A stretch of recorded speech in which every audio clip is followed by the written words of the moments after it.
Jeez. I didn't even know we were live. Hello, welcome. It's been a day.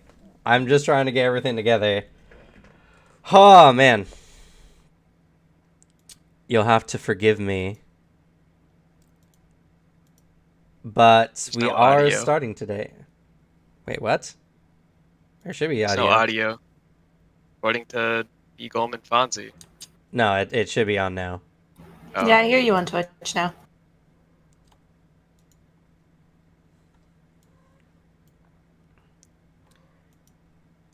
Oh, I know what happens. Whatever. We're live. We're here now. I've been so frazzled trying to get everything together.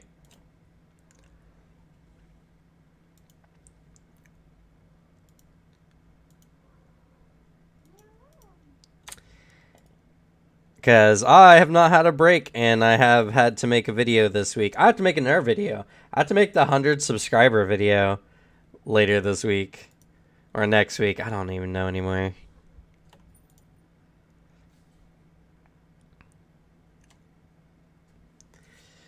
Let's see here. There was one particular song I wanted to use.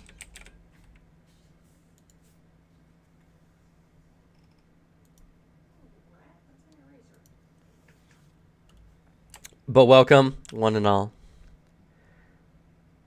It's been a day. For sure. Just had to get up, had a billion things to do to get ready. Don't even have the scene set up for this so far. I've been too busy with guns and gears. They actually released another book, by the way. They've released The Grand Bazaar, Oh. which adds more, including another new ancestry, the puppets. And That sounds cool. the puppet's really cool. You play a doll, essentially. Ooh.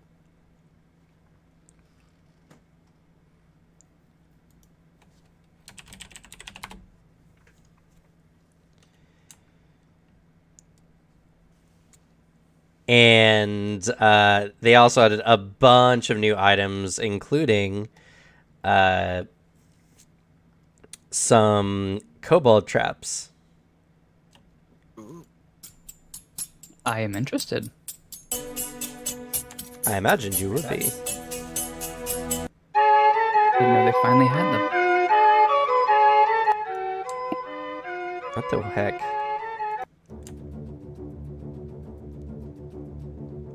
I might save this one. I know what my next character is gonna be already. I know what my next character is gonna be. That's cool. Let's see. I'll put this.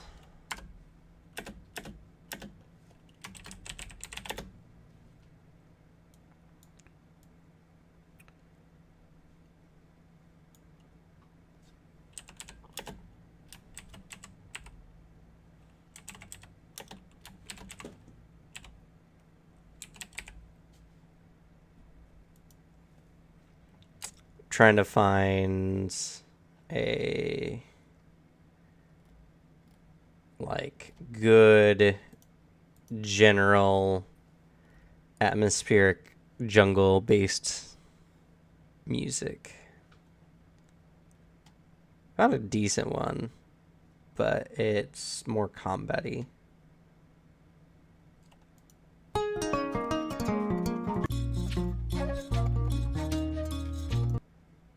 Not that one.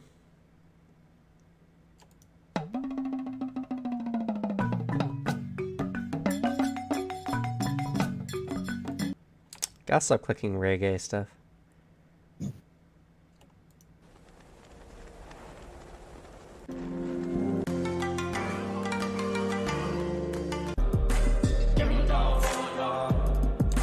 Nope, not this one. Well, y'all get to listen in at least on my journey to find music. It's always a time. Hell yeah.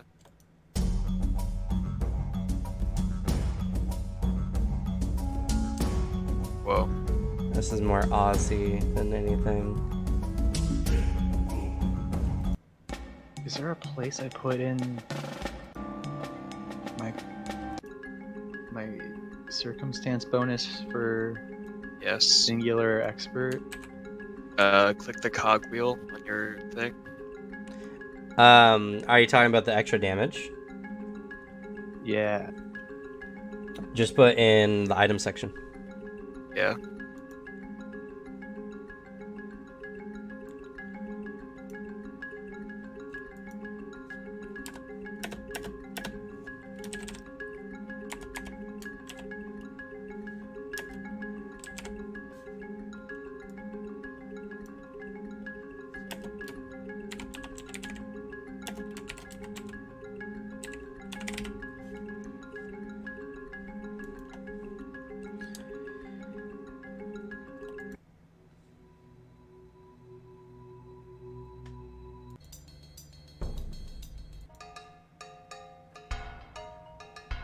Okay, I like this one.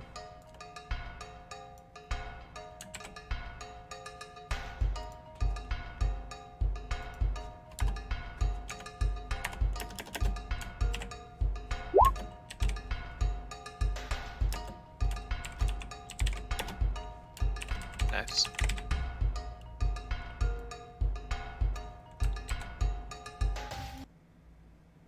I've only just now found out that you can hover over the numbers to see all of the things that were put together. Wow.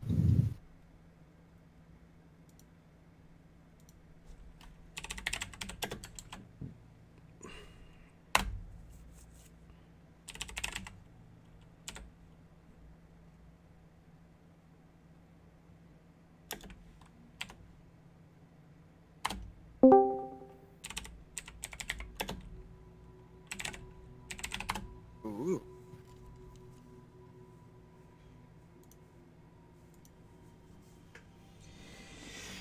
All right, thank you all so much for being patient with me. We'll have a new scene hopefully starting next week. I don't have any other videos to do besides my subscriber one. I'm not doing one on the Grand Bazaar. The Grand Bazaar is a good book, but I just don't feel like that one's going to be as in hot demand as the Guns and Gear book. Guns and Gears is a really good book. I recommend even my players go check out our VOD from yesterday as we talked about it, because there's a lot of good stuff in there. Oh boy. I'm happy everything has gone successfully. I really am. But man, it's stressful.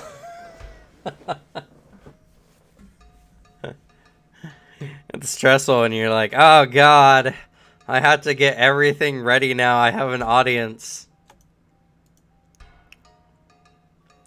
Rip. Appreciate it. Agreed.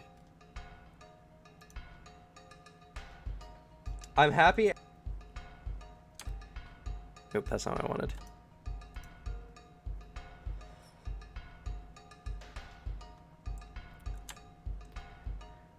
Alrighty. Everyone got their gear?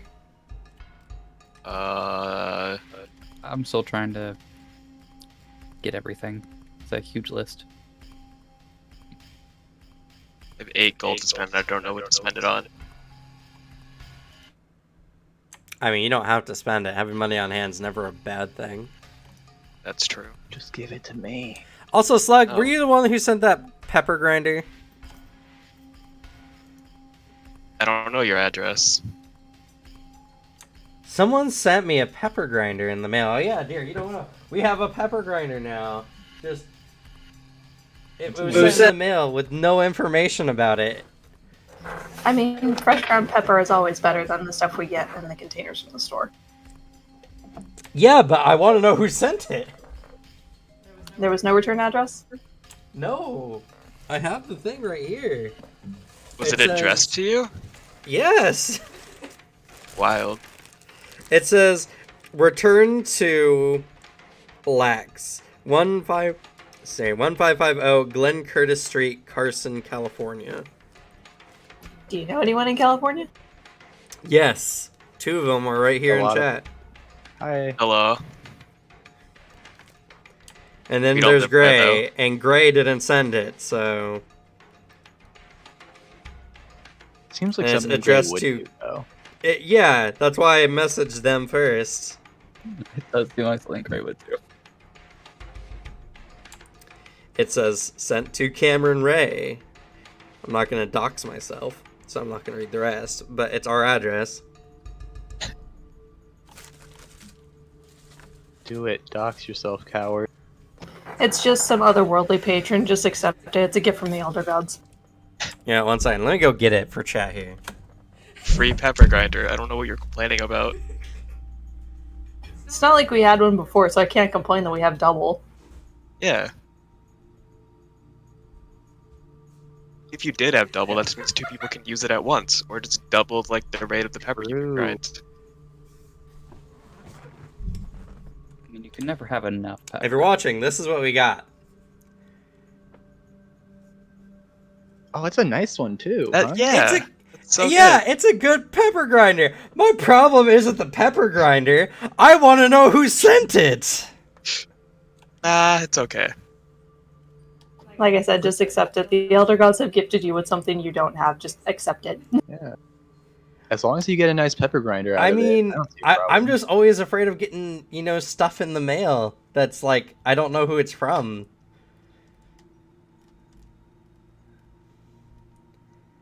You know what I mean? Indeed. I've never had that problem. There's a machete on Archives of Nephis, but there's not one in Roll20. Correct.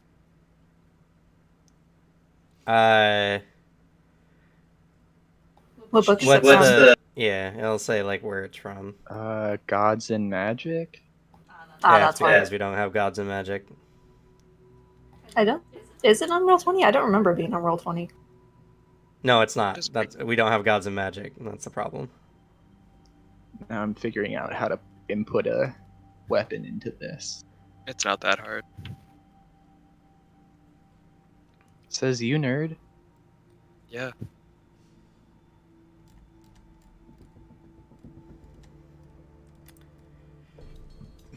Also, Slug, I have not been able to find art similar to the one you sent me. Uh, I haven't had That's much time to look, to be fair. understandable.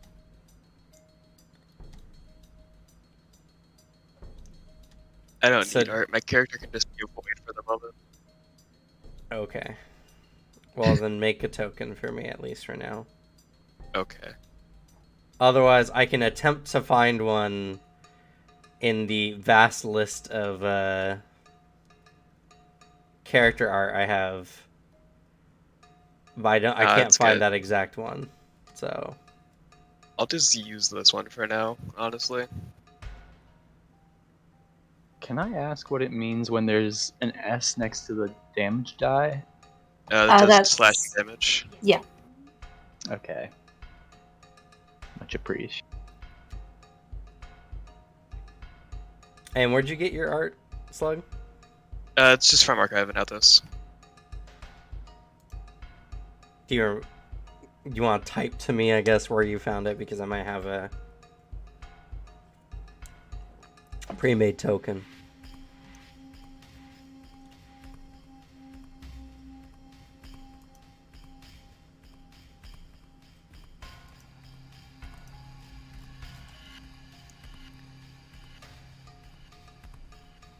Okay, yeah, that's what I thought.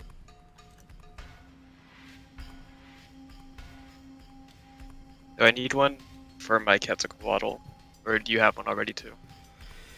I can just pull up the Quetzalcoatl. It's Okay. all good. Still don't have a name. Let's see here.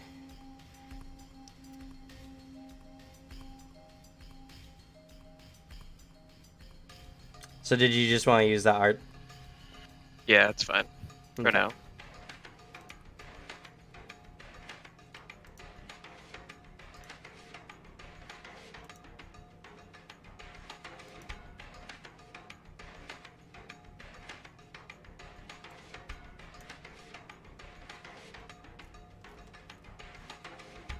I'm not finding like a crafter's tools or anything like that in this list.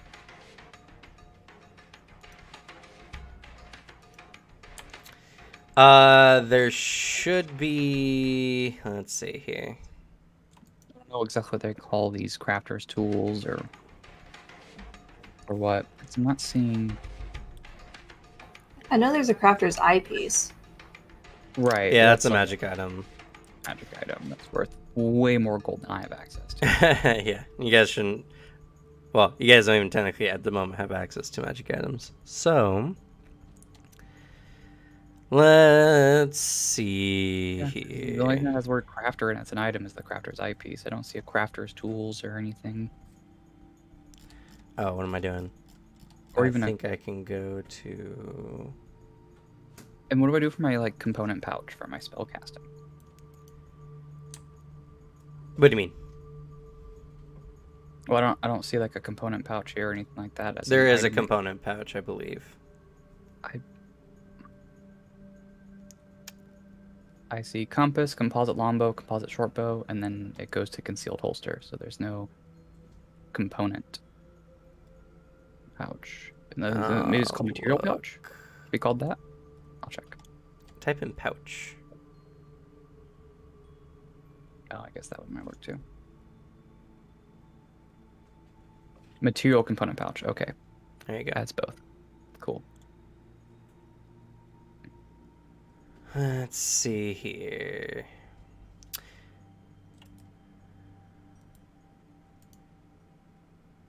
You need artisan's tools.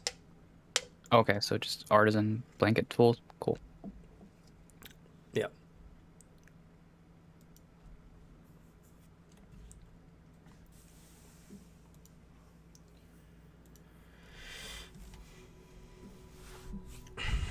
All right, so sorry, this has been the most boring intro so far, and yet we get more people in chat. Great, wonderful. Just trying to get everything settled.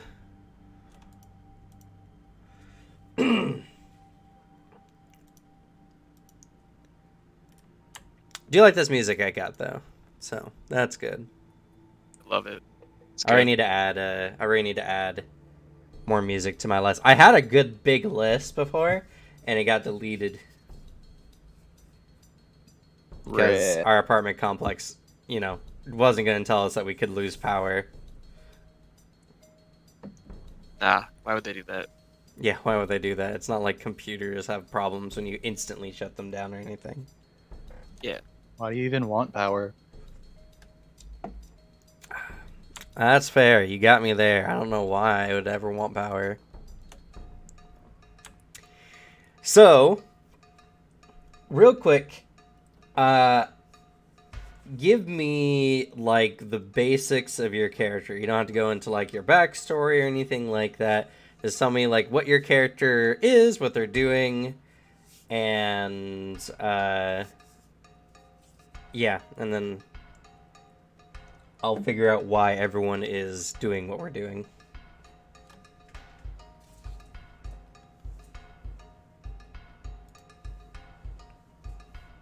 I'll go first. Okay.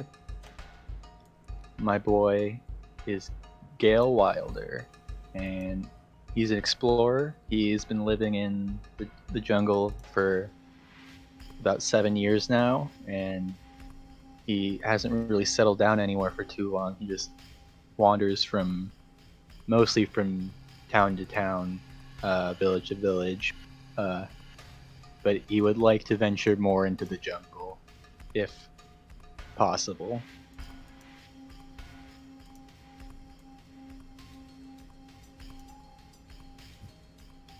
Raph, after experiencing kindness from a Magambian village, is now, after a period of time, now repaying that kindness by going out into the world, going to different villages, helping out any way they need be.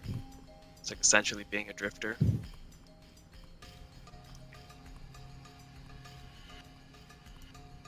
Okay. Uh, Takuma. My character is a monk who is going out into the world for more experience from her tribe and hopes to just gain additional experience and fighting skills that she can use.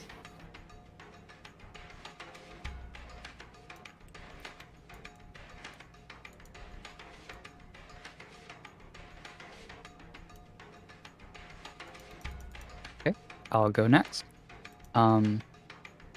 Zexel, my lovely little cloud kobold, is essentially on a quest from a higher power to seek more riches, more power, whatever I can to bring back and strengthen my clan.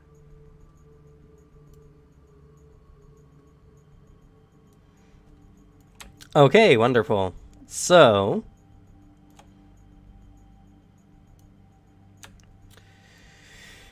excuse me.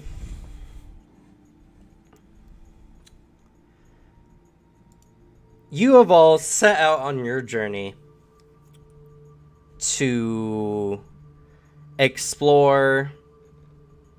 You get that call of adventure, as it were, and you don't really know exactly where to start. The jungles of the Mwangi are dangerous, to say the least, and none of the tribes, even the most nomadic, go anywhere without proper guidance. So,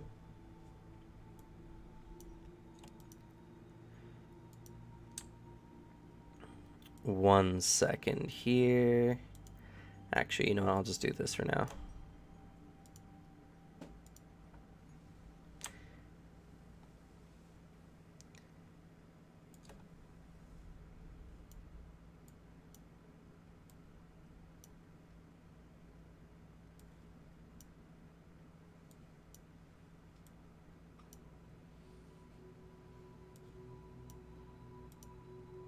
Oh, balls, these are all on the wrong.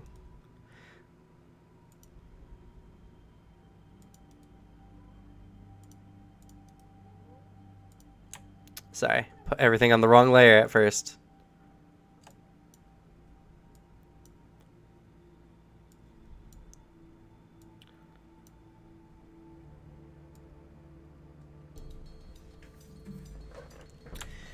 All right, and I'm going to be using a new tool. Let's see if this works. Oh, well.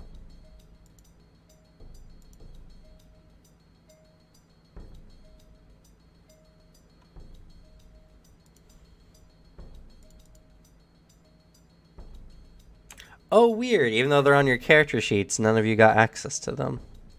Strange.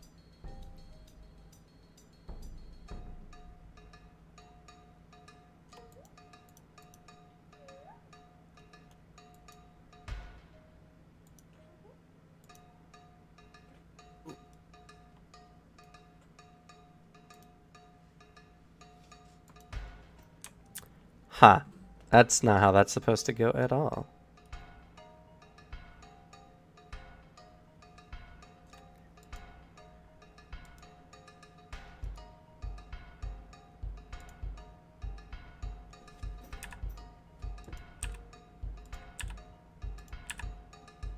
Okay, my Eidolon is just constantly summoned.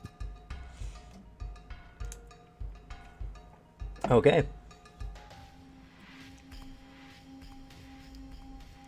You just walk around with a giant celestial snake. It's not giant, it's small. Is it small? Well, it can be smaller. It's like medium sized, but like it's not as big as he's thinking. But yes, I do. My I friend. mean, for a snake, that I would say that is giant. Eh. Not compared to an anaconda or a big boa.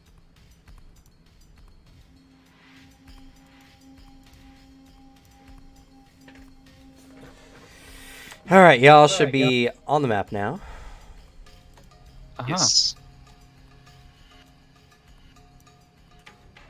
Is there like a sort of more Oh. like convenient place I can put my like formulas for the amount of the snares that I know? Everyone disappeared. I'm all alone. Everything's gray. I'm all alone. In That's this fine, world that's of fine. Darkness.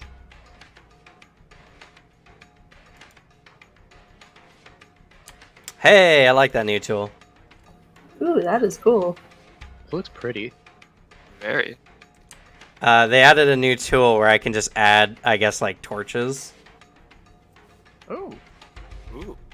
So, like, this has essentially dynamic lighting on, and I can just drop torches on, which I really like. I think that's really cool.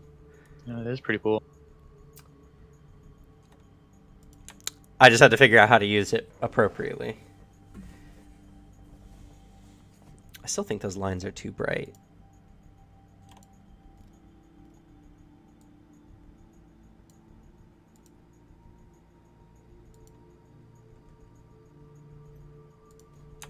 You know, I'm gonna...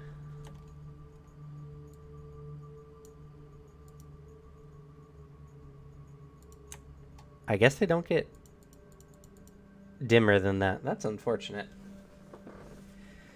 I know what I could do, though.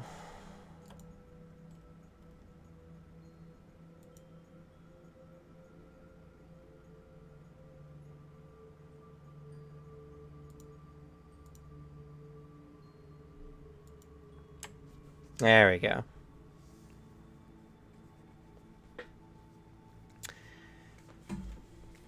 And just so I can get your tokens all outfitted now, does anyone have dark vision? My Eidolon Yeah. does. Yes. No.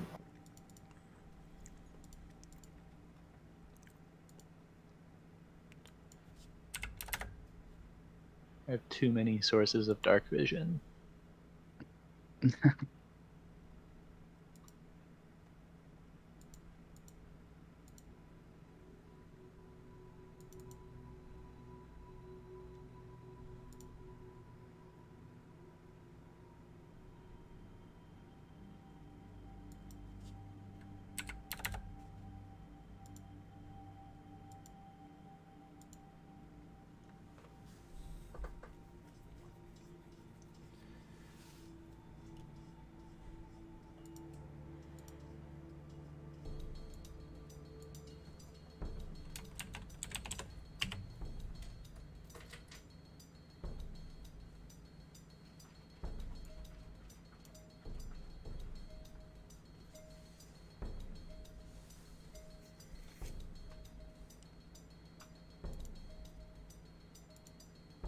Looks pretty big to me.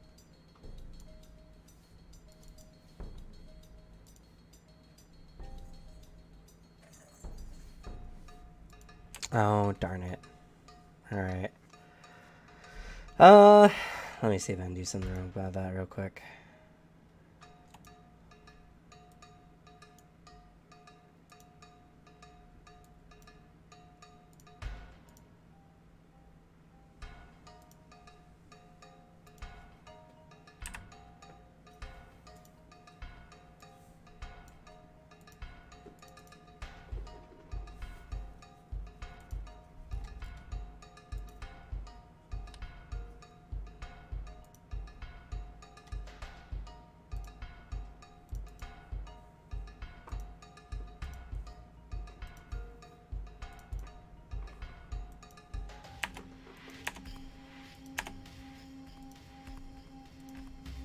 Okay, you should have access to your islands token now.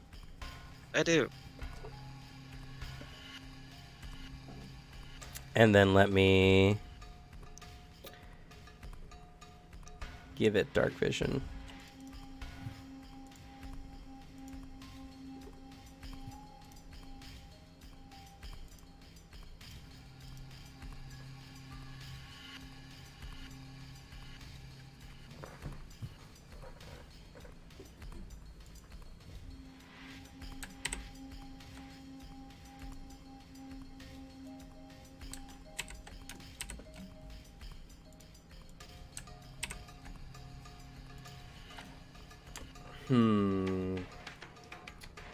Unfortunately, auras stack for things like night vision.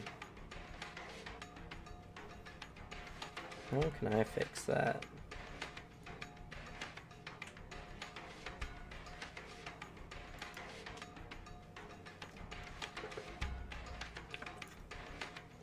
Really not much to do for it, unfortunately.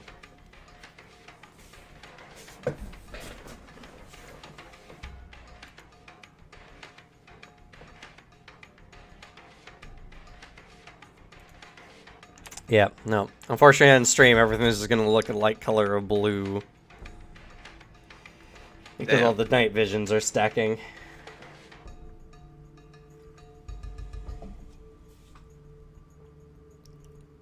At least from a stream setting, it looks kind of cool. It almost gives like a fog-like appearance. True. Yeah.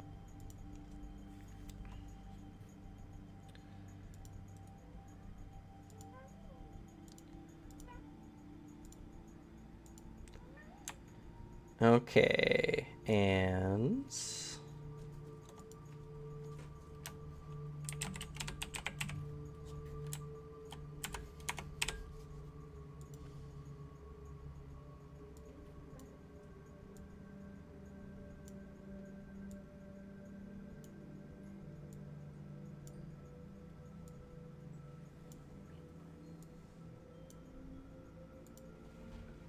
All right.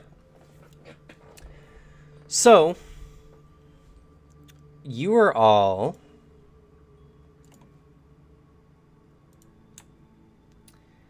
in a small village near the Sodden Lands. The Sodden Lands are a section of the coast, and actually let me bring you out to the map here.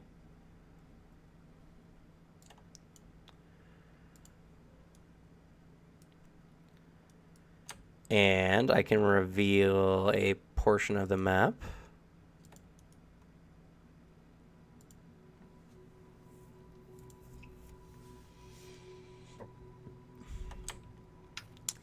So the Sodden Lands is a stretch of incredibly marshy terrain near the Eye of Abendago, which I'll reveal that as well.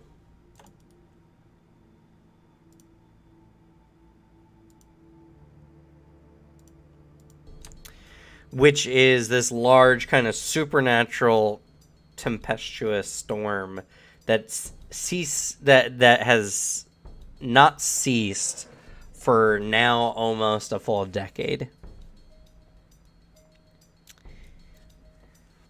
It actually ripped through here, causing many of the surrounding lands to sink into the sea. And now the Sodden Lands are the remains of what wasn't consumed by the eye. You've all decided to venture with a group of Taralu? 1 second. And you have to forgive my pronunciations. Ever. Sad.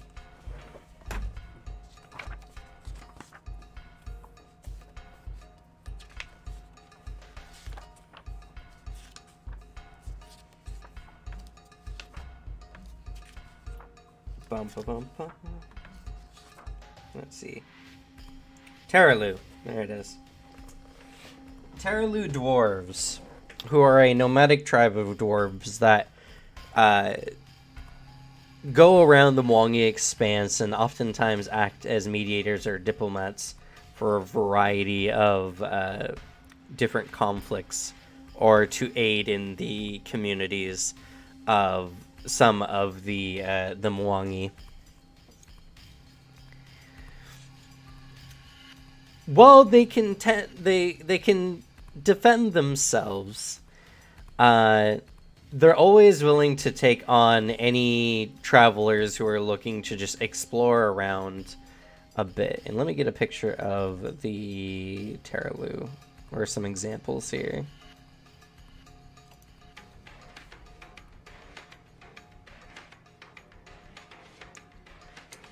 Oh, let's not use the named characters, shall we?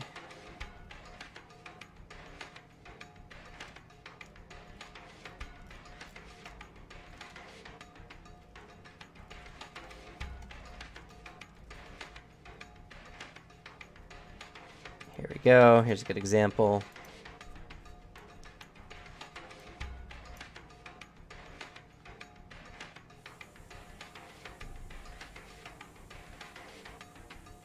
It looks fucking tasty.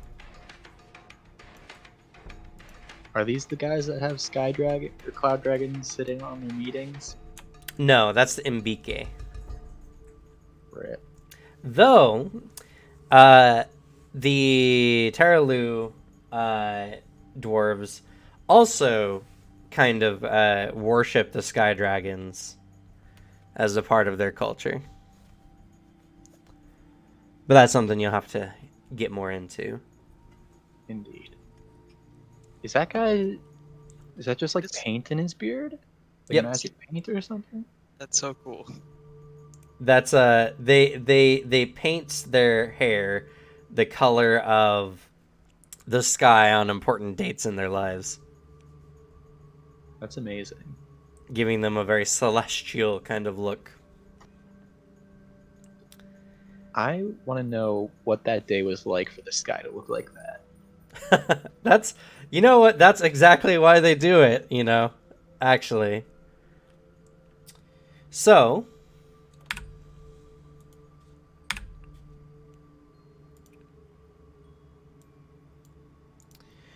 you're currently at one of their temporary camps. It is bright and early in the morning.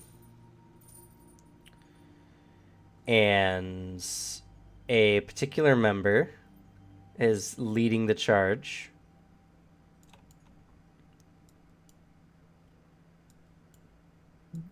Just one quick question. What's up? So we're not doing a token for my familiar? Or Not unless you feel it like it's necessary. they're gonna stay in my head pretty much the entire time. Is Then my- yeah, there's my no plan. Okay. need for it. Just Just something wanted to comes be- up. 'Kay. Oh, sorry, I keep interrupting you. You're fine. I actually, something you might be interested in. Grand Bazaar also released new types of familiars. There's a 3.1 called an Elemental Wisp. It's a specific familiar, and they get special effects. I figured you would like something like that because you wanted to go with like the cloud theme. Right. Okay. All right. You keep doing your intro. I'm gonna look that up myself. Okay. Sure. But anyway, this jolly fellow here. Oop, that's not on stream. It's okay. His head was just in the point of my dark vision, or the range from the lights, so all I saw was like the bottom half of him. I'll get a handout for him in the moment. But his name is... Let's see here.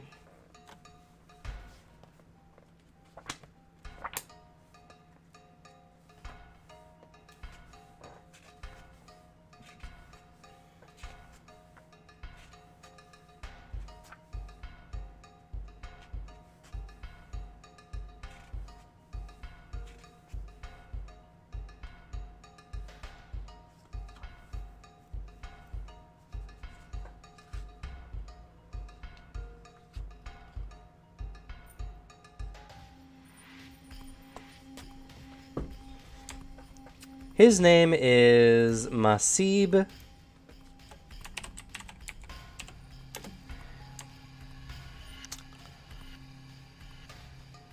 Tannengard.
All right.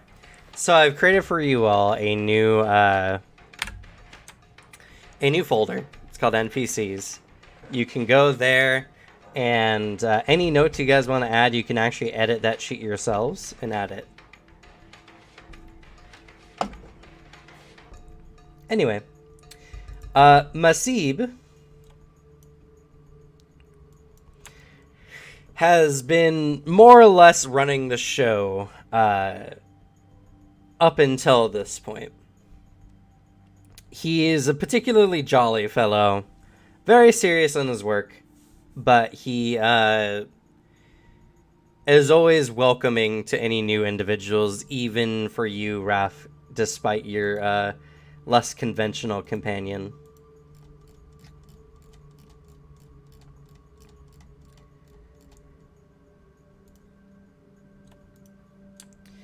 You said that they And- take on people like a lot, right?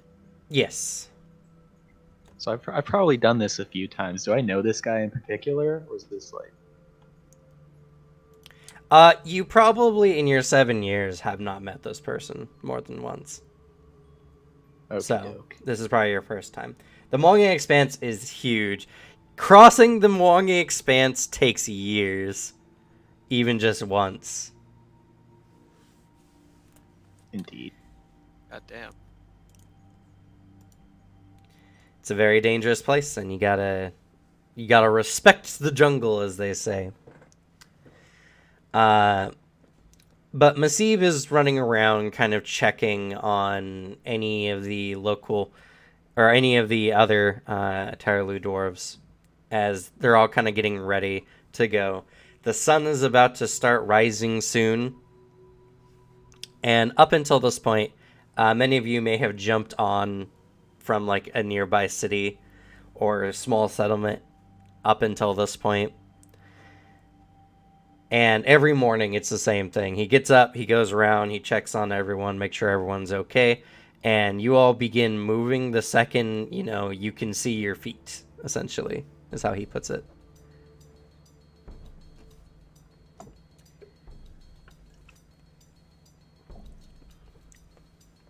So as he's kind of going around getting everyone ready, this is the first time that everyone has been together.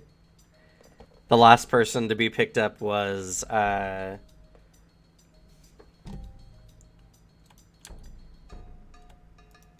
gotta learn all your names. Takama, who is a more recent addition just the other day. So is there anything you're all doing while he's getting everyone ready?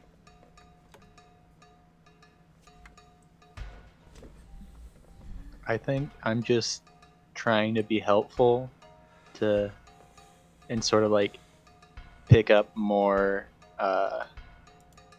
like tips and tricks on exploring and moving about the jungles and stuff.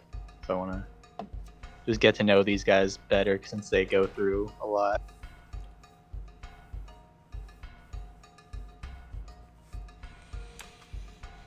Okay, sure. If you want to go around, you can make a diplomacy roll to gather some info.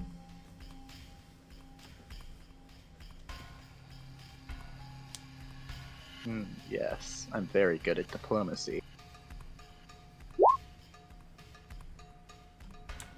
Oh my Sounds fun. gosh. I want to join him. Sure, 1 second. Let me turn off the damn chat beep.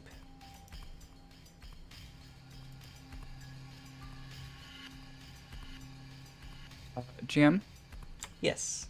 so if I go with this Elemental Wisp because of its weird abilities, is it okay if I change up one of my spells a little bit?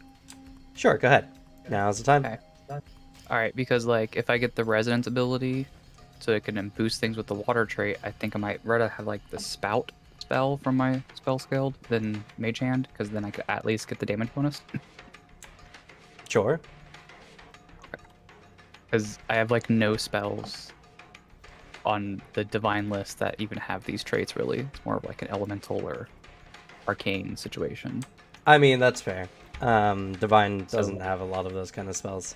Really doesn't, which I love the idea of this because I like the idea of the wisp being like a water element where it's like a little storm cloud that has like rain on it. Like I love that concept and it sounds really cool. And thank you for letting me know about it. But like, I can't really use it that much. Well, beyond its other features it has. Right. Yeah. So even though it requires 3 abilities, it actually gives me 4. Yes, that's the boon of Yeah. specific Right. familiars. Interesting. All right. Okay. I'm just letting you know that I'm gonna be making that adjustment. Yeah, thank you for letting me know. Perfect. All right. And feel free for everyone to move around the map as you see fit. Okay, that means my oxalotl now is a cloud. Awesome. And so, Raph, you're also asking around about stuff. Yeah, why not? Same line, just about adventuring. Okay. So as you're both kind of helping people along, they're getting their various wagons set up to hit the trail and everything like that. Gale, you really don't know much of what to ask. I mean, you feel like you got a general sense of everything. Like, don't cause trouble, don't go running around, in the jungle without a guide, all that kind of stuff. You're kind of stumped on any proper questions to ask. Raph, on the other hand, though, as you're kind of asking around, many of the Terralua are just like, oh, don't be worrying about it. It's something that you learn with time. It's the jungle is a place of knowledge and respect. It always pays to listen to those who know more about the area than you do and ask many, many questions, which you're already doing. Good job. Thank you. Hey, you want me to carry that for you? No, no, no. If we had every stranger come by carrying our gear for us, we'd grow old and weak before we knew it. They all kind of laugh amongst each other. That's fair, that's fair. I do Thank you. that thing where I'm like a bit off to the side, like very obviously listening in, just like, oh, so this is how you interact with these people. I'm taking notes. I'm like, yeah, okay. I gotta be more, less insistent on help, more insistent on learning. Got it. Okay, here we go.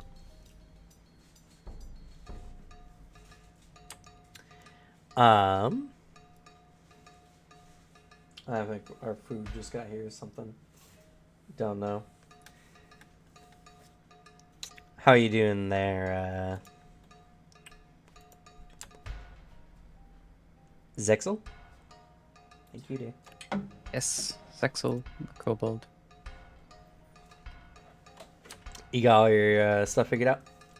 I have to like retype all the familiar abilities. Because it's not giving me anything to drag them or anything, so I'll just retype them all. Rough. All right. What about you, Takama? How are you doing?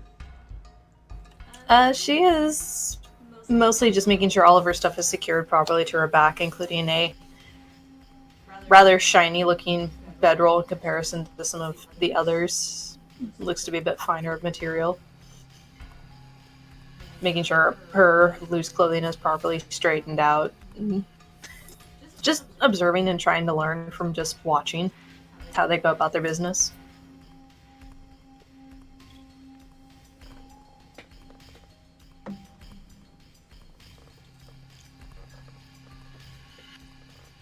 Okay. So as you're all watching and getting ready, the sky just starts turning like a very dim purple color. And Masib kind of steps out in front of everyone at the head of the trail, and he says, Alright, everybody, we're going to be moving soon. Make sure everything is packed because we ain't coming back anytime soon.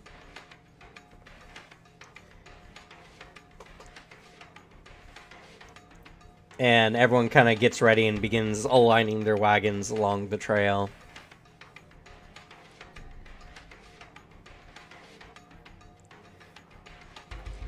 This is the last opportunity for y'all to do anything before we move on. I rush to make sure I'm ready. The last thing I want to do is hold these people back. I'm ready.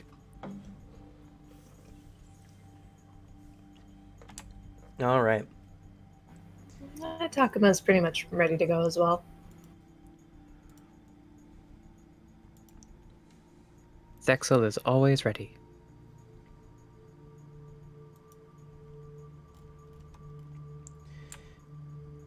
So, as you all seem to be ready and raring to go, Masib starts and the trek begins.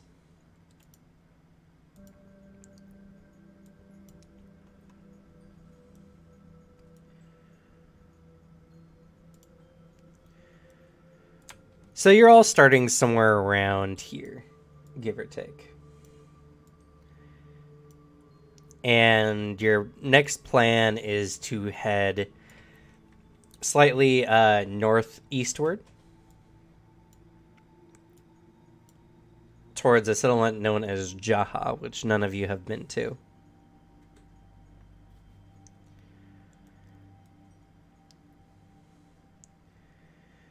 So, as you're all kind of moving along, it does not take long before the trail very quickly falls away.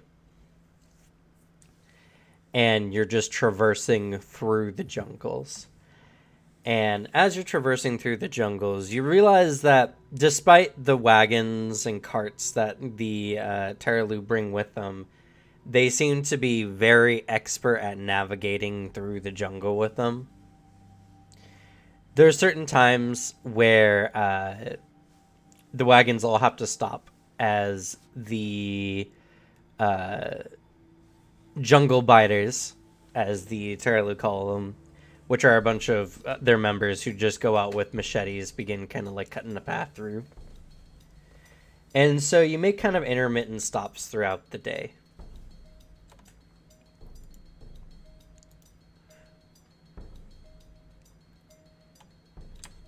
As you're all kind of sitting around waiting for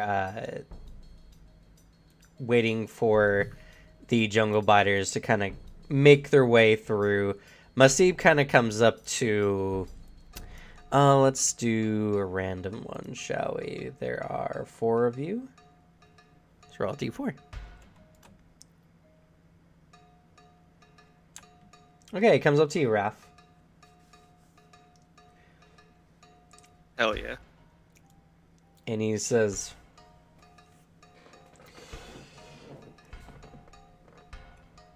"You know, I was quite surprised when you brought your little friend along on our journey here today." I can understand that. He's a pretty weird creature. Honestly, I'm not even sure what he is, but he's my friend. Well, a friend of yours is a friend of ours. He kind of lets out a nice belly laugh. And then he starts with, you know, many of our people actually really respect the sky dragons. Though your companion here is obviously not the sky dragon. But still, we are accustomed to dealing with scaly ones.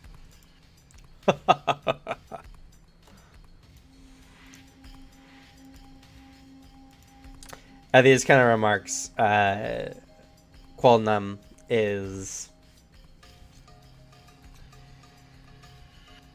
looks a little less enthused. kind of like a half-lidded, like, sure look on its face. I'll just like But- mentally say to, just lighten up, buddy. Come on. Oh, fuck. I need a voice changer for this. Sorry. No, you're good.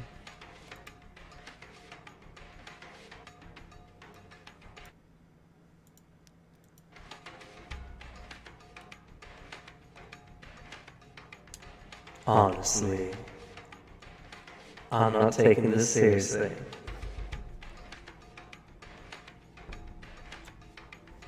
Why not?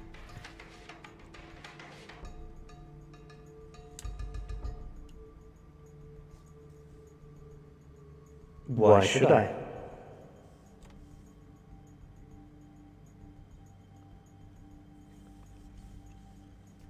I don't know.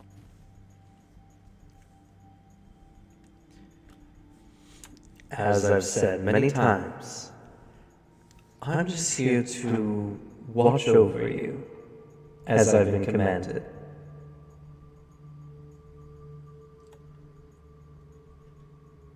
What does that mean? They'll never told me. I'm sorry. I cannot say.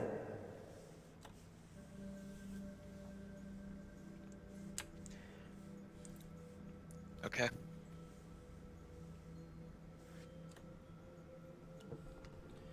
Noticing that your attention is kind of drifted off and you two seem to be communicating or something, Masib is like, well, in the very least, I'm glad to have you on our side.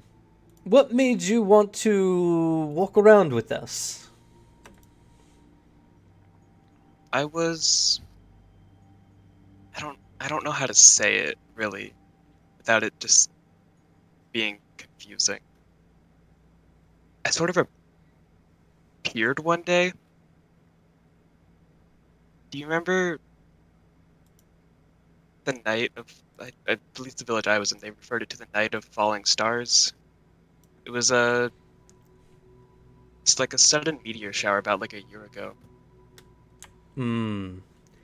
Yes, many of us did see this. One of the largest star showers we have seen in our time. And I'm pretty old. I sort of just appeared that night in a crater. It was found the next day by a village that was nearby.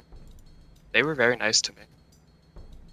They gave me food, shelter, clothes, and the one I was staying with was a doctor. He taught me medicine out of the kindness of his heart. I repaid them as best as I could, but I realized that there are people out there who need kindness in their lives too. Need help. So at the moment, kind of just a drifter. This is the easiest way to spread kindness. You have a very kind soul. And who knows? Maybe you're some celestial that's fallen from the heavens to help us, poor mortals. Granted, I don't know how much help you would be if you can barely get through the jungle now, eh? I mean, mortals are pretty strong. Well, we Not have to claiming to be. be immortal. We can't.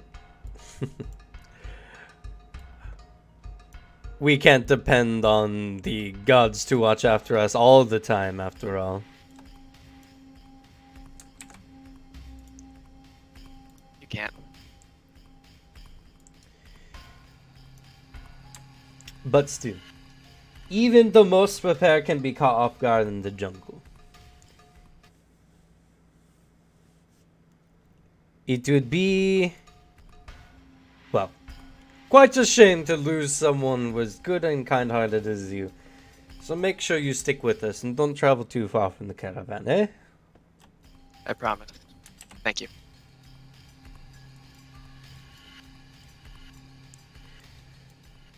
With that, Masib kind of goes and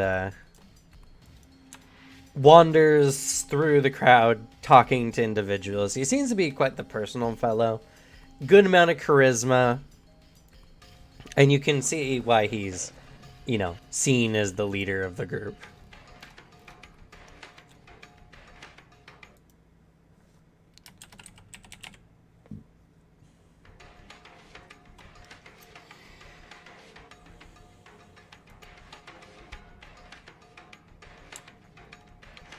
As time goes by and just a little bit more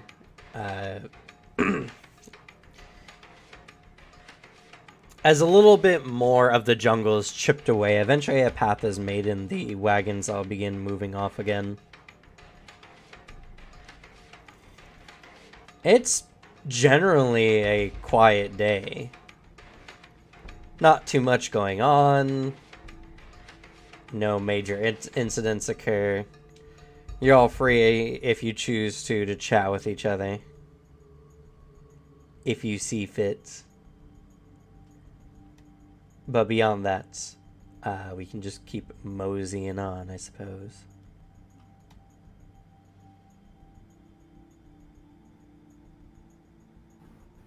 Taka would actually approach the little kobold she sees in the crowd.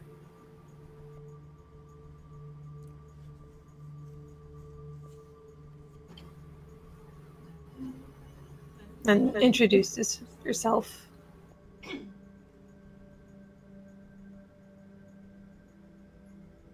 Okay. So sure enough, you see Zexel, the cloud pattern, and on Zexel's head is a small wisp of what basically looks like rain clouds in the shape of an axolotl. Because that's adorable. That is adorable. I love it. Right? Hi, I'm Takuma. Hello, I'm Zexel, and this is Dribble. Oh,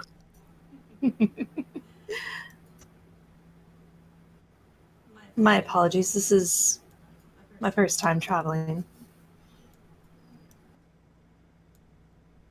Well, you've come to the right place. The great Zexel can help you with anything. Have you traveled much? Sure, we'll go with that. I mean, yes. Yes, definitely, all the time.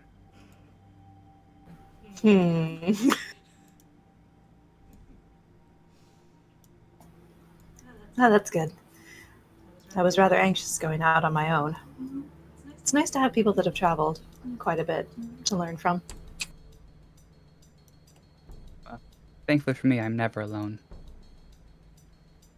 You're rather fortunate.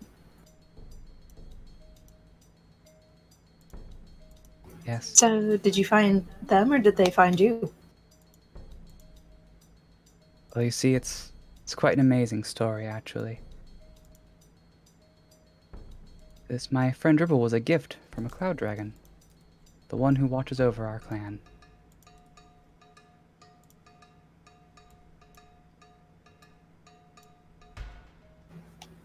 That is amazing. Ah, yes, well, see, I'm just that good. You see, I impressed dragons so much by capturing people that came to steal from us. And so I was given a gift. And we've been together ever since. That's pretty cool. I'm curious, do you have a... You say you captured, does that mean you're great at making traps? Oh, one of the best. Then I have much to learn.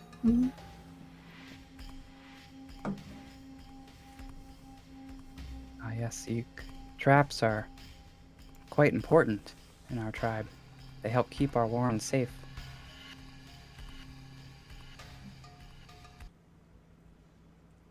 Well, do you mind if I walk with you? I see no problem with that. Always good to have someone to talk to. Oh, I'm sure Dribble is an excellent talking friend. Oh, definitely is.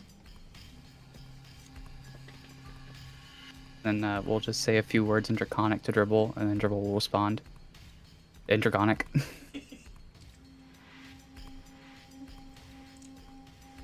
Is it like high pitched, or does it have an abnormally low voice?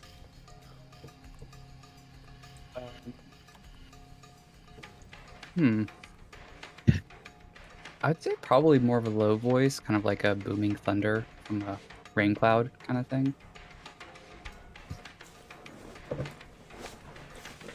Okay. Because I'm a kobold, so I probably have a fairly high voice, which means that having the high voice and a low voice would be much funnier. That's fair. Question: So- does little lightning come out when he speaks to like and make the thunder a thing? Does that make sense? I mean, that'd be great. He speaks with literal thunder. Is what Kinda you're cool. saying here? I mean, it's an elemental, so whatever. It's your Never character. fit- Your axolotl cloud. You can decide. Yeah. I have no I qualms think with it. I think that's probably exactly what it would be.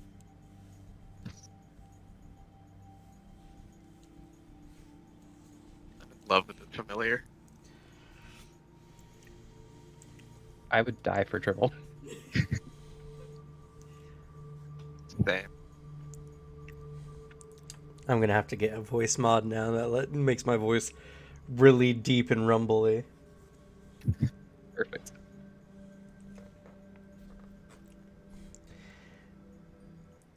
As you all begin, or as you all kind of continue along the journey, it's getting a bit later. It gets swelteringly hot, even as you guys are leaving the Sunlands, as the temperatures hit about like 80 degrees, but the air feels like you're just moving through hot pea soup.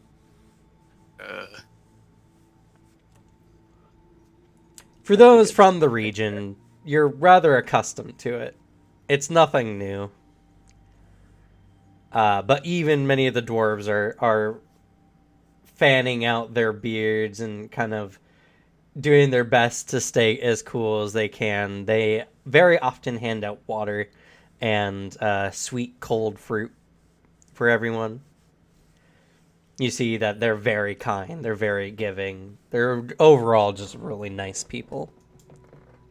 Raph is definitely helping out with like water handout, make sure everyone's got like enough water and fruit if they want it. I'm just staying like on the edge of the group, and honestly probably wandering a bit too far away at times, and then remembering that I have to go back. And this is what I live for. I'm enjoying the heat and humidity. If I ever see Gale's dumbass wandering too far away, I will call out to him.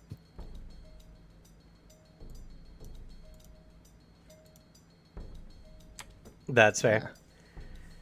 Most everyone is, sensible enough not to go out beyond the camp, occasionally hopping into the bushes to do what business needs to be done, but beyond that, nothing too serious.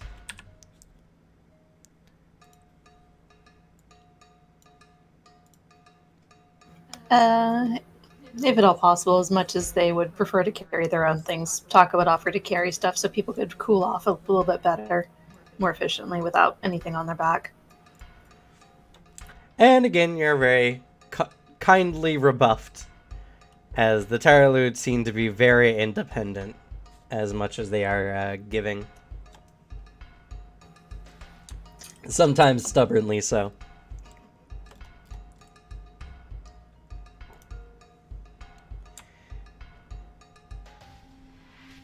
She shakes her head and keeps walking with Zexel.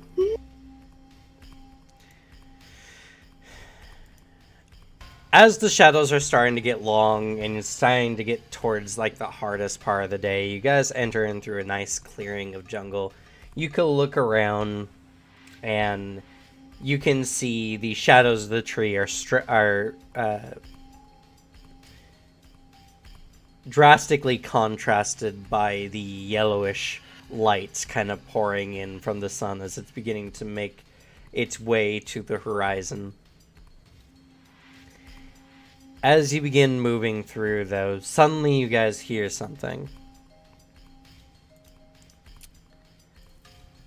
You hear what appears to be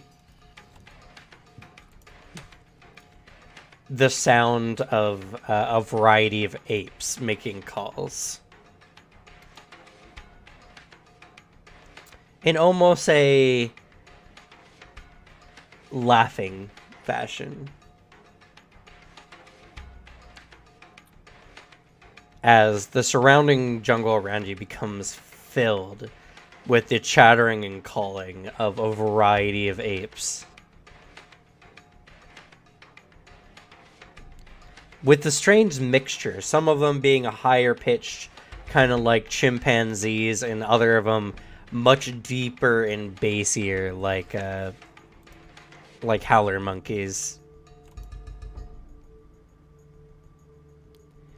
And at the sound of this, you see Masib get very serious, and he's just like, "Everyone, circle around!"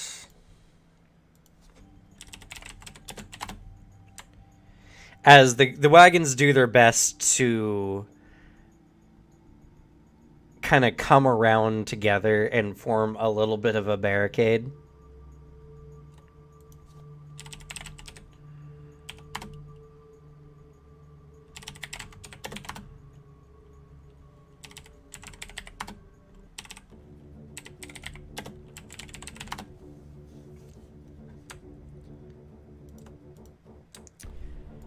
As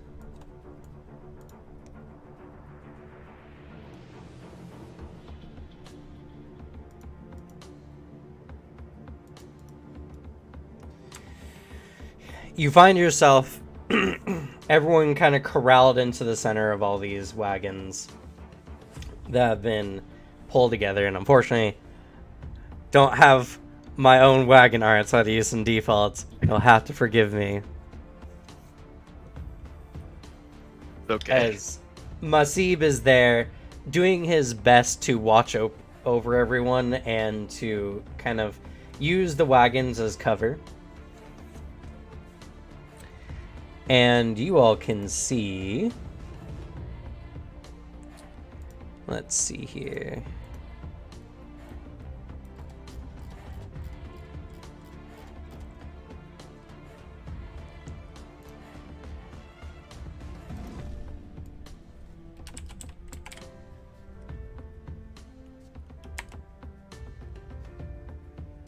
Trying to remember how their names are spelled. It's the problem with using, you know, a new kind of, that's what it is.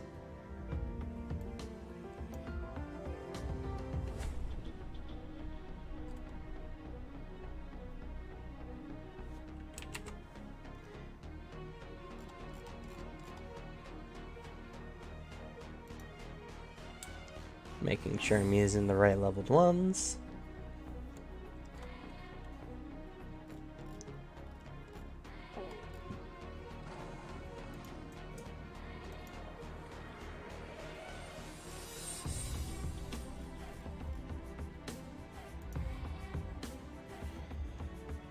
All right.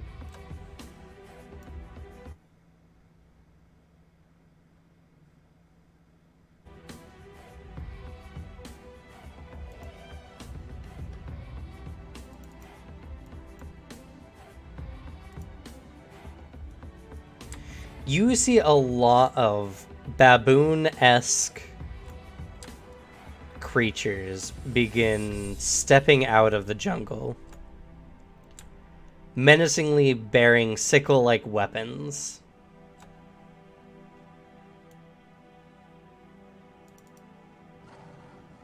Can I do Who something? can play at that game? I also have a sickle. Ho ho.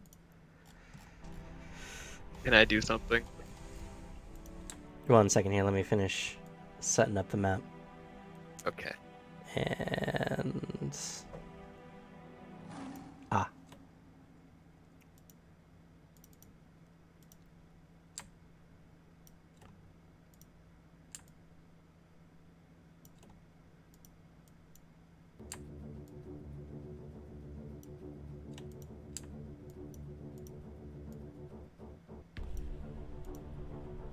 they're all small size.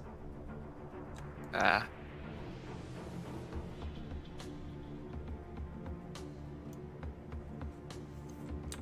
As they begin coming out of the woods bearing these sickles, and let me actually bring for you a bigger image for them.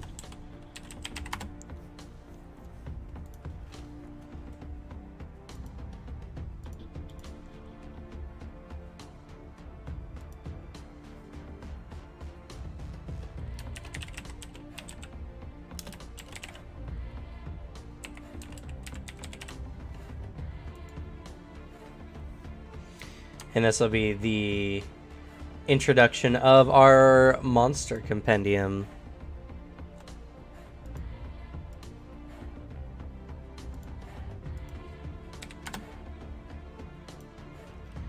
Just gotta have Archive and Nethys load a little faster.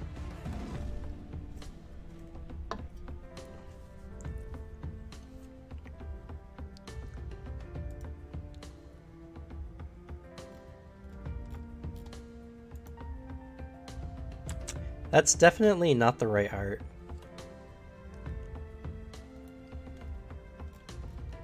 Are you looking for the one that was in my game? Here we go.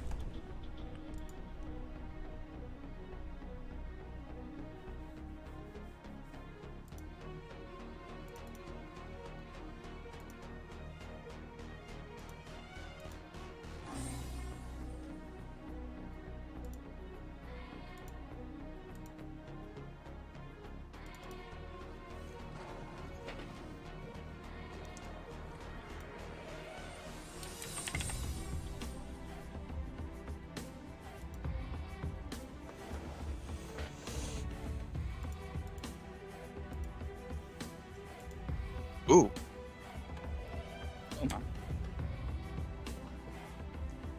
So these are coming out at you. They seem to be wearing armor tribalistically fashioned with a variety of teeth and claws, wielding sickles and whips. As they're approaching, the jungle around you is still filled with the almost haunting chittering and laughter of their kin. So as they're approaching, now you can do what you want to do. Okay. I'm gonna cast Bullhorn. And I'm just gonna start making grunt. No, I don't know how to like noises that are like similar to theirs, but I'm trying to be not similar to theirs, but it sounds like it's not theirs, and like trying to be intimidating with it. Okay. To like try and scare him off. All right. So you let out a near deafening noise to all those around you.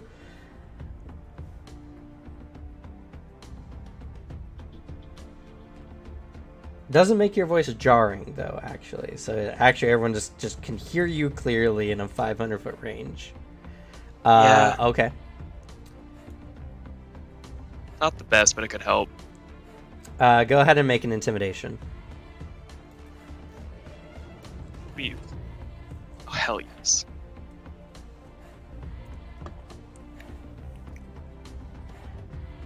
Nice. All right.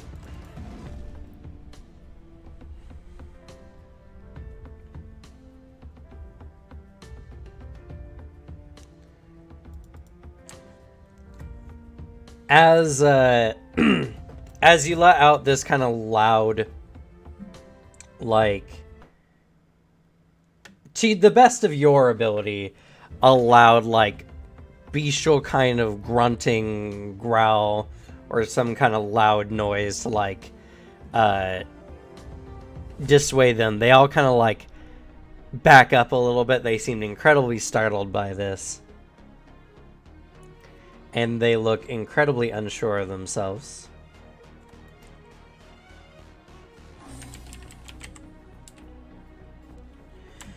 I'm gonna like start just getting way more intense with it as I'm seeing that it's working.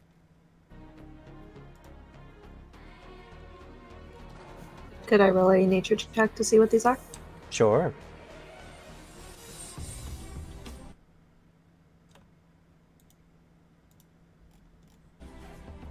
I also want to do this.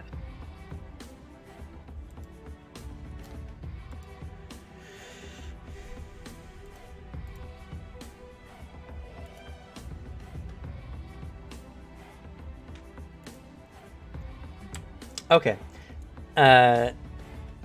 Takama, you don't know exactly what they are. You think you've heard stories of them, but right now you're drawing a blank. You haven't had any personal experience with them. Gale, on the other hand, though, you have heard of these.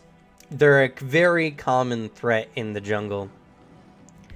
They are known as the Chauraka.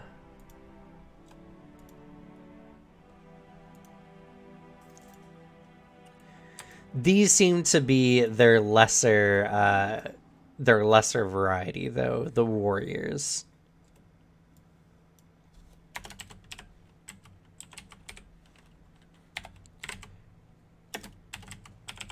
I'm excited. I want to fight these boys. Also, you gain a bit of information about them.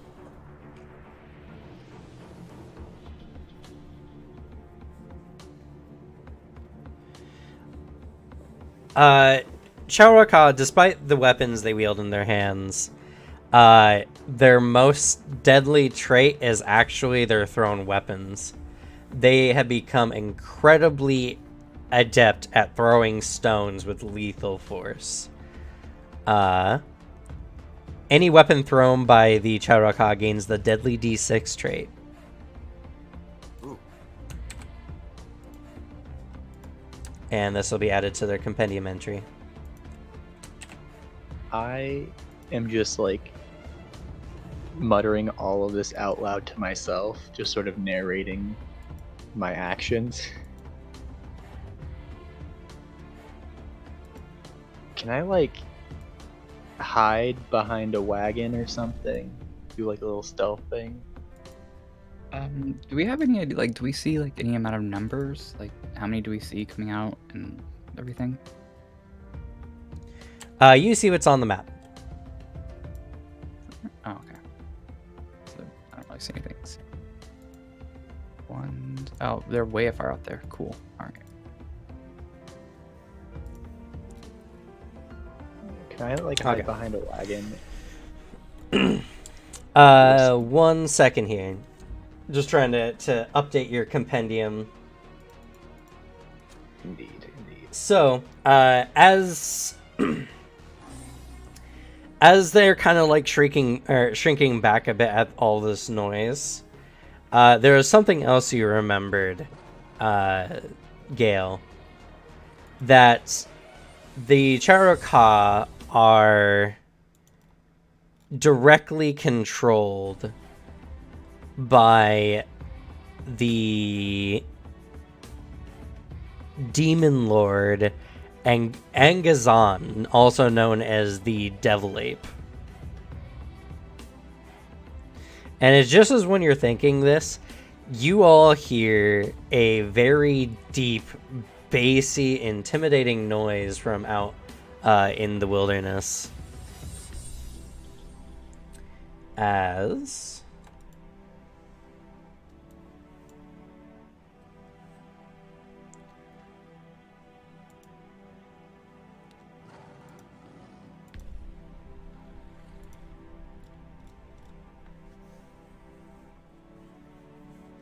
Oh no.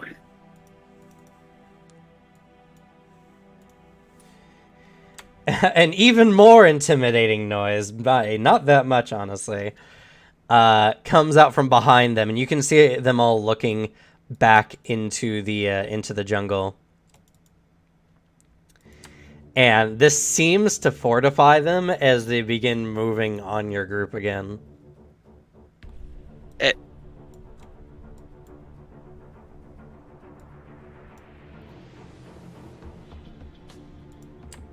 Also, So, you said it was getting dark, right? it's getting into evening now.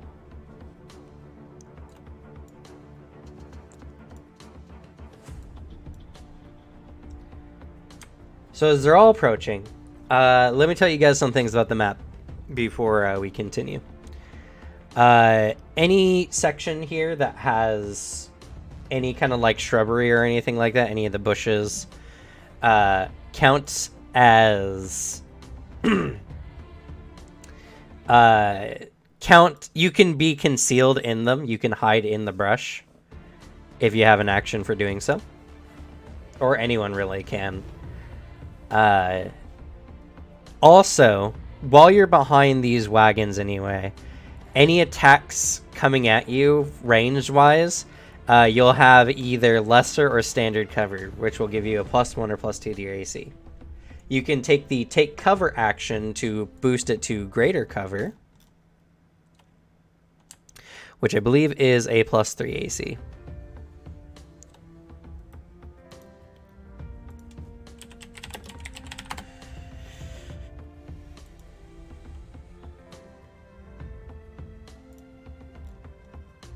Yes, +4 AC.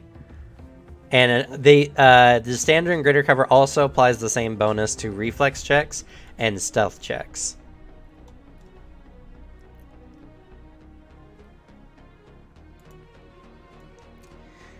So they seem to be approaching menacingly, and Masib is just like, we're going to have to fight them. They're going to take everything we got. And he looks around, and many of the dwarves are, I mean, capable, but they don't seem to be warriors by any means. And he turns to all of you and he says, I'm sorry to ask, but can any of you fight? Rap's hand just instantly shoots up. I'm Qualnim and I can fight. I know how to Like, fight not with my even- hands. I'm not even paying attention anymore. I'm just like have my back to a wagon with my gun in hand, ready to like mess these boys up. Zexel is not much of a fighter, but Dribble is very powerful.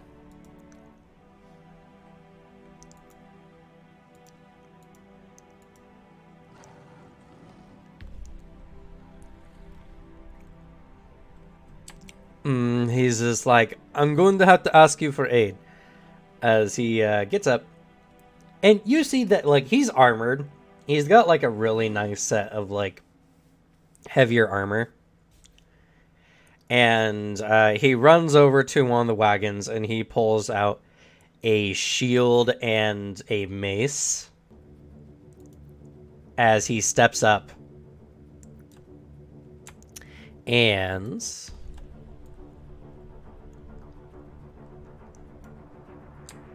in the circle I provided, you're free to adjust your characters as you see fit.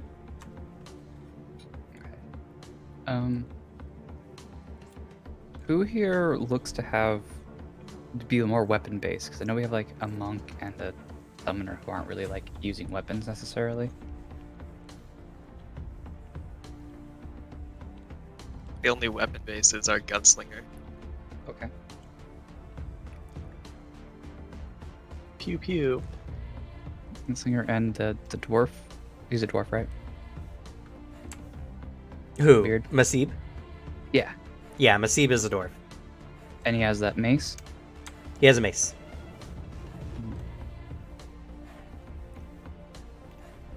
I don't know who to do this on. I have magic weapon, but I don't know who to use it on. Masib believe you would seems have like to- he's determined to defend the wagons. and so he will I probably believe if not you use be it on, moving out. if you use it on me, don't you have to do it on my ammo? So it would only be like a one-time shot. No, actually, for things like magic Oh. weapon, they apply to the weapon, not ammunition. So he can use magic weapon, or she can use magic weapon, or sorry, they can use magic weapon on your gun, and it applies to all your shots. Right, so it'd be a +1 striking weapon, so you have a +1 for your attack rolls, and you get an extra damage die. Snazzy.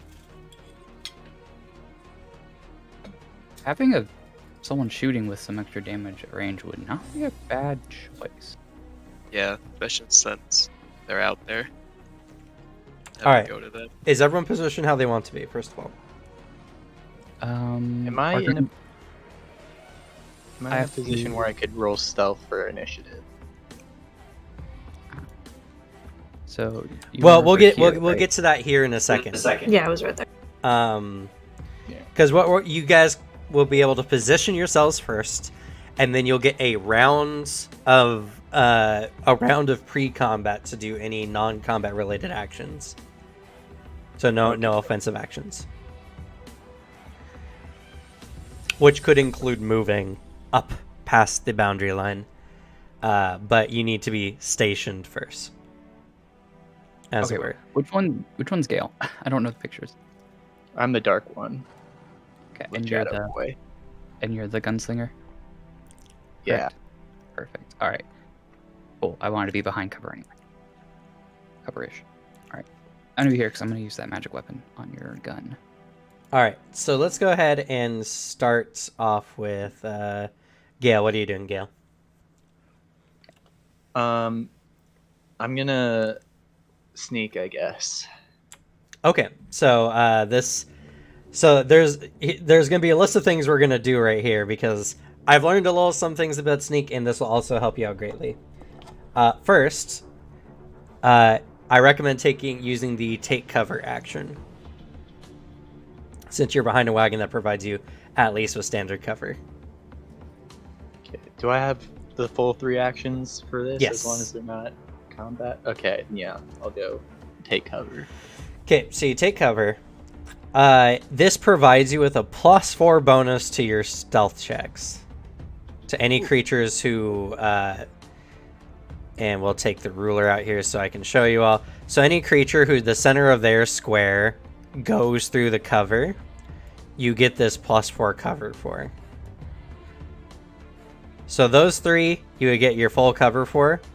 This one here you would only get standard cover for because you have other people between you and them, so you don't even get a +2 to that one. But we'll roll with the +4 and I'll adjust for the creature. Now you'll use the hide action.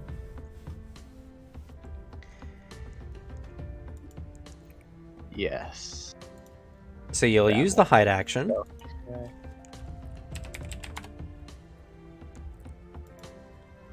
So that's just a stealth check? So you're going to make a stealth check.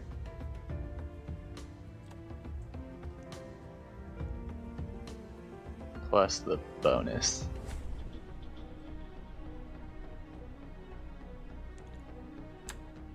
So that's 22 or 22. 20. 22 or 20, yeah, for them.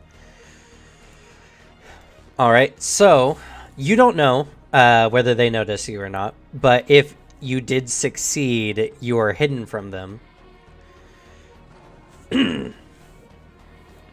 Meaning they can't see you directly, though they know your general position. Now you can take the stealth action. Yes, I will do. Wild. precisely that. So that's just like moving in stealth, right? Yes, you'll make another stealth check, but this time this can possibly it's the sneak. 1 second. It takes some extra steps, but there's actually some really good benefits to it. Yeah. Are we in dim light? No, you're not in dim light. If I were to move like up to there, would I get into dim light? Like if I hide behind, like under these if you bushes or trees, would I hide behind any cover, or behind any of the shrubs in the direction of the light. You can actually see the light source using the shadows, kind of. So like right there is shadow. So, for instance, if you moved like over here, for instance, you'd be in dim light. Because the shadows are all Maybe pointing in cover then. as long as a line can be drawn between you. So, say you were here, for instance, you'd still be in cover from that one,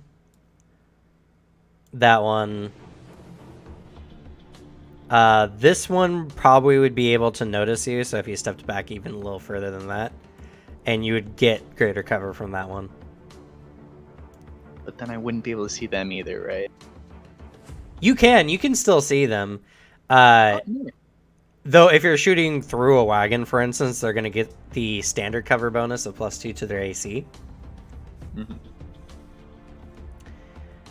But you could be there if you wanted to get dim light, for instance.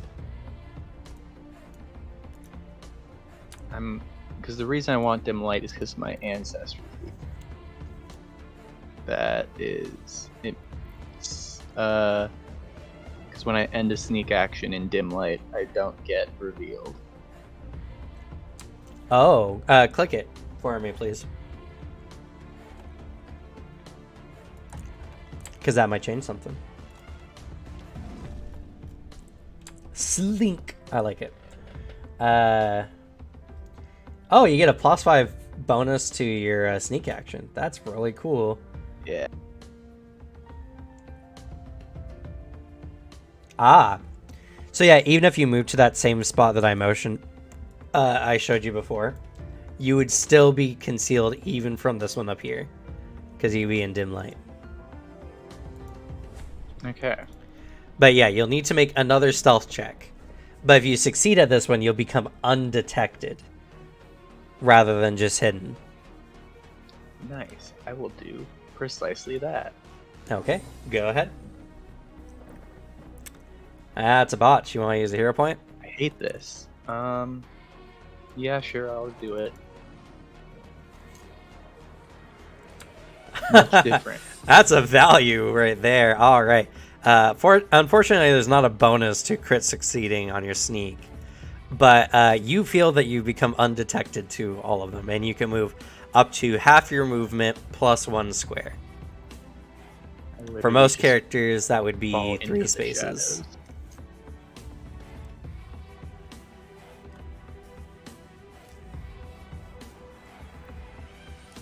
+1, or is that including one? That's including one. 3 Okay, spaces 5 feet. is 2 + 1. Because at the moment, you have 25 feet of movement, right? Yep. Yeah, so yours is 2, 3, 2. So your first movement would be 2 + 1. Okay. So there. I'm chilling here. He also gets an extra 5 feet, right? That's including the That 5 was feet. included, yeah. So, yeah, you can be there. You can even be to the square to your right if you want as well. Because I think you're good there, though. Yeah. All right. I'm learning how to stealth. Hell Yeah, well, this also is adding some extra rules that I've learned as of late. So, evolving as a These gamer. are also the rules that I need as my build, so it's good Yeah. too. It's good to get this done now.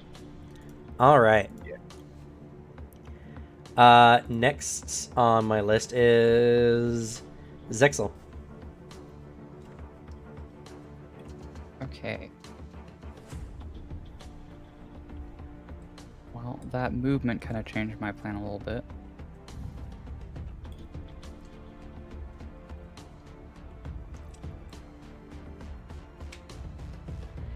I'm not very familiar with how sneaking works in this. Are you trying to sneak? It's probably not a bad idea. Okay, well, I would say I'd recommend the same kind of course of action that we took before. Take cover to get a bonus. Yeah, that would take all my actions though, and I really wouldn't be able to do anything else, like cast a spell or anything. Yeah, unfortunately. So like if I wanted to benefit someone else, then I have to like not be stealthed. Unfortunately, the action economy of the caster. The one thing Yeah. I will say is you will still get cover, even if you don't use the take cover action from any like thrown items they have at you.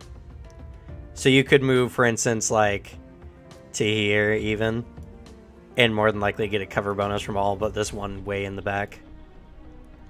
But Like hopefully right your here? allies will, But hopefully your allies will move ahead and, give them something to attack. Right.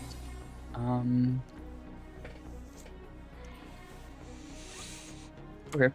Heck, you can even So- go here, honestly, and that's a pretty well covered position as well. Just right there. Yeah. And then you can give Gale your magic weapon bonus. Right. So I move there, and then I'll go ahead and I'll just move there and go ahead and do that. Okay. Go ahead and click magic weapon.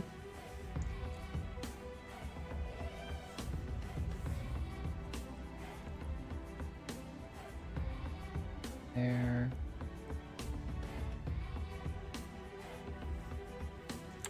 Okay. And we got that set. Awesome. Now we're going to move to Takama. Sorry, making sure I read everything correctly on stanzas.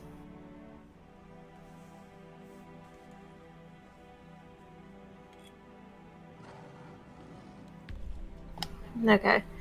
She is going to go into crane stance.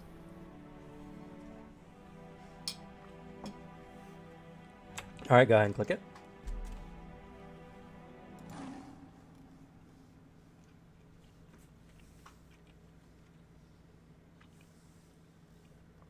So that makes her AC a 19 now. Okay. And then she's going to move so she can get to the other one within her movement speed, which is 25 feet. Okay.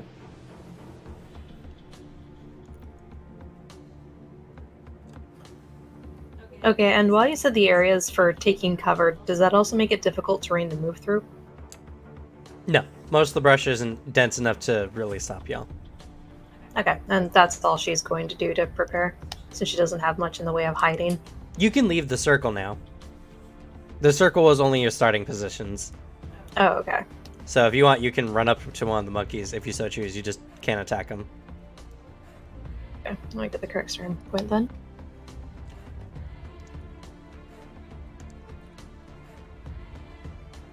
It's okay, she can't attack him anyway. She's like a square off. You have 3 actions. Crane stance was only 1 action. Well, There you then go. she's right in their face. And that is it for her. Alrighty. Now we're gonna move to Raph. Alright, here's where things get fun because summoning. I already know what I want to do. Alright, go ahead. I would like to act together. Okay. So I'm gonna do for Raph is gonna which one was it? Okay. 2 actions is gonna cast Evolution Surge. This is long spell. On fuck, what was your name again? Qualnum. I'm gonna be giving him the 20-foot status bonus to speed.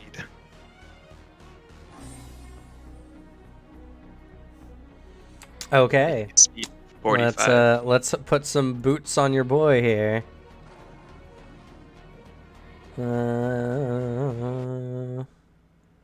Boots. Oh, actually, I got a better one.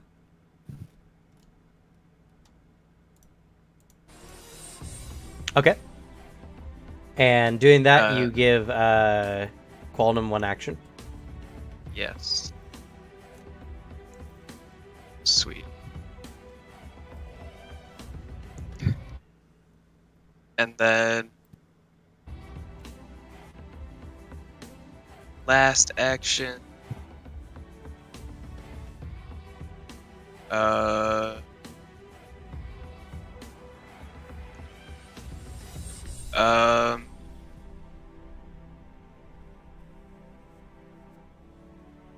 think about my third action. And this can be either you or Oh. Bonham. Yeah, actually I did. Take I cover, wanted right? to, yeah, I just want to take cover. Forgot Okay, that. and you take cover. Okay. Yeah. So whenever you take cover, even if you move behind the same kind of cover, you lose the take cover action. So just so you know, once you take cover, if you move, you lose the greater cover, but you'll still have standard cover. Okay. Alrighty. Then...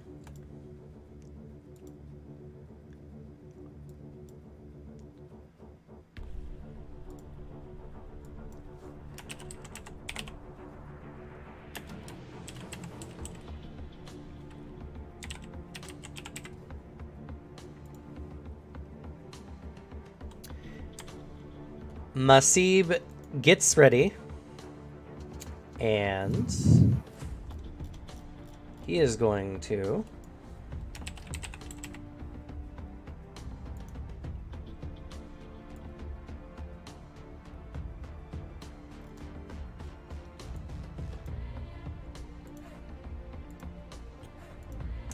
cast Bless.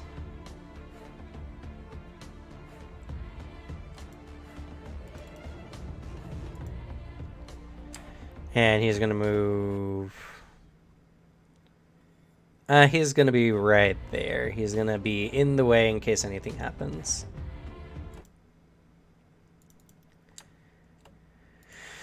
But let me throw out that Bless Aura, shall we? No, not that color. That's a gross color.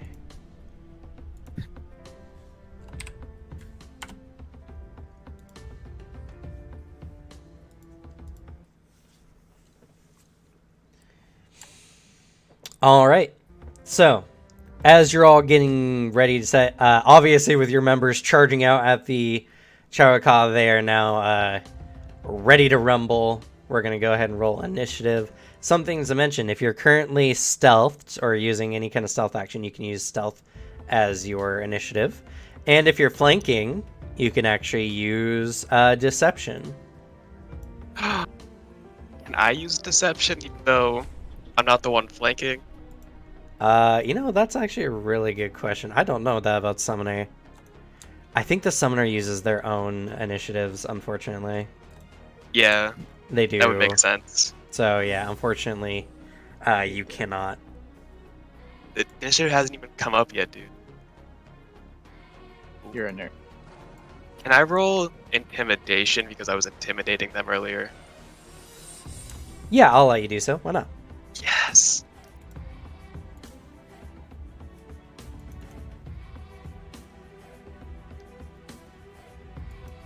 Okay, how do I roll for this? Okay, this is your first time rolling for combat. So, on your right-hand side, under perception there? under Initiative? perception, there's an initiative. And if you have altered initiative, you can hit that scroll-down bar to change which initiative you're rolling. I don't, because I wasn't able to do a stealth action last turn. Nope. 'Cause I had to So cast you'll just be spells. rolling your perception, I'm yeah. Regular. Perfect. Okay, not awful. Go.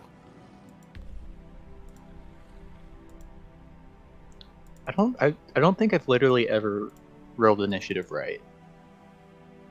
Yeah. No. Like, I always do it too early or don't put it on my dude. And this time you didn't even click the initiative bar, you just hit your stealth skill. Yeah. Go, Misty. Oh, nice.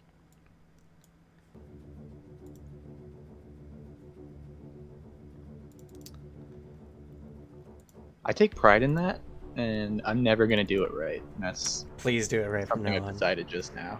No, Please do it never. right from, once. from now on, please. All right. I'm only gonna get more and more wrong.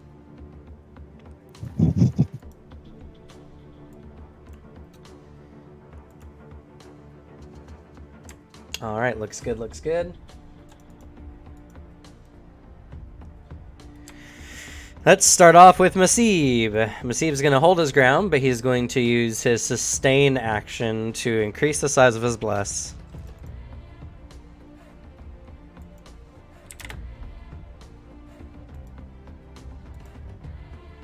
What a dude.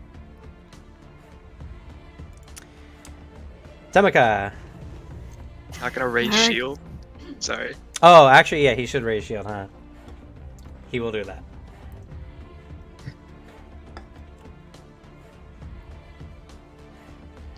Does No. Ray's shield go on top of cover? Is cover circumstance? And shield Not is in cover. item?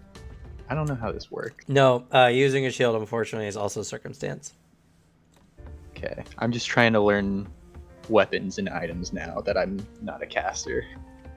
Fair. And Takuma's gonna start wailing on this Sharka. Alrighty, go ahead.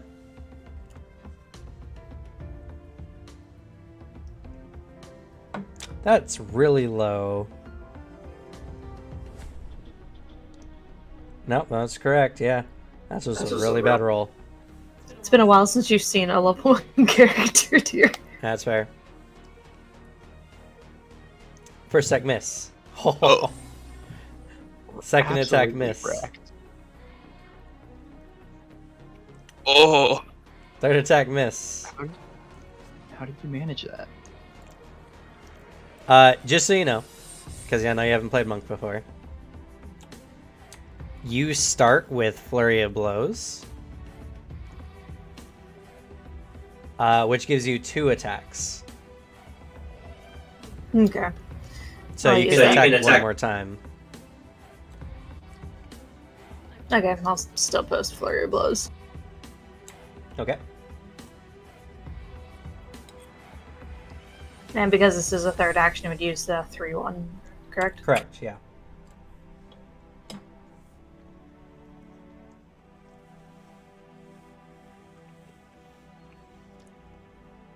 Alright, so Takuman comes up, rushing this Charaka warrior, coming with a flurry of blows, left, right, and up. It's very agilely dodging you, as you see that these small apes are incredibly fast, and you're just not able to land a solid blow. It goes, Hold on. and it's going to lash out at you with attach it, even though it has a sickle in the picture. Don't ask me. Does a 20 hit? Yes. Alright, that's 5 slashing damage. And after it lashes out at you, it's going to move.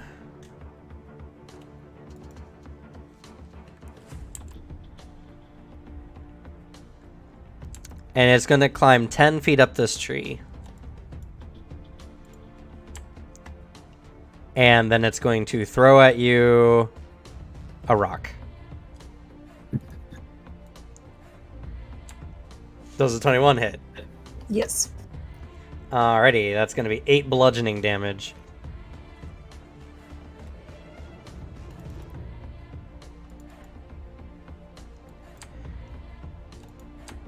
This one is going to pick up a rock and throw it at Kalnem. Qualnem.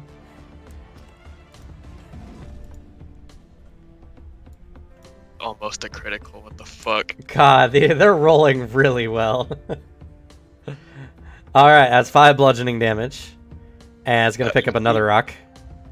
See, from this impact, even though the Paulnum's far away, Raph just seems to wince in pain from this.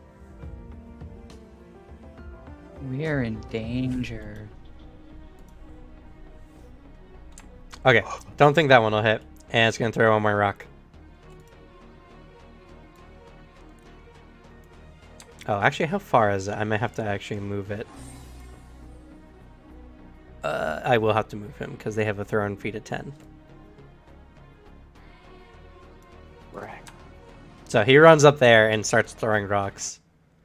Those are its actions. This one over here begins shrieking, and it seems to energize it as it becomes temporarily quickened. Oh no.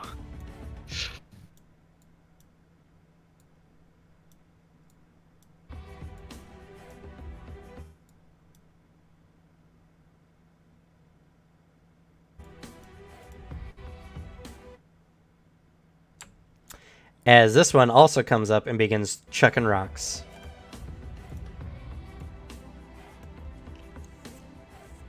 Qualnam takes 9 damage on that one.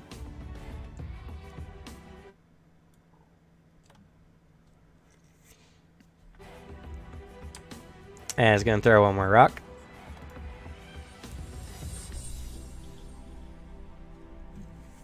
Does a 19 hit?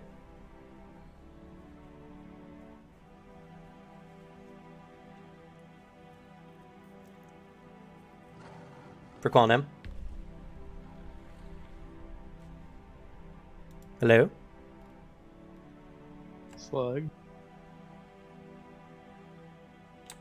Uh-oh. Slug in real life has been pelted by a stone and is now unconscious. It's about time.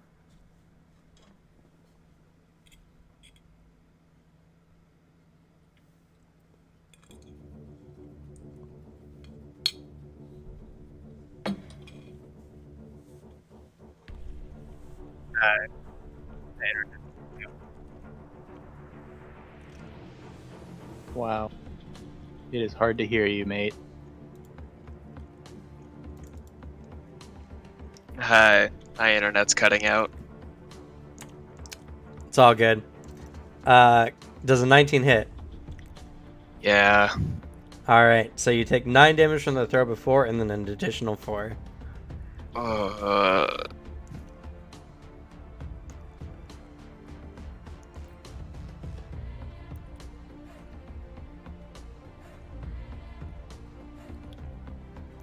Qualnam's not looking good.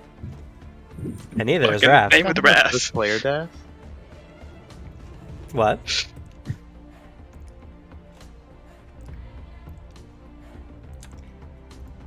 This last Chauraka also goes into a screeching frenzy, becoming temporarily quickened. And it runs up.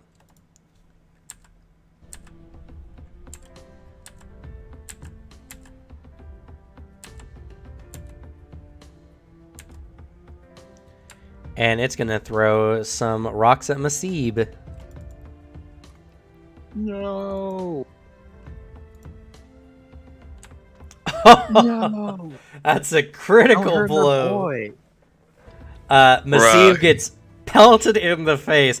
He winces, and you see him like stagger a bit, but he regains his footing. He's still good after taking 16 damage, though. He's Plus the going d6. That's a plus, d6. plus a d6. Why is that not accounted into this? 1 second. Okay, 18 damage. He's still up. One more rock. That misses. Thank God. Jeez.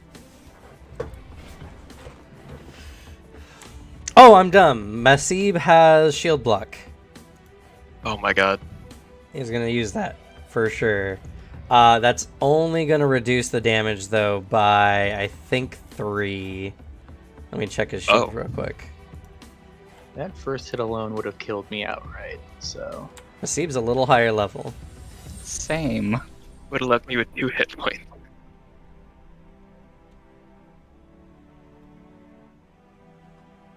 Oh, come on, roll 20. Or not roll 20. Archive Anethus. I'm too squishy for this. They're rolling abnormally high. Their bonuses are not higher than yours. No, but Can't help but notice that it's very common for our enemies to roll abnormally high. I don't know why. I think it's the Booter curse. No, it's not the curse. It's been that way across the board in every game I've been in with him. I think it's just the Bad Luck Gamer title in general. Maybe. That should mean he should be rolling low. No, because Why I is don't it want you given guys to to us? lose. That's why he doesn't want us to lose, so it's rolling a normal guy to kill us. Damn. So he reduced the first attack by 5 damage, which means he took 13 damage.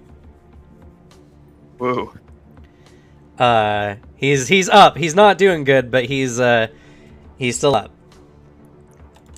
All right, Raph, you're not looking good. Yeah. Oh boy. I'm gonna. Do I have to post act together every time? Nah, Just that's fine. okay. Act together. I'm gonna give myself 2 actions to spend my only spell slot. Cast heal on myself.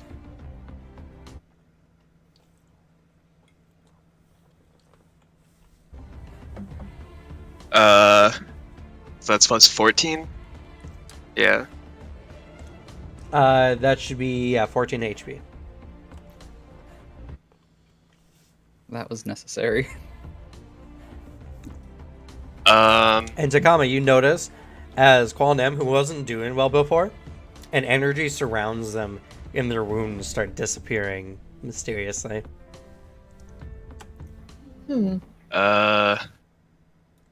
Just gonna for this one action, just gonna walk up to here, and for my final action, Qualnem is going to make a wing attack. Wing attack, let's go. That definitely hits. Woo! Does the good damage seem to hit as well of these evil creatures? Let me see here. The good damage does not seem to affect it. Damn. That's gonna be 6 damage to that one. Well, potentially 6 damage anyway. Oh god.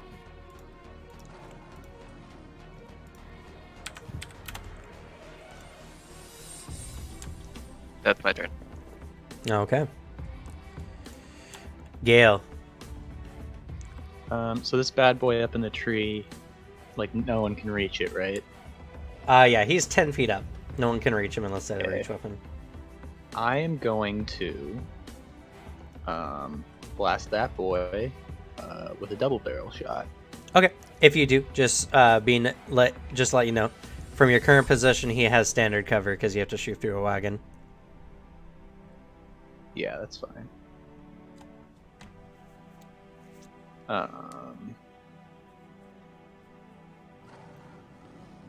No, I have to figure out how this works.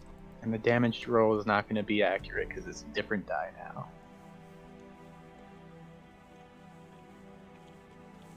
And you also have 2 of them. I hate this. This is the worst.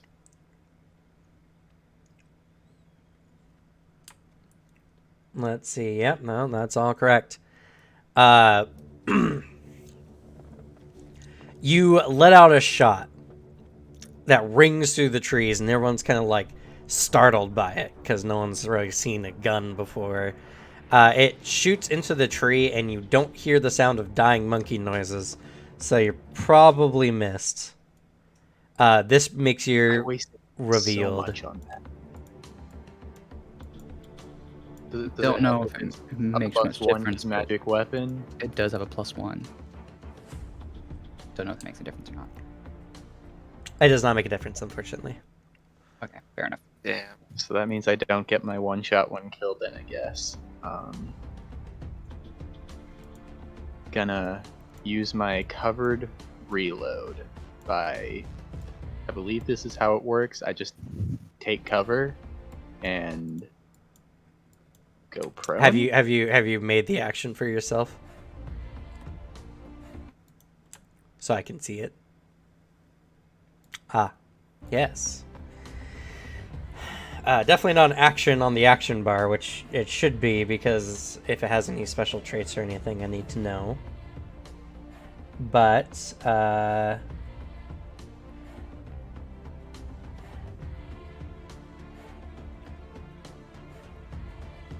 okay. So, you let out your shot, cursing under your breath, you duck down. It's your choice. You can either take cover using the wagon you have again, or you can hide to attempt to, become unseen. I don't think I really have any reason to hide because I don't think it gives me much. Well, it depends on how you want your course of action to go. Because What you could do is you could hide and then stealth again, so that you become unnoticed or unobserved to all of them, so that you get your flat-footed bonus on your next round again. You could do that. It makes flat-footed you bonus on that one, and I still missed. I hate this. well, you rolled really low, unfortunately. Everything was in my favor, and I wasted everything. You were also shooting through cover, which was what actually made the difference. Yeah, I'm gonna take cover. Okay, so you take cover, you get that bonus, and you reload at the same time. That's one reload, right? Yep. You didn't do your double barrel shot though, so. Yeah, I know. And then you have one action remaining. You can use this to stealth to become unnoticed, or you can just make another shot. I'm gonna shoot that guy again. Okay.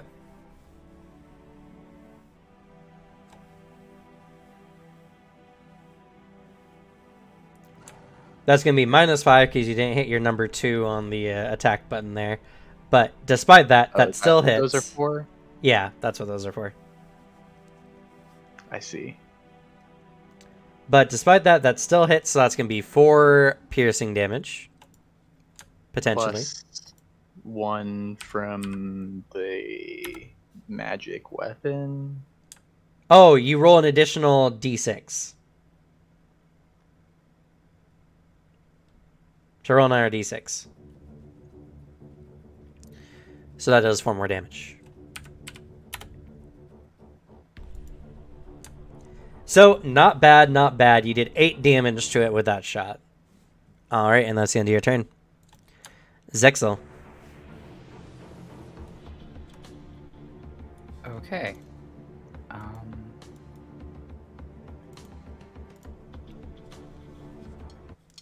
I had no visual of, and I know nothing about his angel summon thing. I know nothing about it. No, they haven't told you about it, so. That's my favorite because the main thing that I would do is to cast Divine Lance, which does good damage. But it is what it is. Okay, so I have 3 actions. So, well, just so you know that good damage doesn't just work because a creature is inherently evil. It only works on evil entities like aberrations, demons, devils, all that kind of stuff, or undead. Most like standard like creatures, humanoids don't take good damage until like they're significantly powerful enough to do so. really, that's not what I was reading. Okay. Well, yeah, because in the rules, like just because a creature is considered good or evil doesn't mean they're affected by those things, unless they are like at least level. I think in the rules it states like they wouldn't even have an evil aura until they were like level 6 or something like that, and it'd be really weak at best. In my game rules, creatures that are not like, outsiders or other kind of creatures don't take good or evil damage till about like level 10. Okay. Because mortals are more ambiguous when it comes to alignment. Okay, that's not what I read at all. Okay.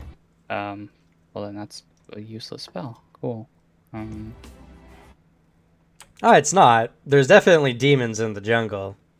But if you want to swap your spells around, you feel free to do so. Well, that gives me next to nothing I can do. Cool. From what I can tell, Masib does seem pretty strong. So He can take a rock to the face anyway. well, he's in my range, so I'm gonna go ahead and stoke the heart on Masib. Okay. So he gets a +2 status bonus to damage rolls.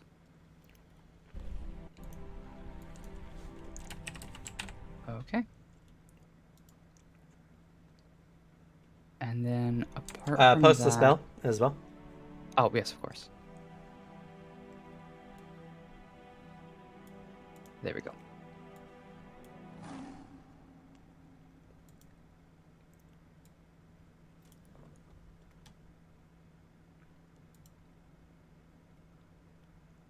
Okay, so my second action, I am going to...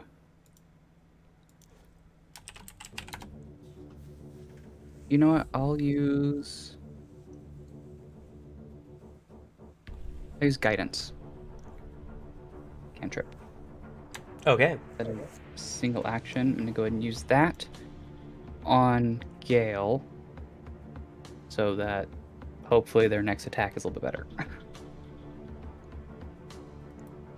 They're supposed to be really good. I'm an expert. I watched you miss once, so let's go with some guidance.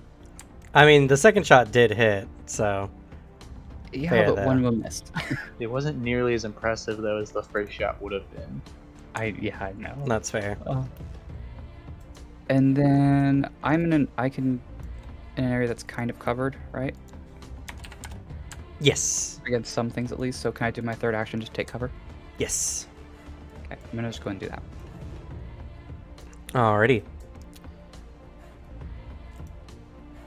Perfect.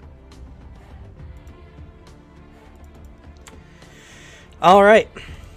Masib's go. He is going to use a standard action to increase his bless aura. I guess emanation, technically.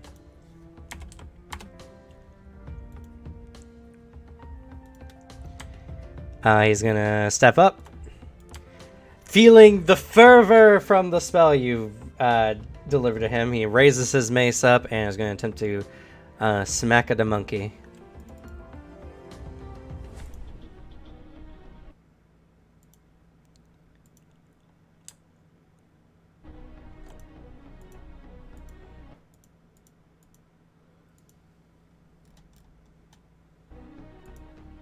Oh, whoops.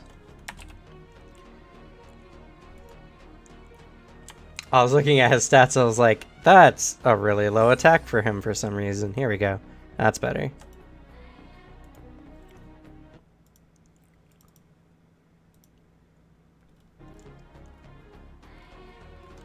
Alright, that's definitely gonna hit. And with your status bonus to damage, that's gonna be 10 damage he does.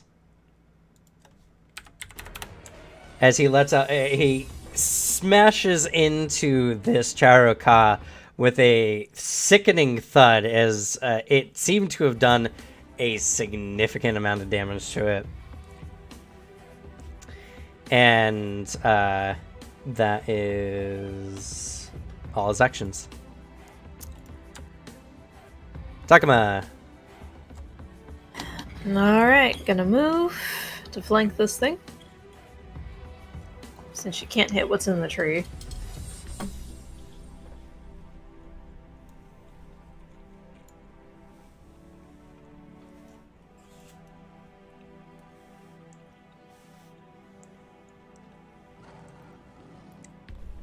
And she's going to flurry of blows for the first one.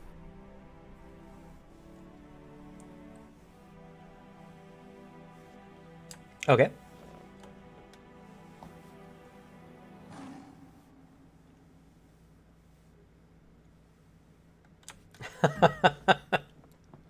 You know what? I'm sick of roll 20 shit. I'm going to use my hero point to reroll that. Okay.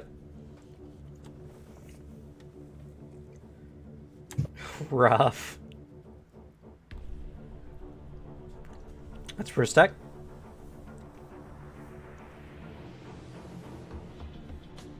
Second attack, you got one action remaining. May I please request permission to roll my own dice since roll 20 wants me dead? Unfortunately, we got to roll and roll 20. Darn.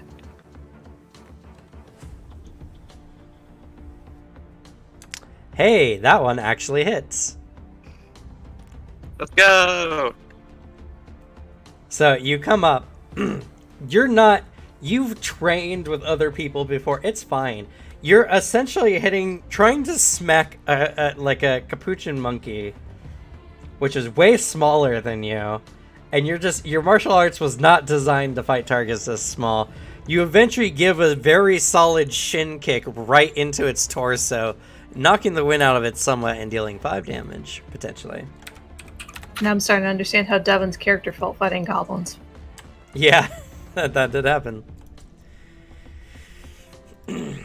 Alright, Charakago. This one, in the tree here, begins shrieking, making it quickened. And it's just going to chuck a ton of rocks.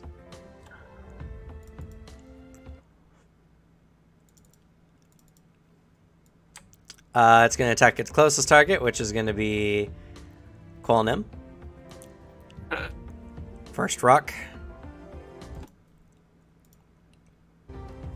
Yes! That's going to be a miss. Second rock. That's 8 damage.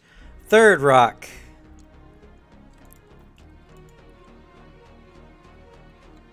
That's going to hella miss. And fourth rock. Oh.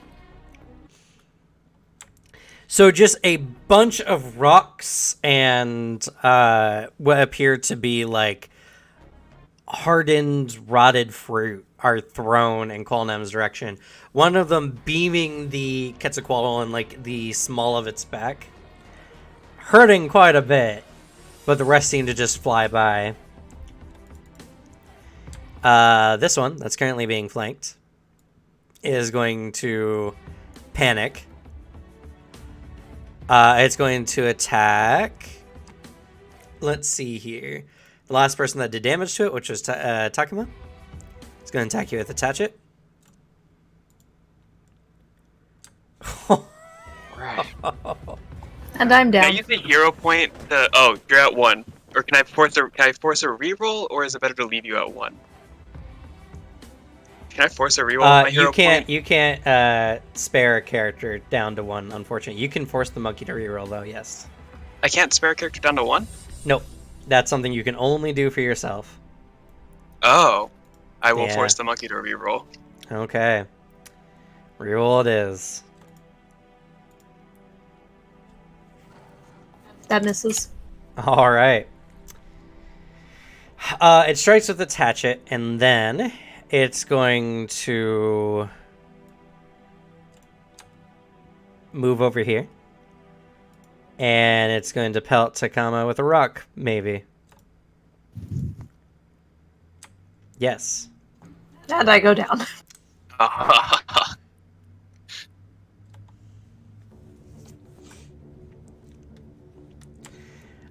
This Jaraka will attack Qualnem with its hatchet. That's a crit. It's going to be 12 points of damage. Yeah, and out. As Raph also just passes out, and Qualnem's gone. Just disappears. Straight up. Dragged it into that corner over there.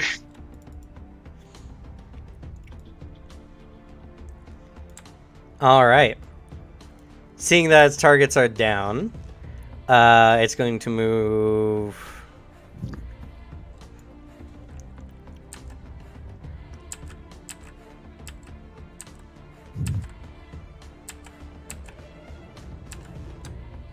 over here. Actually, it's not going to get... It's going to go right here. Also, I've tried to remove this circle. Oh. Hey, now I can. I couldn't do that earlier. But you both just watch Raph just hit the deck and pass out with strange wounds over their body.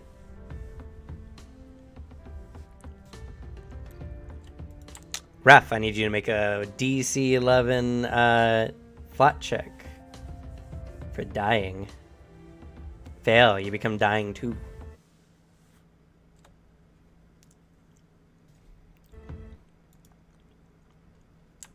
All right, next. We have Gale. You're up. No way to You help need to with reload this your one. gun. Yeah, I'm gonna do a double reload. 2 actions. You've only shot your first bullet so far, so your other bullet is still in the chamber. I said I was doing a double bullet on the first attack. Oh, did you? Oh, I'm sorry. I did not hear Yeah, that. that's why I was so sad. On top of losing my one shot, one kill. Okay. You can use your special reload for one, and then just use another direction for your other reload. Yeah. Is there a benefit to hiding? You're in dim light, so you can hide, even if they can see you directly. Do I get anything from hiding? I mean, I guess. Not unless you use a stealth afterward, sadly. Okay, so I'll just reload normally.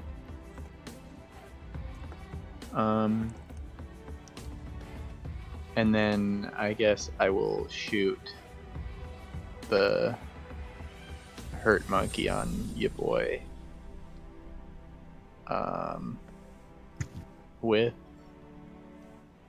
I'll just do a regular shot.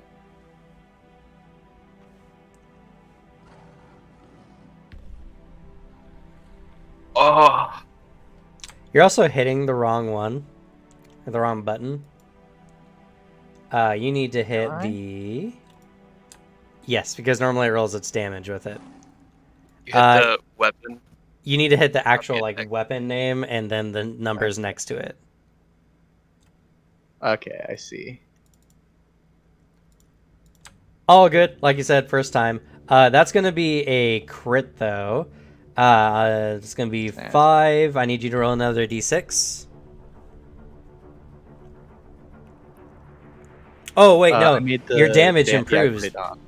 because it's fatal. Oh yeah, it gets 8s, right? D8. No, it's d10s. 10. You have fatal d10. 10s. Also striking, so that's an extra. Oh yeah. Well, So I need you to roll 2d10 plus 1. 3d10 because it's the magic weapon. Oh yeah, 3d10 plus, or no, 2d10 because it gets doubled. Then another d10. Sorry, 2d10 plus 1. That gets doubled plus an additional d10. Because fatal weapons are really, it's- really strong. It's a total of 5d10. No. Roll 2d10 for me, please. Like that. Okay. So you roll 2d10 plus 1, so that's 16, which is 32 damage. Plus 5 more for a total of 37 damage. This This monkey is has nothing no if I brain. hit my first shot. You absolutely... Oh, wait, you used your double barrel, didn't you? No, I used the single shot Oh, okay. because it's not worth it unless it's on top of the one That shot. monkey gets misted by that shot. 37 damage. At level I- 1. Oh my do the god. altered clenched fist meme because that wasn't what I rolled for my first shot, and I'm just disappointed. It's like what could have been, you know? Oh, So do you understand how the fatal works now? Yes. Yeah. I didn't realize it went up that high. Yeah, so it becomes... So whenever you crit, like normal, we double the damage, right? So your dice become d10, so it was 2d10 plus 1 times 2 plus an additional d10. Fatal is insane. yeah. Fatal is insane. Real quick, I'm going to adjust your character sheet though, so we can actually... So I can show you what it actually should look like. So you'll know for any future guns.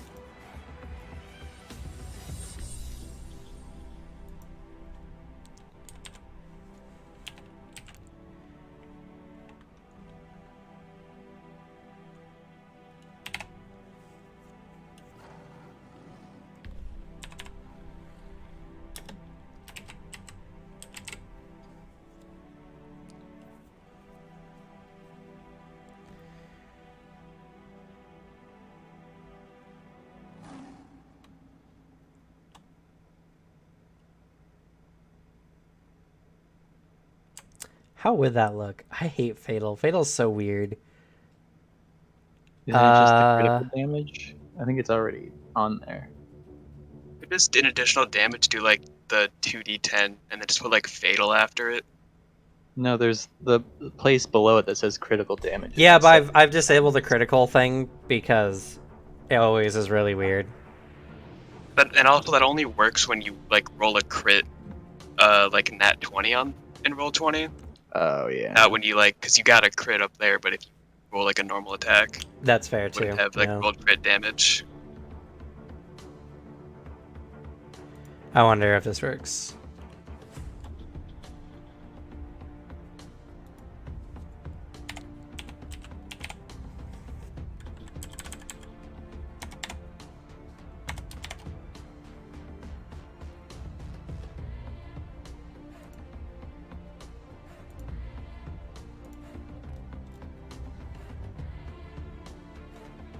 Okay, that works. That's for your standard. That's not including magic weapon, obviously. But you would use the first number, which would be the 2, and then the second number was the one that would be added. If you, like, mouse over it. Okay.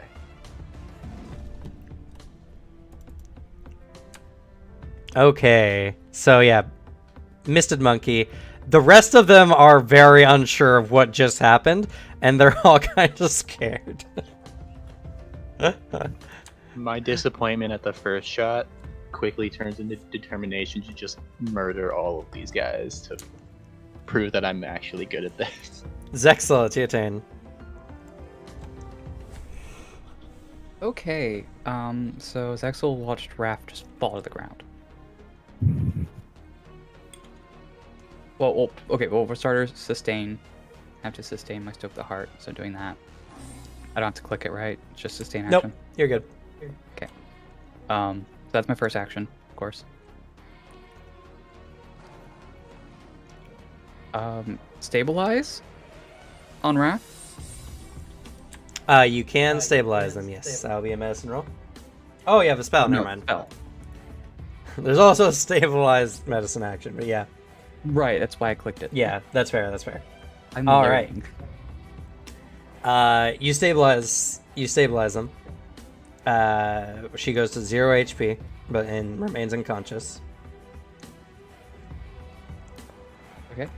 And that's all 3 actions. Alrighty. Zexel helps. Masib is like, this ain't looking good. He is going to. Oh, we destroyed initiative monkey. Correct. All part of my master plan. Now they go I fast. solved the combat. They don't have initiative anymore. They can't go. Duck in time. All right, Masib goes. He's gonna move up to. Let's see.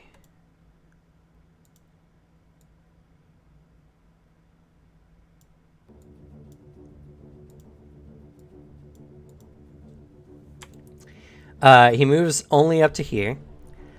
He begins to incantate, and he's going to cast Heal at 2nd level. He's cooler than me. He's also He's a cooler cleric. than all of us.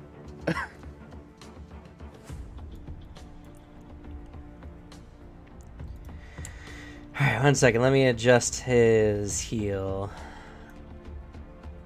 Bum, because he's using it at his 2nd level.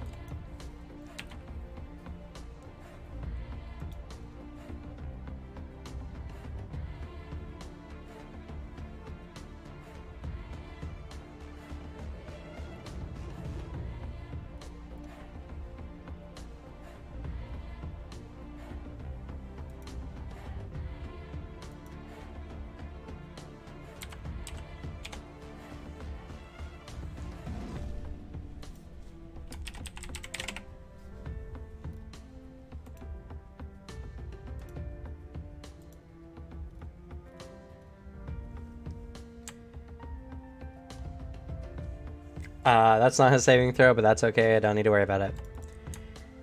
Alright, so he's heightened it, so that gives an additional... Let's see. And the extra healing... Plus 16. Plus 16 for a grand total of 27 HP there, Takuma.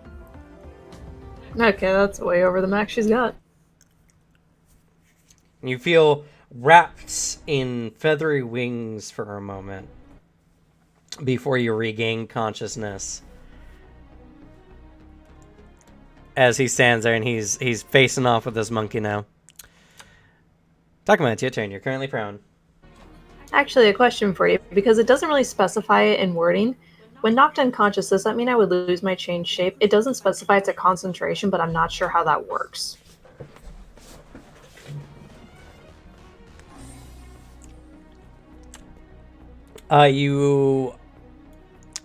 Yours is different. I'll look over the ancestry real quick.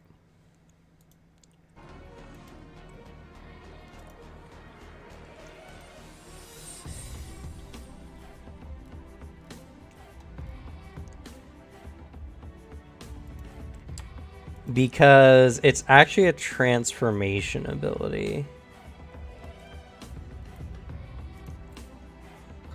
Which is where I was confused, because I wasn't sure if it was only while I remain consciousness, or if it's something I keep even if I go down. Yeah, I'm trying to read it.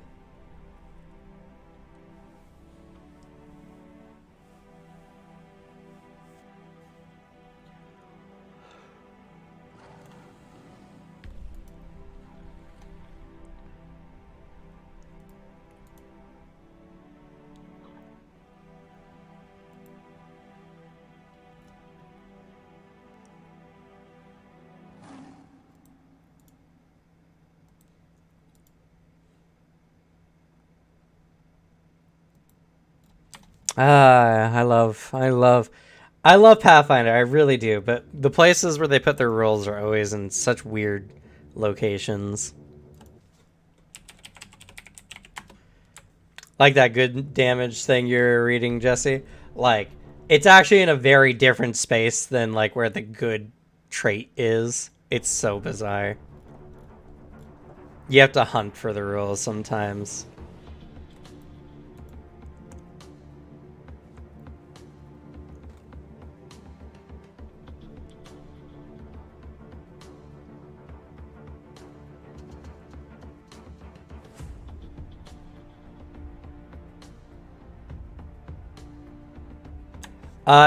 It lasts until you change it. And if it doesn't have a duration, it just keeps going.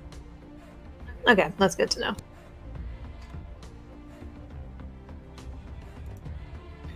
Well then, she is going to use her one action to get up.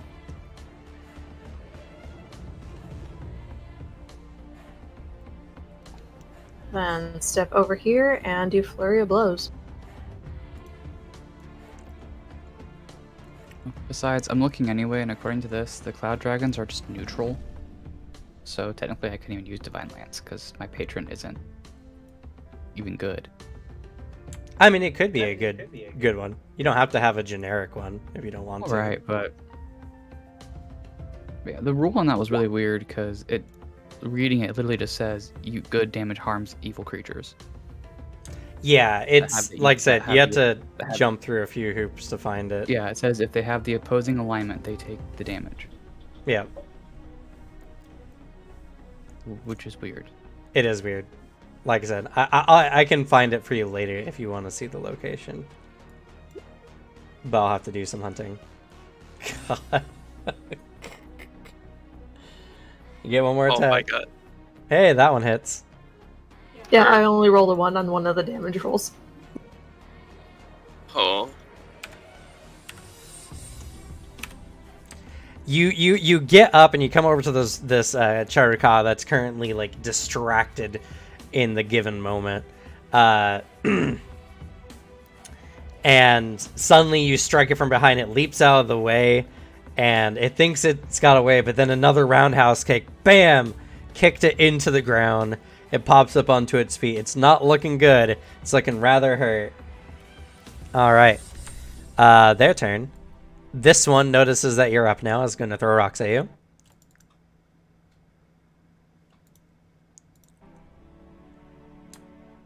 I believe that hits. Yep. It's 9 damage. I think that one misses, though. Yes. And that one definitely misses.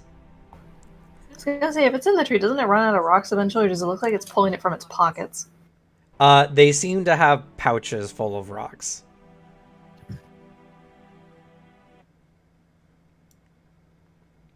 Damn assholes. No rocks. It can also use whatever it finds due to its thrown weapon mastery. God. Hate these things. It can literally just break off branches and chuck them at you with deadly force. This one is going to use its hatchet. Misses. It's going to back away from you a bit. And throw a rock.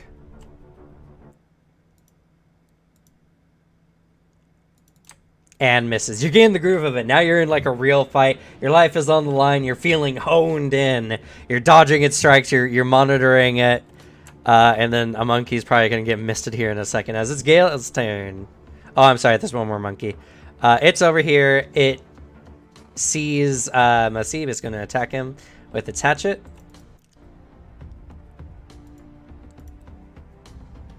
Miss. It's going to back up. Throw a rock. Miss. They seem to, after you missed that one Gale last round, they seem a lot less confident than they did before. And their performance is starting to show. Is that fucker still up in that tree? He is. He's next. Taking him out. And I have personal beef with this boy, so... If you're not worried about cover, I recommend moving out from behind the wagons so you don't give him cover. Yeah. Well, I gotta think about how many actions I'm about to use. Yeah, You I'll still do have a that. bullet.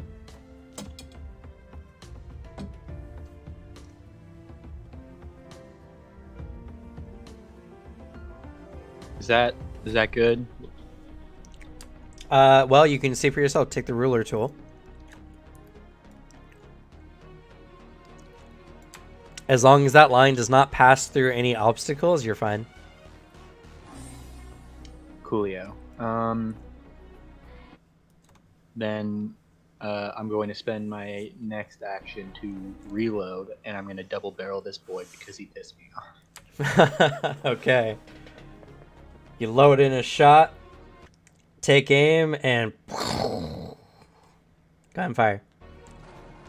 Oh god. And that's not the damage, it's a different die.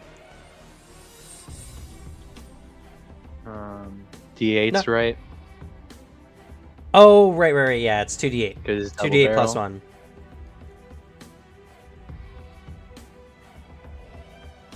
Also magic weapon, so...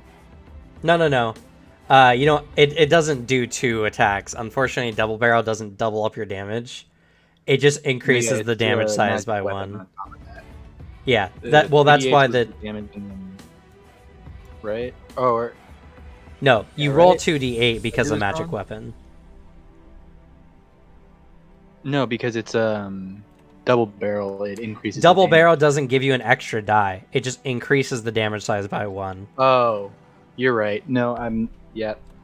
It's only 1 die normally. I've had too many weird shots today. Yeah, no, that's fair. And double barrel's also really confusing. So I don't blame you. So that's going to Yeah. be 8 damage.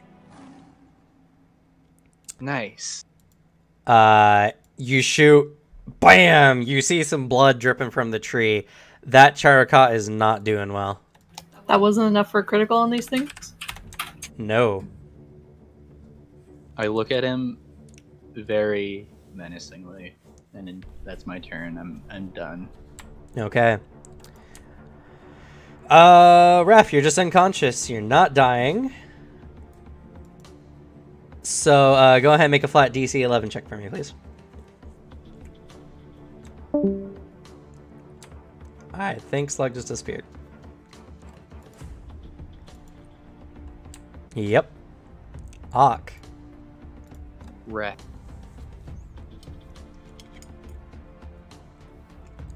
Great timing, though. Oh, terrible timing.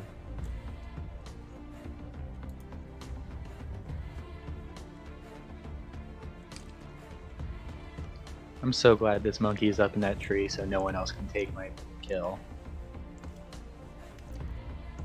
Oh, wow, the double barrel also increases the fatal trait.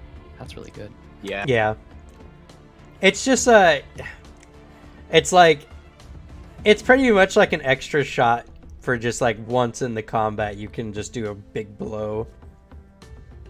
So if I do a double barrel critical on my first attack in combat with magic weapon with the when I'm stealth, it would be like what, total of 5d12 plus d6 plus whatever. No, it would be 2d12 plus 1 times 2 plus 1d12.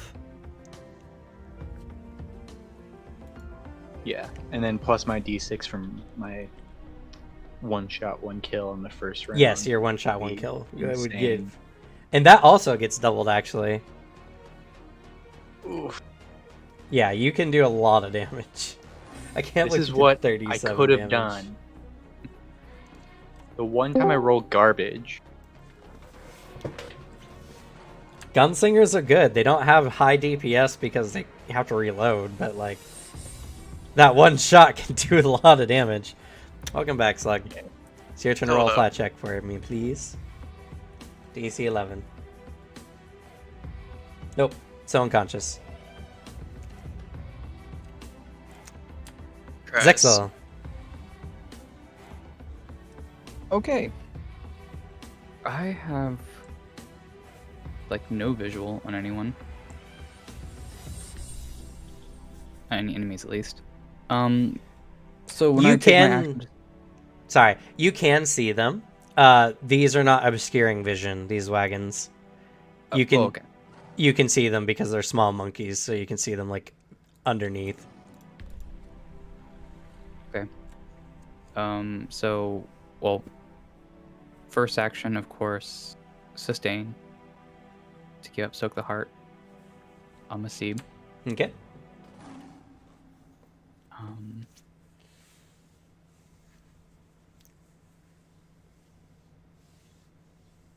I don't think I actually quite have the range.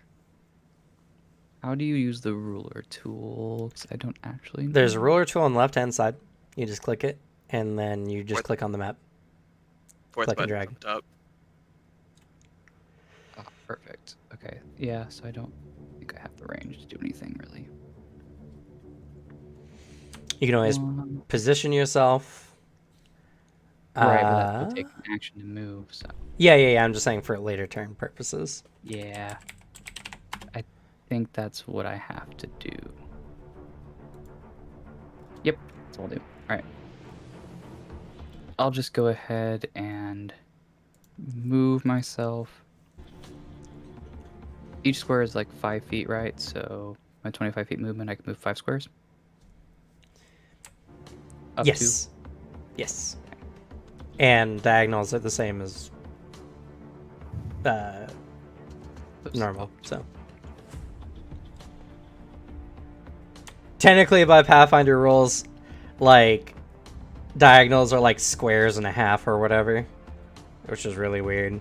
We don't do that rule here. I find that to be just arduous. So I don't know could anyone like who does. go right here. Then. Yeah? Okay. Indeed you can. And let's see. So you've sustained, you've moved. So I have one more action. You have one more action. There's a variety of things you can do. Right.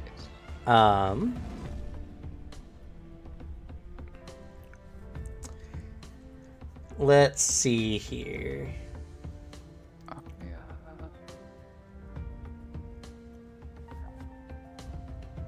A lot of things for one action, though.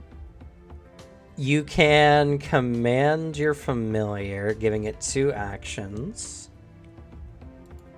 And I believe your familiar can take the aid action. Granted, it will put your familiar a little bit in harm's way. But Or I could use guidance again on someone else now. that's true. Do that. I think that's my best bet. I'll use guidance on. I'll do Maseeb. Okay.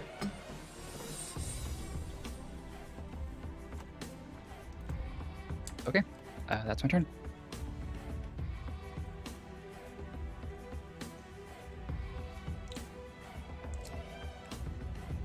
All right, Maseeb with your help steps up. He's gonna smash this Sharukan.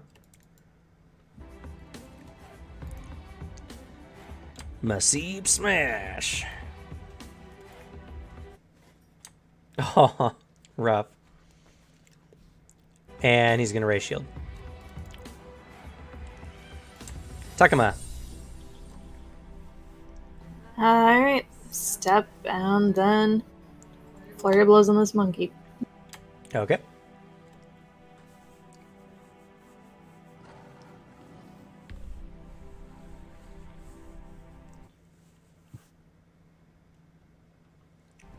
Yeah, one more action.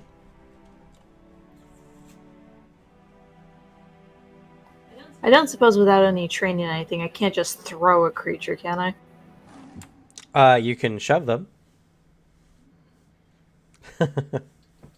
You can shove if you're trained in athletics. You can shove, trip, grab.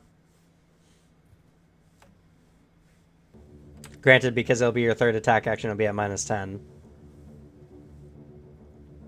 You can intimidate if you have intimidation. Attempt to demoralize. I don't suppose I can try to reason with these things, can I? After that one got misted, you think that talking is kind of off the table. Alright then just another hit then. Okay. Alrighty. Their turn. This one in the tree. After getting shot is scared shitless. It hops down the tree and it's going to take cover behind it. And it's going to... How's the distance? That's a long distance.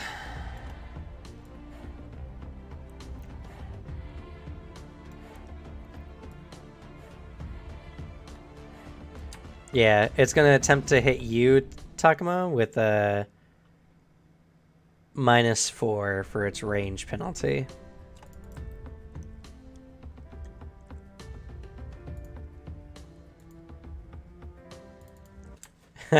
It's sitting there, its hand is just shaking, and it just drops the rock. It's too afraid to even inch out of its hiding place now for fear of doing what happened to poor Bill over there.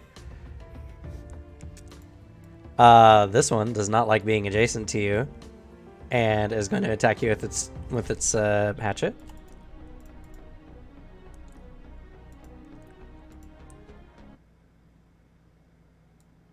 It's going to be 8 points of slashing damage. And he's going to move away. And throw a rock at you. Miss. And this one is going to attack Maseeb.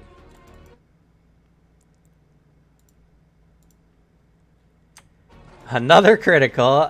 He's going to shield block for 5 of that off, so he takes 3 damage. And then it's going to back up. Throw a rock. And miss. Gale.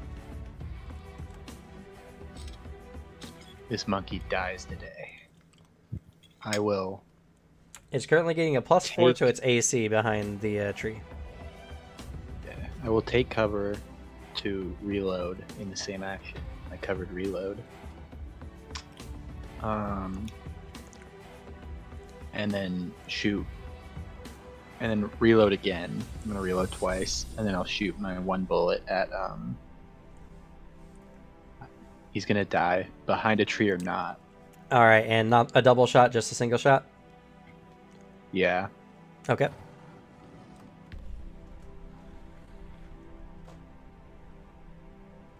Miss. Hate this. You let on our shot. It blows a big hole in the side of this tree, but the monkey seems to live. All right, I Raph, pretend go. like I did it on purpose to intimidate it. The monkey's just shitting itself right now. It did shit itself. You've given it more ammo. I'm having fun. You're unconscious. I'm so sorry. Your luck is garbage. That +1 It's okay. attack is applied to his there, right? In that 18 Yeah. from my spell. Is it? Yeah, I added that. Even Okay. if you improve that by 1, it's still gonna hit. 15 wouldn't hit. Oh gosh. Okay. Nope. It took me rolling a 17 to hit it. Who knows? Anyway, Zexa, it's your turn. Okay. Wow. Okay. Well, I believe this is my 5th sustain. Yeah, you're fine. I believe it's 10 rounds to a minute. It's so- 10 rounds per minute, just like D&D. Okay. Yeah. All right. So I still have 5 more of that. Cool. So first action that. Don't have many other things that I can do.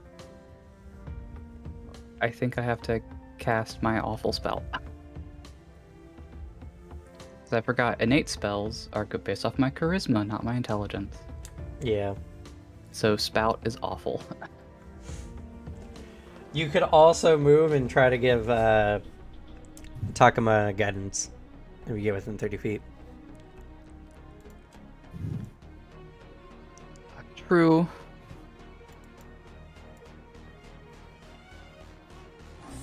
True. I just have to move forward 1 space. Yep. It's up to you. Either way.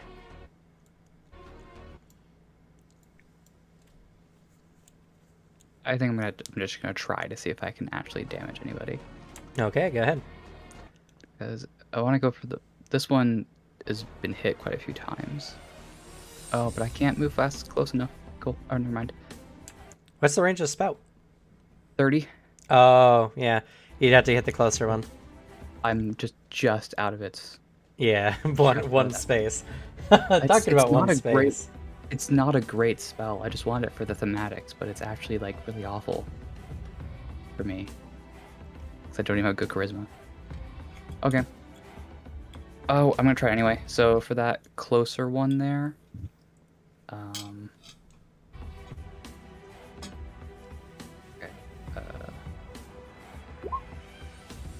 which is a reflex saving throw of 14.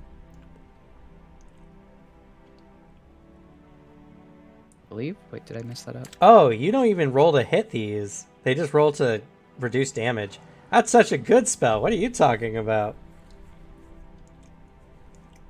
Wait, oh, you can do it once per day. It's not a cantrip, is it? It's a cantrip. Oh, you didn't put it in your cantrip spell slot. That's I why. put it in the innate because it comes from. I see. You are correct. Put it Yeah, in each I see house. the cantrip trait right there. Yeah, you don't even roll to hit it. It just rolls a reflex for half or full damage. Did I do the reflex right? Did I do the thing right? Let's see. I see. Yes, I did. Yeah, I did. Okay. Because it's 2 less than my normal spells. My normal spells DC is 16. Yep.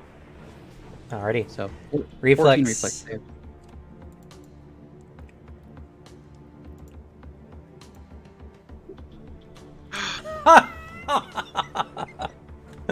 Amazing. Alright, he takes double damage. Oh yeah, it's a crit fail. Oh. And doesn't your little dude have an effect for that?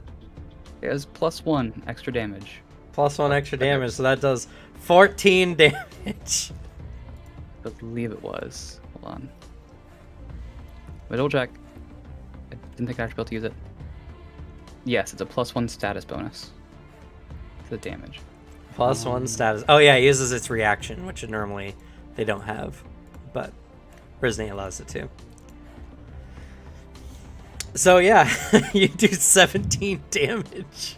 Or not 17, 14 damage. It's a bad spell. I mean, Blows monkey literally out of the water. I was so close to, like, even with the 1, I'm still not that much higher. It's only a 14 DC. And my charisma's only a +1. True, but it also always rolls for, like, even if they succeed, they still take half damage. I suppose, yeah. But... So it's a spell that, like, almost always will do damage, and plus your little dude's +1 doesn't get halved. It's just whatever damage, so... True. It's actually not a bad spell. Yeah, I might actually increase my charisma later or something to try to make it a little bit better. Well, fortunately, whenever you get your level up boosts at level 5, you'll get 4 boosts again. Okay. So All right. I think you'll be good. Yeah. Not bad because that was. Oh wait, no, that 6 has the +1 applied already, so it'll only be 12 damage. Oh, does it have a +1 applied already? Yeah, I put it in the it does. miscellaneous. Oh, modifier. okay, so that'd be 12 damage. Yeah, some more HP. Right, because it's always active. Well, it doesn't have to use a No. reaction. No. It's an aura. It just says 30-foot aura. Oh. Creatures in that area get a +1 status bonus. It's Wow. sitting on my head, so I'm definitely. That's pretty good. Yeah. But Alrighty. there's just so few winter spells. Well, we can definitely help you with that a little later, for sure, after level 1. Alright. But anyway, Masib goes. He sees that Takama is having some problems, so he's gonna do another heal.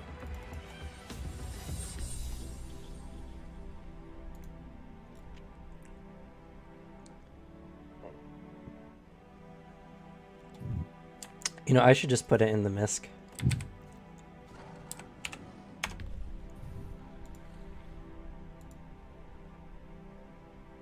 Oh! You receive 29 HP. I don't suppose this gives me temp HP, does it? No, it does not. Darn. He has 1 extra heal left after this. And then he's going to raise shield. Takuma. Alright, step and beat up monkey.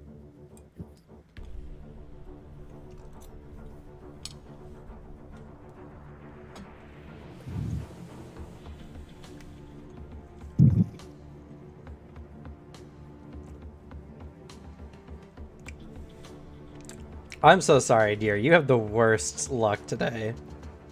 I've not seen you roll above a 5 in a while. Maybe this is the universe just telling me I'm better off playing a goblin barbarian. I'm so sorry. Or roll 20 just hates my guts. Today's just not your day. Alright, the Charaka. They're gonna go. Yeah, this guy, he's hiding there behind that tree. He's gonna throw some rocks at you. Takuma. -4 on each of these.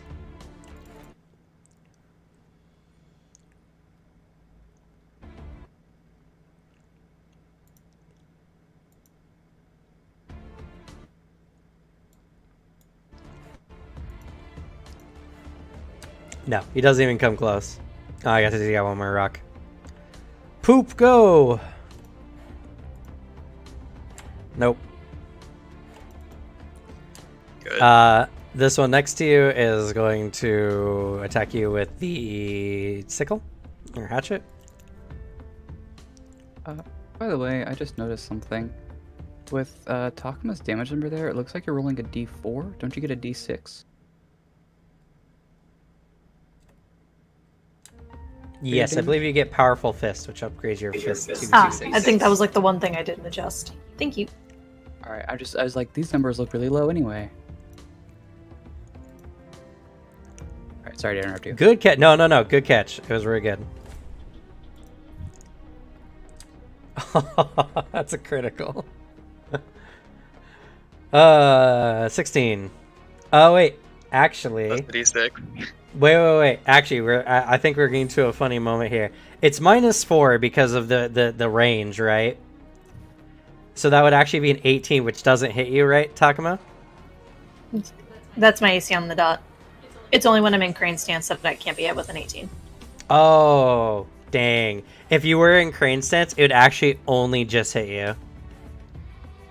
16 damage it is. Got it. Plus the D6 deadly. Yeah, plus a d6 deadly. For a grand Sorry. total of 19 damage. I'm down. I'm so sorry.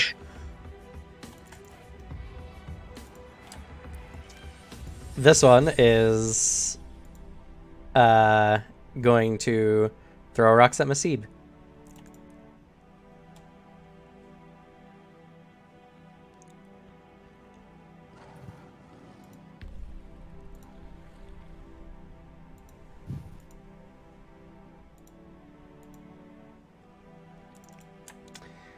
Okay, the first one hits.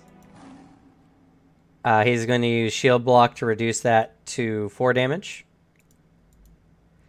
He's getting pretty battered, but he's still got a fair amount of hit points at this point. That shield block has been saving him a lot of health. And I wonder what that's like. All right. Gale, it's your turn. Yeah, 1 bullet. Listen, you guys might need help or whatever, but until this fucker dies, you're not getting it from me. I'm gonna murder this stupid monkey.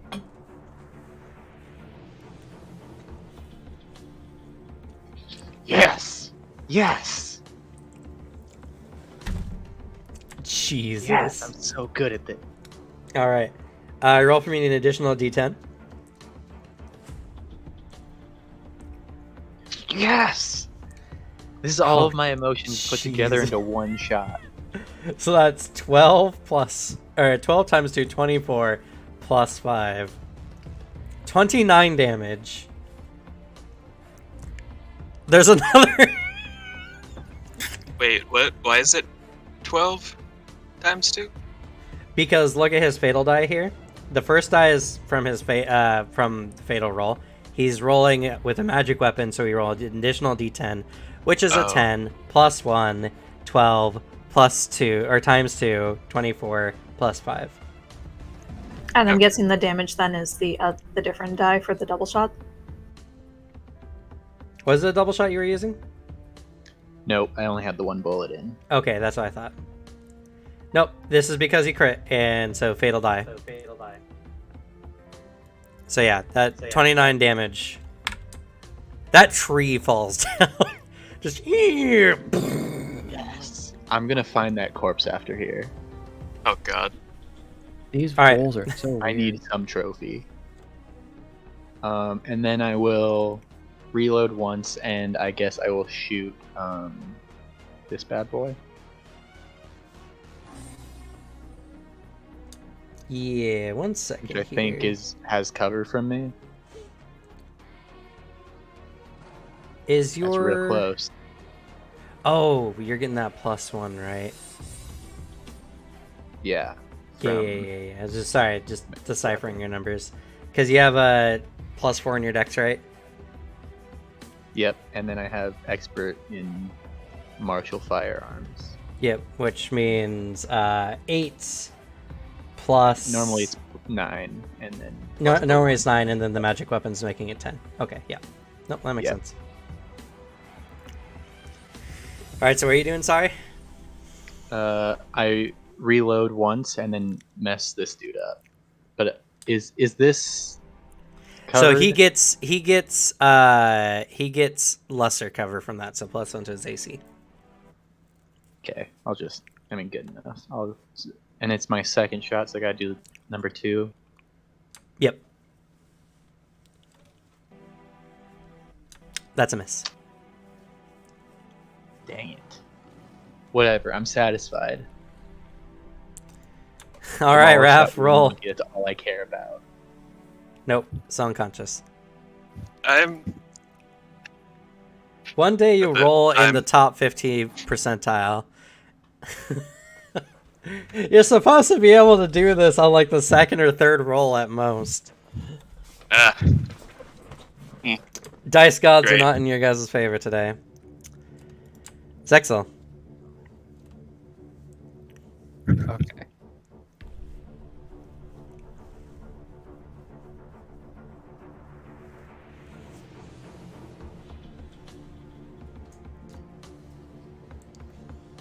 I do that. Hasib looks over and is just like, I got her, don't worry.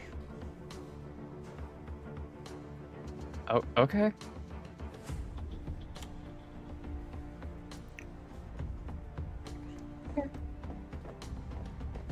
He's got one more If heal.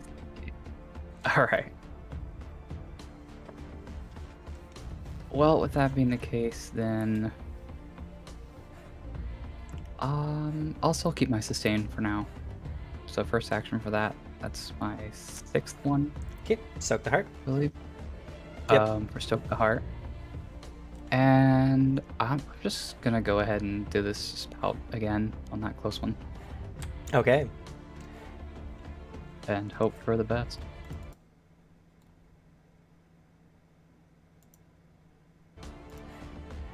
There you go. Oh, okay. Success, not a crit success though, so he still takes half, which is going to be, well, it's half round up in this system, so that's 3 + 1, 4 damage. the one's already in there. Oh, that's right, that's right. So it's 3. Yep. Be just 3. Yeah. I'm so used to just doing all the math myself, accounting Right. for everything. All I right, thought it'd so be easier 3 just to damage. add the miscellaneous bonus. No, it is. Trust me. I'm just so used to doing all the work. All right. That's still 3 damage, really. Like, that's not that bad, honestly. It's 2 less than what you Better would than have what done I'm if you doing. failed. I mean, fair. All right. Massive is going to heal. Has Raph ever gotten up yet? Nope. Still on the floor unconscious. Oof, rough roll. 24 HP, though.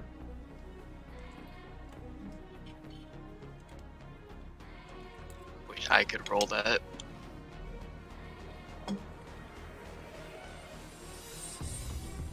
And then he raises his shield. Takuma.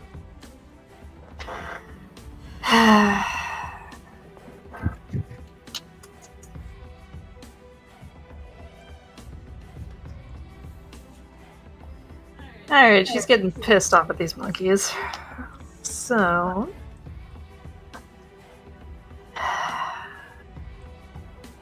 Gonna get up.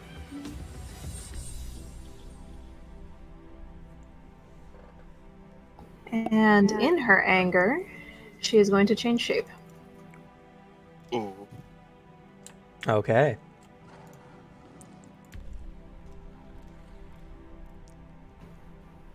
And you guys see Takuma switch from the 6-foot orc woman she was into a 5-foot long looking peacock spider.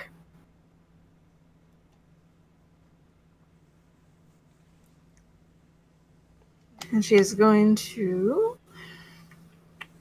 move up towards it, and that's going to be her actions.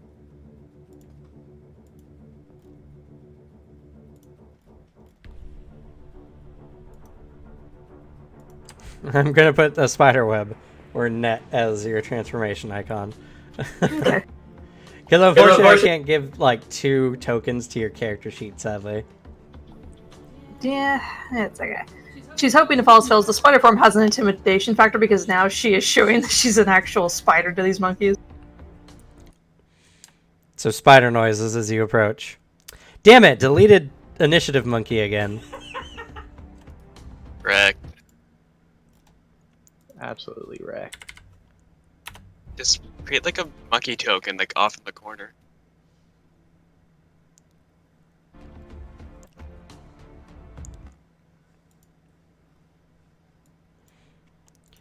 Well, normally I have like dark spots I can hide my tokens, but not this time around. It's okay. We won't kill every one of my initiative monkeys first, hopefully. It's always the initiative monkey first! Alright. So this one sees you getting up again, turning into a spider. It thinks you're just a monster at this point. You don't go down, you just keep getting up, and now you're a fucking spider. It is going to attack you with its hatchet. Miss out of sheer terror, and it's going to run over here and hit you with a rock.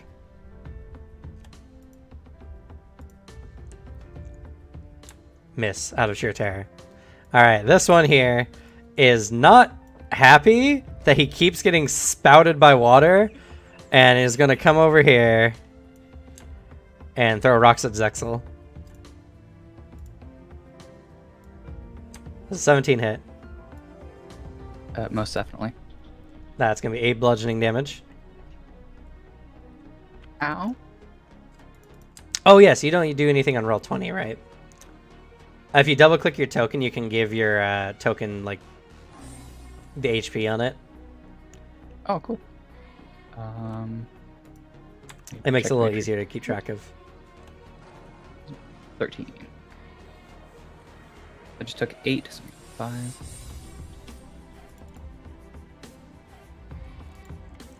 And then rock number 2. Add. Okay. Oh, thank. Oh. All right. Raph, roll for me, please. Get. That's 5 in a row, and you flipped heads 5 times in a row. It's such a good thing I stabilize you. It really is. You would be dead if you didn't get stabilized.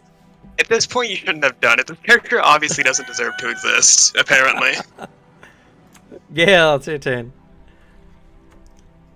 I'm really tempted to kill the initiative monkey, but I'm gonna go for the other one instead. Can you just shoot me instead? Put me out of my misery. It'll get standard I believe cover. I'm out of bullets. You are out of so bullets, yes. I am going to.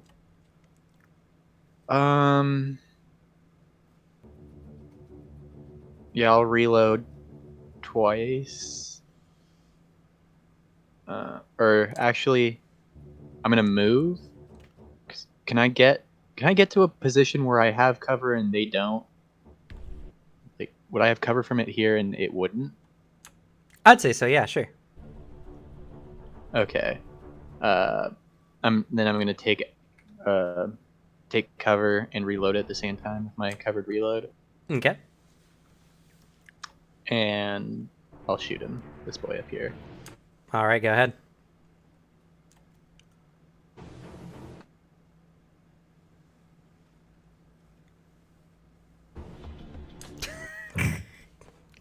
Roll for me another d10, please. I love gunslingers. They're great. I picked the wrong class. Well, it doesn't help that Booter is the only one rolling well of all of you. He's also the only one that I think has a +10 naturally to everything. Yeah, I have a +10. Well, yeah, I mean, definitely Wait. Booter is going to be the higher one, but it doesn't help that no one else has rolled above a 10 in, like, several turns. Yeah, I guess the last, like, 3 or 4 rolls have been above 17. Yeah, everything you've gotten that's been a 20 up means you've rolled above a 10. Which has been everything for you. You've stolen the group's luck. Anyway, that's 15 times 2, 30 plus 3 damage, 33 damage. That's another Misty Monkey. Just another... And that monkey's chest just explodes into viscera. Shock Spider looks back at you. I wave. Loads gun. Zexel, it's your turn. Okay. You have an angry monkey throwing stones at you. Yeah, I noticed that. Really hoping Masi will actually attack this time, so I'm gonna use my 7th sustain. And then spout again, the one in front of me. It's like the last one, so I just want to pick on.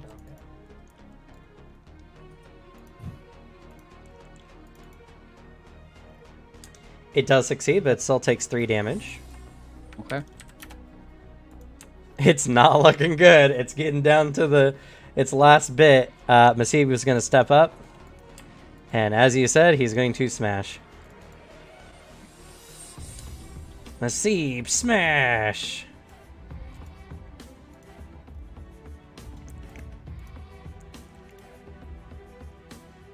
Oh, there we go.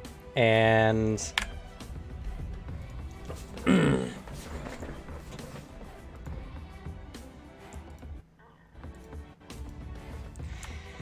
With that, the last of the Chauraka go down. You're all exhausted. That was a pretty harsh battle with just so many. Many of your party members are incredibly injured or unconscious at the moment. But you still hear just the constant sound of hooting and hollering of various ape in the woods. And you can see now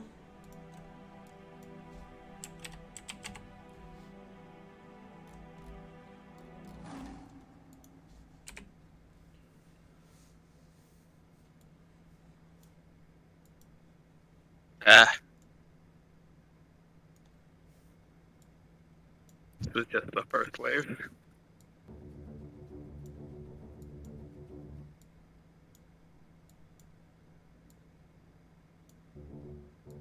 Cameron. Cameron, it's okay. You can stop adding more. Give me No, more. Nope. Shut I'm up. gonna make this place so misty, it's gonna be blood just everywhere.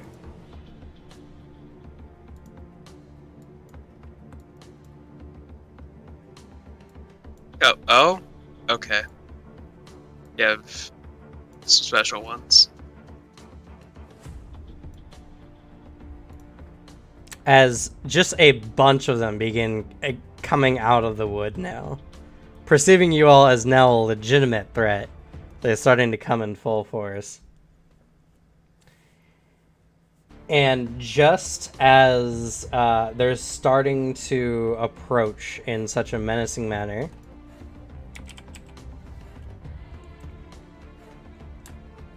suddenly you hear a low guttural howl.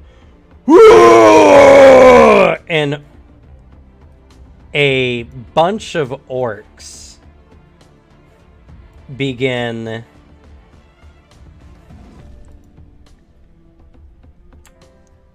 jumping out of the wood.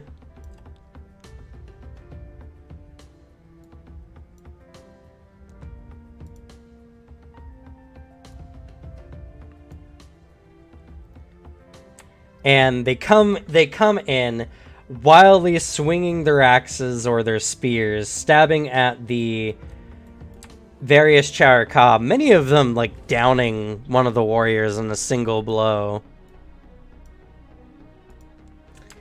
As the orcs kind of come out and start fighting, several other orcs come out of the woodwork near your wagons. And for those who do not live in this region, like maybe Gale or whatever, this would not necessarily be a welcoming sight.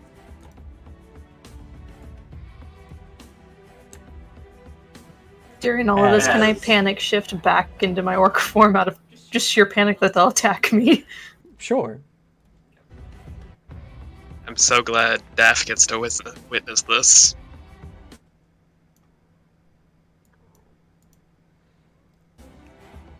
Oh, who's that guy? Does Zexel have time to like get over to Raph? Yeah. Okay, This I'm is gonna now do kind that. of like all cinematic. So as you're kind of Okay. going over and doing this, and Can I roll one more time? Sorry. Yeah, Before sure, you go roll, ahead. Can I just do one thing? Can I just do one thing before you roll? What is it? Okay, I'm gonna take dribble off my head, hold it over Raph, and then just like shake him to get water, to spray water on him. Okay, sure, sounds good. Just for no, like pretty much no reason. But like water wakes people up, right? It does. It It does. seems It worked. to work. Good job. It took you 6 rolls to roll tails. Congrats. To wake up. It's that wake up water. Surprised. You went to sleep at like the beginning of this fight, and now it's so different. Yeah, you just hear orcs fighting Charokah in the back. This orc comes up to you. His name is Mukluk.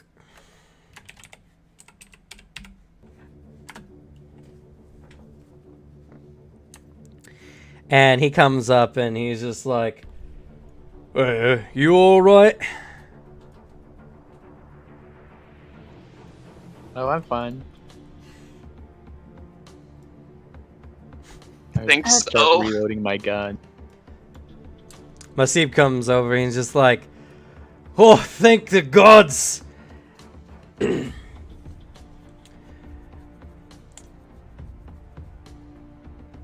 Matangi is here! We're saved! All the other dwarves begin shouting and cheering as Mukluk comes up and he just says,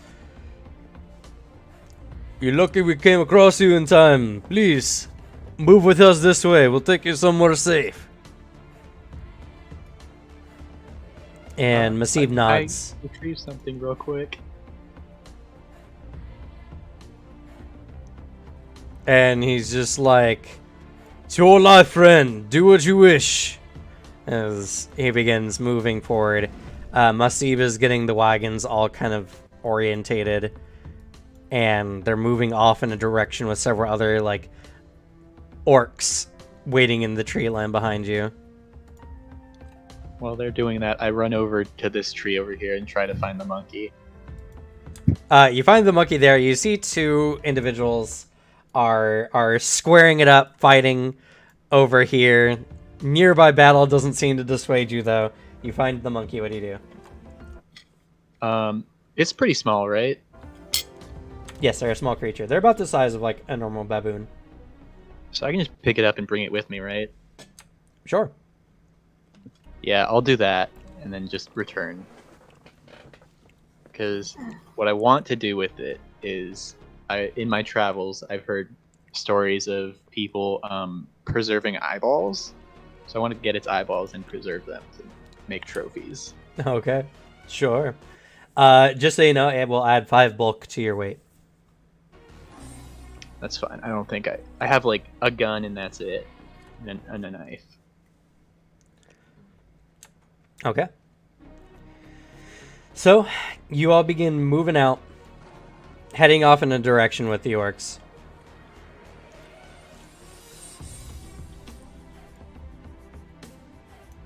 Summon Qualm back. Just start like cuddling.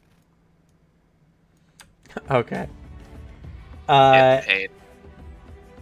And unfortunately for you all who had to fight, you guys have to travel for like another couple hours before you get somewhere safe. And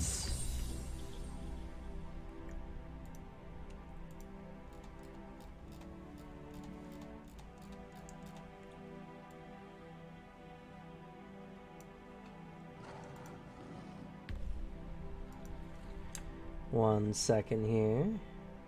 I'm really liking that there's a map that we can now see where we've been instead of it being cluttered with all the locations on the map that we could possibly go. Yeah.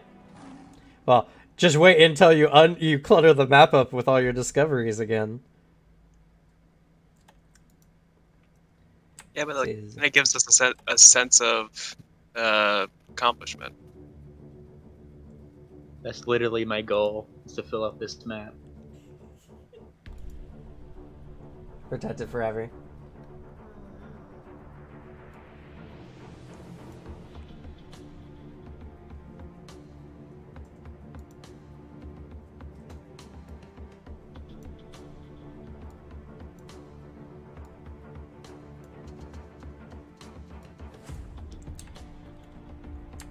But they start bringing you until you eventually come across a very like quickly built campsite with a variety of huts and section off pieces. It looks like similar to how the Tarlu, like set down their settlements for the day. Though these buildings seem to be made of much looser and flimsier material.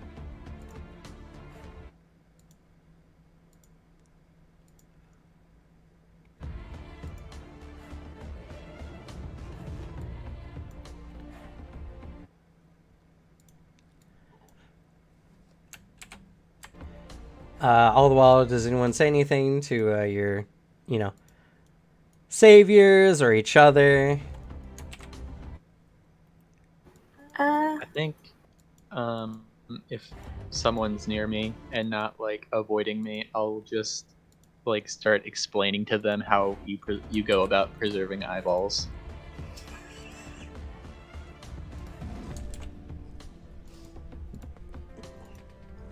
Doesn't really matter who it is. Well, that's woefully creepy. Oh, are you looking to preserve the eyeballs? Yeah, I heard in one of my travels I visited a small village and there was a shaman there who told me how to go about preserving certain animal parts. That's so cool. Do you want any help on removing the eyeballs? Oh yeah, sure. Listen, 'Cause I love learning experiences, and it's always good to learn new things, and I love teaching new things too. If you want to learn how to preserve eyeballs. Sounds cool. Takuma would have pulled out some bandages and offered to bandage up Gale's wounds. I haven't been hit. Well, you gained wounds. Did No, I? Raph was the one who went Raph down. was the one that gained wounds. Raph was the one. Yeah. My apologies, I'm still. I was about to believe you. I don't know anymore. Yeah, that might help. Can I like on the walk just like spend 10 minutes doing medicine, spend 10 minutes to treat wounds? Because I have Sure. healer's tools. Okay. Yeah, I'd like to just like look for any materials I might need along the way too. If I need like certain sap or something. While you're treating the wounds, Zekel just gonna be like, "Isn't Dribble so amazing? It helped you get up from the ground. Like, Dribble did such a good job." It was. Yeah, thank you, Dribble. Thank you. How long was I out? Like pretty close to a minute, I'd say. It was about a minute. It was only like 30 seconds. Granted, it feels like forever in combat. Right. Well, I was on like my 8th sustain. Well, yeah, but they didn't go down Dropped at the very after- beginning of the You dropped combat. after like probably 3 turns, I think. Yeah. Well, they made 6 rolls, Right. so they were unconscious for 30 out of 36, when they got up. Yeah.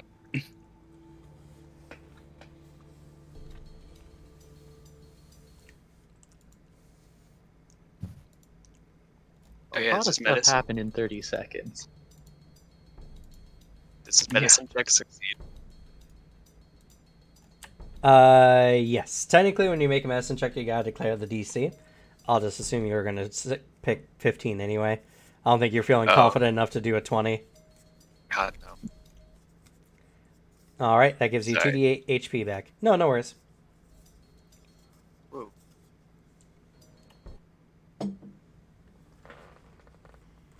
Actually, I'm curious. With all the talk about preserving eyeballs, I do have a skill in crafting. Would I have an idea as to how to do that?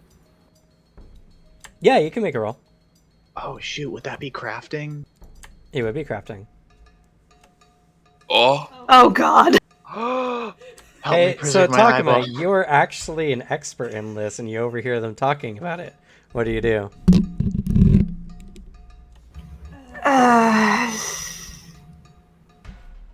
She doesn't necessarily approach, but she talks loud enough for you to hear.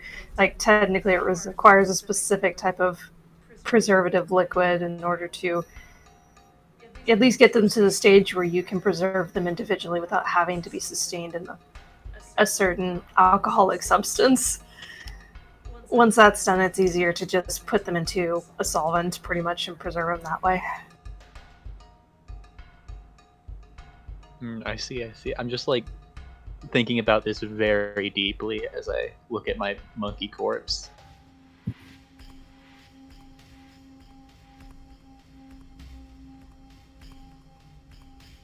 Well, first things first, I guess I should, if we're in the village, I guess I should get the eyeballs out, huh?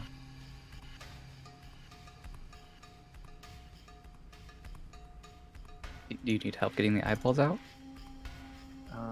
I mean, I'm always welcoming help. I mean, I have healer's tools. I don't know if that can take eyeballs out, but it can patch up wounds. Seems like the exact opposite I mean, we're doing. don't worry about it. I mean, it would be, I guess, it could be kind of a medicine check if GM determines it that way. It's like anatomy stuff.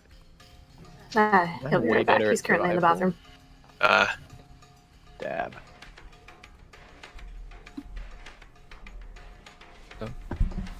Yeah, I guess it could be that way.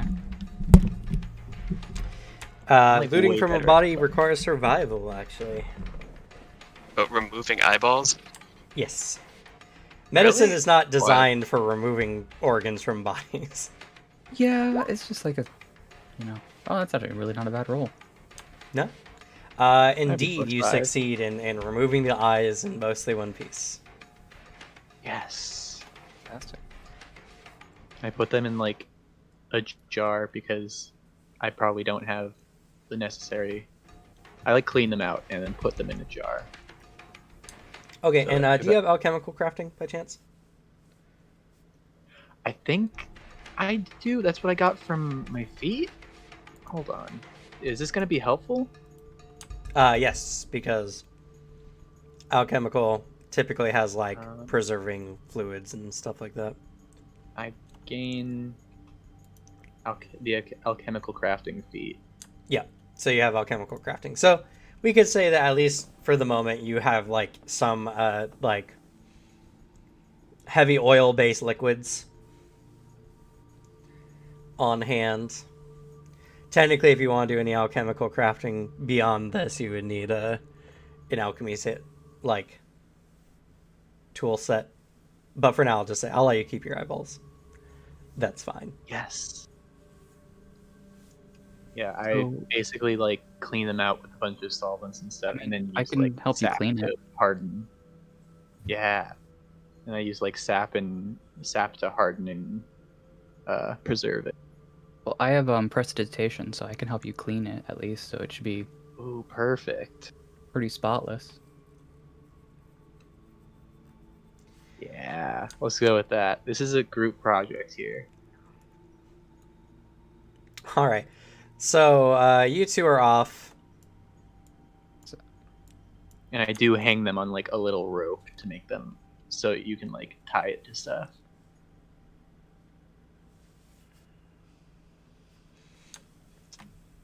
they're off kind of like getting these eyeballs kind of set together.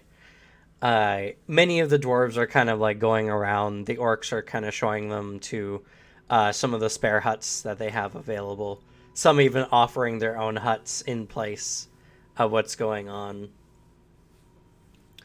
An orcish woman kind of comes up to both you, Takuma, and Raph. She looks you over and she's just like, "Oh, those are going to be some nasty scars." She looks you up and down, and she's like, "You must be very proud." And she gives you a very tusky smile. Is she talking to both of us in general about scars, or? Yes, anyone who has the wounded condition.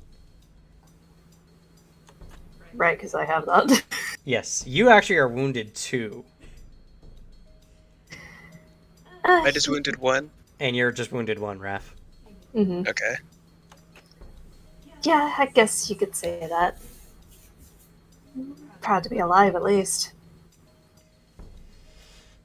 I'm not really. I went down early in the fight. Didn't get to fight much. Oh, honey, no. It's okay. Most people do not survive attacks from Charuka.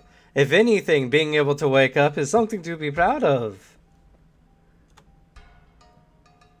Like her face just goes from just like sad to just beaming again. Is it really? Yeah, you saw their numbers. They will have eaten all of you alive. That's true. You know what? I am proud. The orc from before kind of comes up.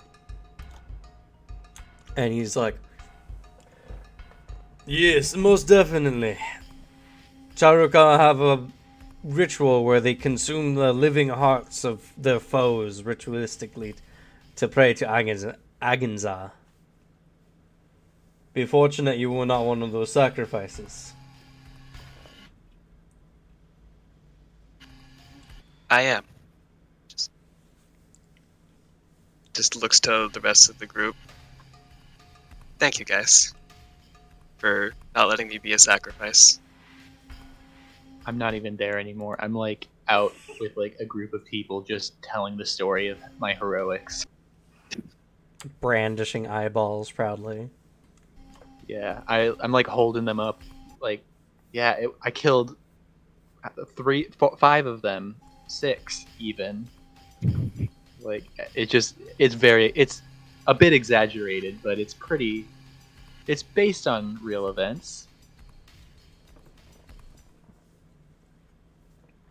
Well, I could see that you're all strong enough warriors to at least survive that much. I think we can work together for something if you're all willing to. He says this as we end for today. Ooh. As you have impressed the Matanji orcs with taking down a good number of Charuka before becoming overwhelmed. Badly. So, Also, I forgot to mention that I had a +1 to my survival check. oh, well, Why? Because we're in a jungle. Ah. Why? Because I have terrain expertise. Ah, make them. So, with that, we're gonna go ahead and end for today, and I'm gonna offer to you all one as kind of an apology for being just like we started an hour late just because I was just so overwhelmed with everything I've had to do. I promise next week will be a lot cleaner of an experience. I just have not had time to sit down and prep the session. I'm not gonna lie. You're okay. So I still had fun nonetheless. Good. I'm glad. And you've now all impressed the Matanji because you guys got past those Charuka. It was a harrowing fight. A lot more harrowing than I was expecting. Not for me. It was That's honestly true, a bit not of for a you. confidence booster for me. Though, actually, you know what? Now that I think about the actual numbers behind it, the Charuka were...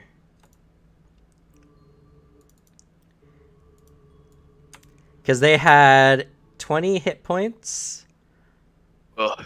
and their AC was 16, and they had a +7 to hit. So they were honestly like the same level as you all, honestly.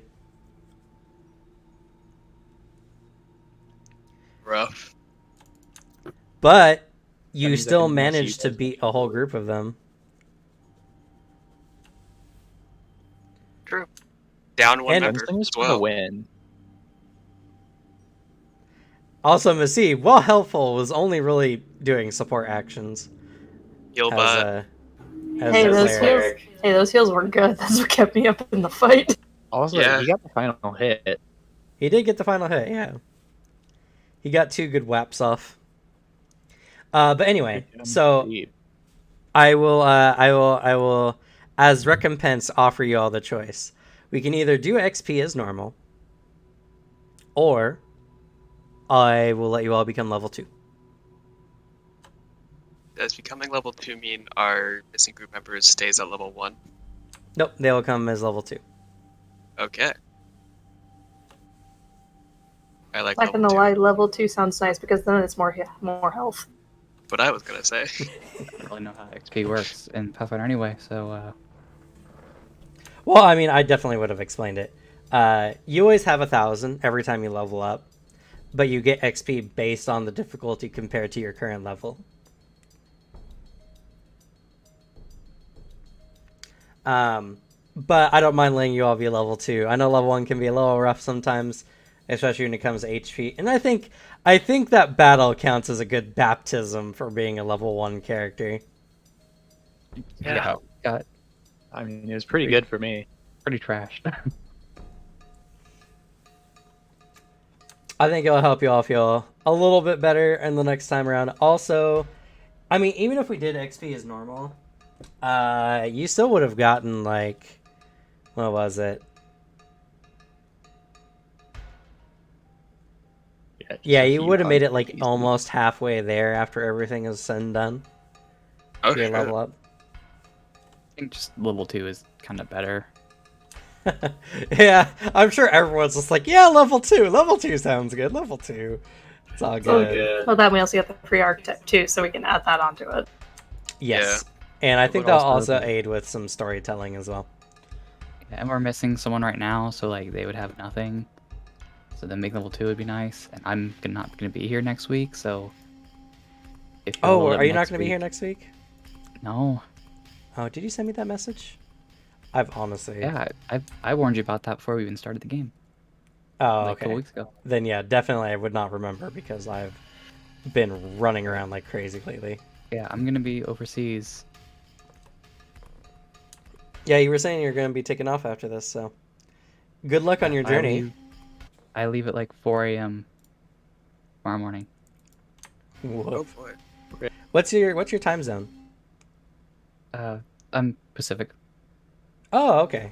Same as all of us. All right. So, you all will get to level up to level 2. On your character sheets, you can change the level in the top right corner to level 2. It'll automatically up your HP.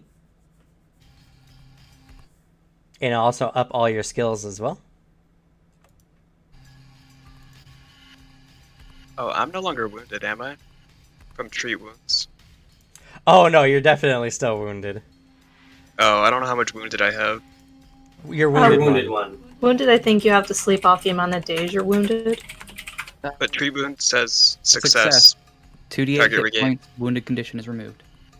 Oh, it does indeed. So yeah, you can remove your wounded condition by 1. Battle medicine does not get rid of wounded though. It does not.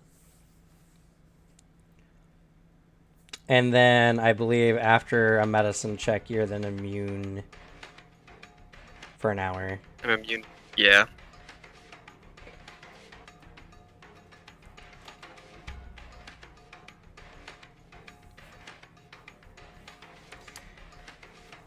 Yeah, that was a lot scarier of a battle than I honestly thought it was going to be.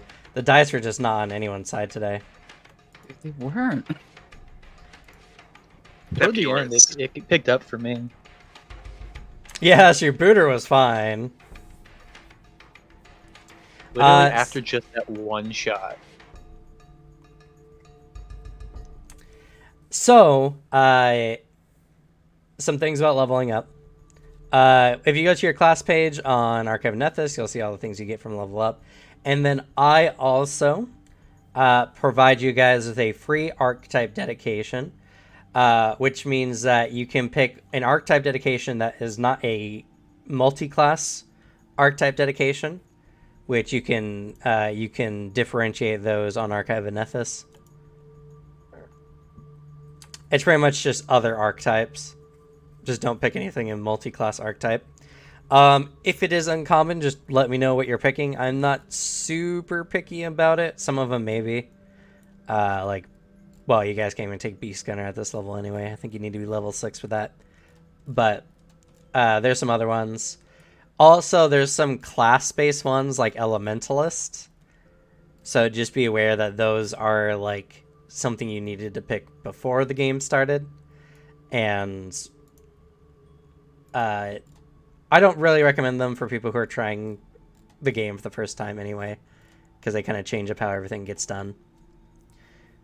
So I don't think anyone here is going to have necessarily any problems. But any non-multi-class archetype you're free to pick, and then just add those to the bonus feat section on your feats page. Most of them you should be able to drag and drop onto your sheet. Or no, not the archetype dedications, actually. You're going to have to copy, paste, and make a new entry for those, sadly. And another good thing about being level 2 is, for some of you at least, this will be the first time you're actually picking a class feat, or class feat for your class as well. So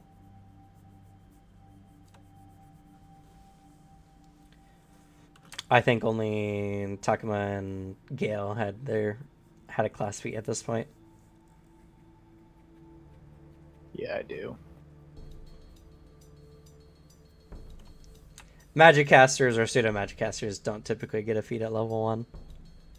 Instead, they get like focus spells or whatever.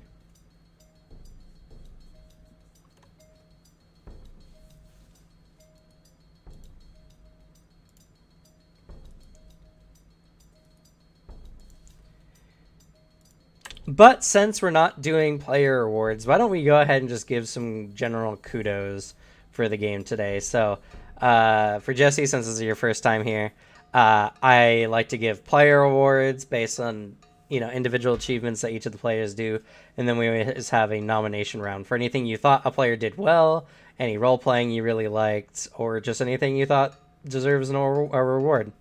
And you're free to just call each other out and just give each other a nice pat on the back. I have two. Jess, Okay, go ahead. said this before, but say it again. I love your familiar. It's beautiful, it's unique, super adorable, and it let me wake up. Oh, so perfectly timed.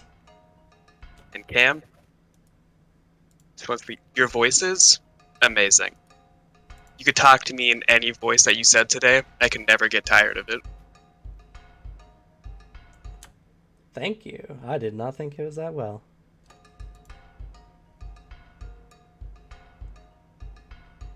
Oh, I deleted the wrong sheet. No. R.I.P. Wreck. But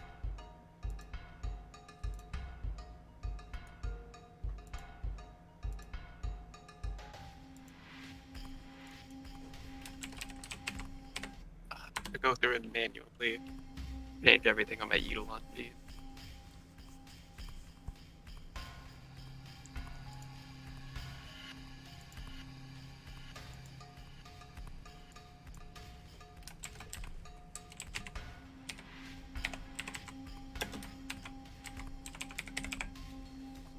Any other player nominations in our kudos? I thought it was pretty funny that Slug was down the whole time. Die.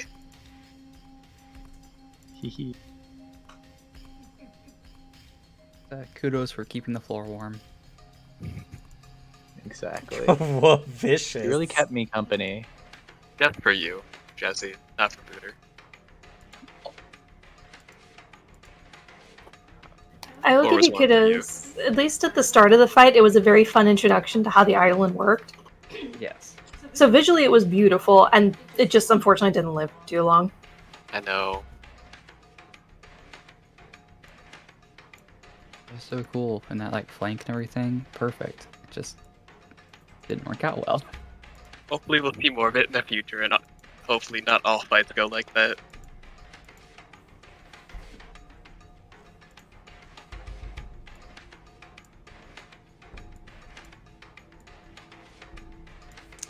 I want to go ahead and give a nomination to Jesse as well. Good job. You hopped in and you were very natural in the roleplay today. You're very eager to hop in and talk with people.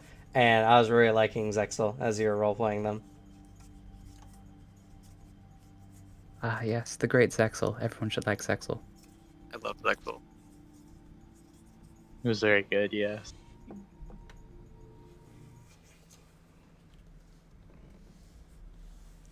I really gotta give kudos for Gale's just absolute wrecking of those enemies. Yeah, I was like, when the first shot completely whiffed, I was like, oh man, maybe gunslingers weren't as good as OP as I thought, and then they were. I mean, that extra damage die helped out quite a bit too.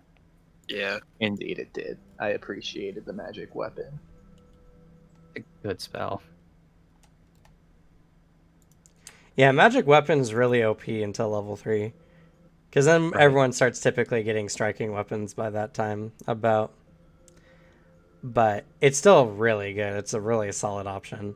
Yeah. Well, once we get to that level, I can just drop it and use a different spell. That's true. Indeed. Can you upcast or heighten magic weapon? Sadly, no, not yet. I don't think so. Rip. It really feels like it should. I guess at a certain point it would be a bit too OP when every time you go up it. I guess it could just do like D8 instead of 2D6. Go up that way, but I mean, it's just an extra damage die, so like, I don't know, it'd be nice if like, I don't know, a third level spell slot and becomes a +2 striking weapon or something. Yeah. I don't know. It's just one of those things where I always question it as well. But meh. I mean, I guess, yeah, it has to be like a non-magic weapon or something to even get bonus, I guess. So like, Yeah. at this True. point, you're just expected to have it. So It's okay. You'll get access to some pretty fun. The divine spell list is actually really fun. it is. I do have a couple. I mean, command, obviously, always nice. Bless, stuff like that. And we have 2 divine casters. Yep.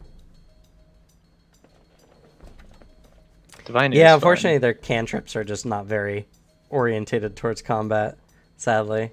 Like Divine Lance does even like worse than I thought. Yeah. Daze is a really good one. Yeah, I have days. Would have loved to I use had it. days on file and never used it. But Doesn't yeah, scale unfortunately, best, though. the other spell lists just have a little bit more to them.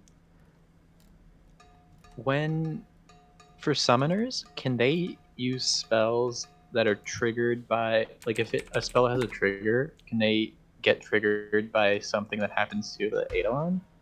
I don't think so. I'm not entirely sure. I'm gonna go look at it. Sorry, what was the question?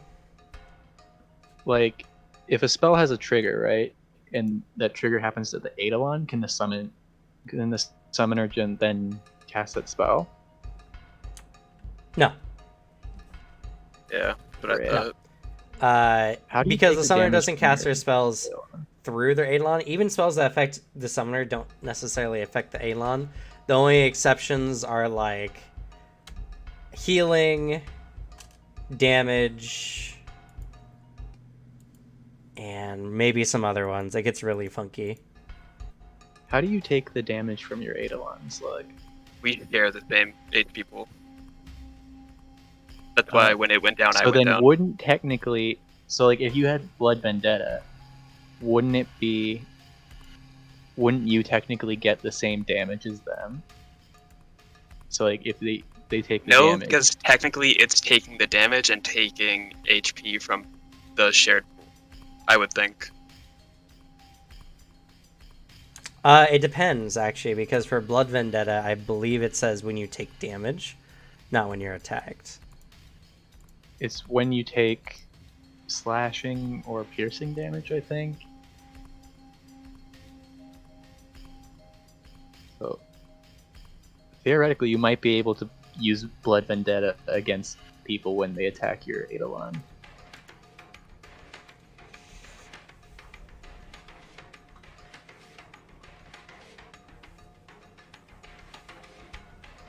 I don't know. I don't think I even have... Wait, do I have access to Blood Vendetta? Yeah, it's a divine spell, Oh. Yep. 2nd level. Though the creature not has yet to be then. in close to you enough to use it. I think it's I like don't 30 think so. feet. I think, yeah, it is 30 feet, but Yeah. it can still be ranged So I as long have as you a don't send your boy off too question far. for GM. Sure. Okay, so say I grab the enhanced familiar feat. It gives me 2 more abilities for my familiar. I originally had 3, so now I should have 5. But my Yes. special familiar gave me 4 as a base. So I just get 1 more? No, you get 2 more. Okay. So that one free, so I basically just have 1 free ability. Yeah, because you have a specific familiar. I'll have to reread the rules on them again.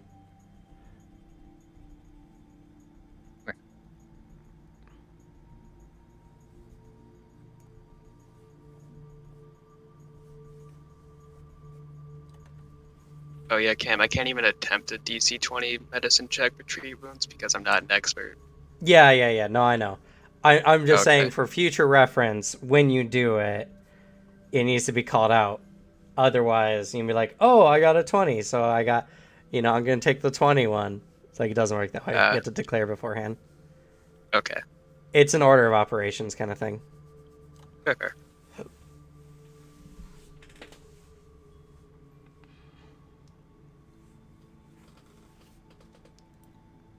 And now my hits are a little bit better because I can attempt to stun things when I hit them with Flurry of Blows.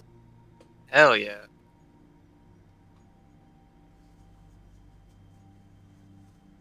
And I now am a natural medicine person.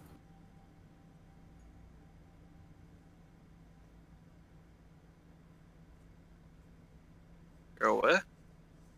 So pretty much it's much like battle medicine. The only thing is I can use my nature for healing instead.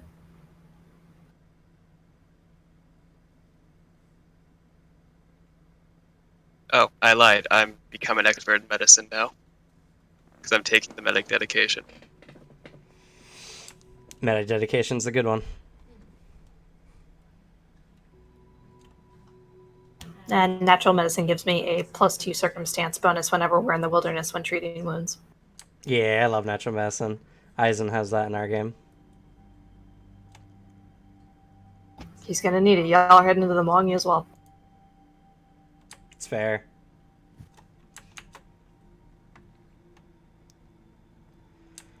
But yeah, so hopefully, Jesse, this was not a bad first impression of Pathfinder. It's a little rule heavy, but once everyone gets the flow of it, it gets really smooth pretty fast. It's very different from 5th edition D&D, which is what I'm used to. Yeah, it's going to be a bit of a jump. Yeah, because I GM in 5th edition, and then I'm like, here as a player, I'm like, this is so different. I don't know what I'm doing. It's just a slightly denser system, but once you get everything down, like, this is only like boot or what? This is only like your second real game besides the one shot. Yep.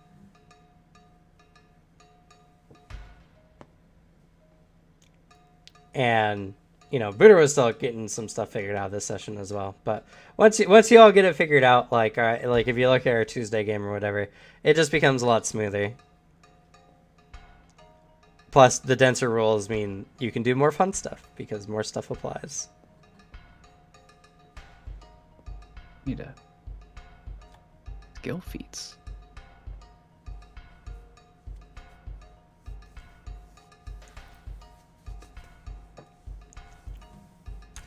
So when you go to the feats page, this is a mistake that gets often done as well. When you go to the feats page, just make sure you're clicking the individual skills to look at their skill feats, because there's also general feats. And all skill feats are general feats, not all skill feats are general feats. Yeah, I'm just on the skill feat page in general right now. So like Yeah. everything's a skill feat. I don't know yet what I'm gonna go for. Should I just take Oozemorph again? No. No. Shut up. Please don't. This is You the could take- story of Vile. You could like take the Bounty Hunter. sniper duo. Oh yeah, Sniper Duo. Yeah, that's what I'm looking Or, like Bounty Hunter for that like D8 thing that what's his face got. Called. Not Calden. Who? The dude with the wolf at the end of the campaign. Getting his Oh, Vogath? Bogath. Yeah, Voga. Do that. What a baller.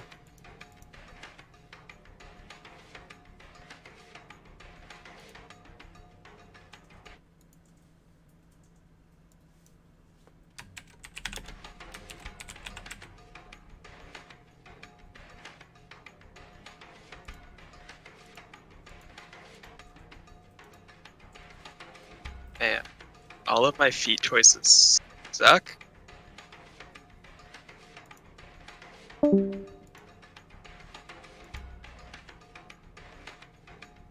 R.I.P. Yeah, big rip. Oh, Susan has to go to work, so. Bye.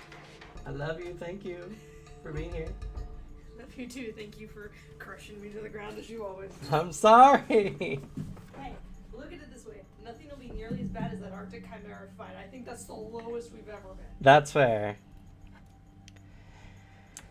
yeah. Do you think What's up? my Eidolon being amphibious would be useful in the jungle? I mean, you were in the Sodden Lands, which is like mostly swampy, so feasibly. I could just once a day give it a 20-foot speed thing, so I don't think a constant 10-foot status would be good. You know what? Yeah, amphibious form. Let's go.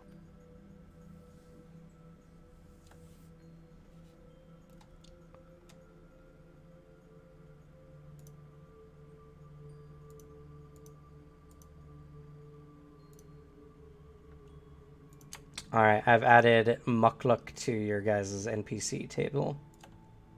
Oh yeah, thank you.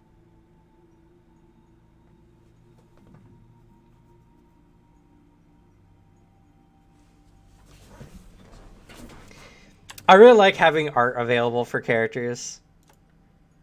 Even though it's character art from the books, I don't care. It just makes my life easier. It gives you something to look at. I agree. Yeah. There's a Might take tattoo it out. artist feat? Yes. Because there's magical tattoos. That seems really cool. Or at least it would be. Except, are there none? What? Okay, so I linked over to the tattoo page. It says you learn 4 tattoos of 2nd level or lower, but the lowest level magic tattoo is level 3. Am I just missing something here? I'm not sure. Let me see. 1 second. It might be... They often make rules for things that are not in the game yet. That's kind of ridiculous. Because you can get it from the Rune Lord, or you can just get it from a skill feat. It doesn't require Rune Lord. But yeah, it says you gain formulas for 4 common magical tattoos of 2nd level or lower. But then I click that link of magical tattoos to go to the tattoo page under equipment, and the lowest level one is level 3. Wild. Yep. Which means you can get the feat and you Indeed. just get no benefit. You get, well, you don't know any tattoos. Technically, let's see You here, can one learn second. some later, but Yeah. that's... Was that one under crafting? Yeah, it requires crafting. You train in crafting. Just says general skill. Whatever. Train in crafting, secrets of magic. But yeah, it doesn't actually give you anything. Yeah. Kind of hilarious. You gain a +1 circumstance bonus to crafting checks to craft tattoos, though. And if you're a master, you get a +2. So it does give you some stuff. Yeah, you just can't actually utilize. It's not Just even not like right away.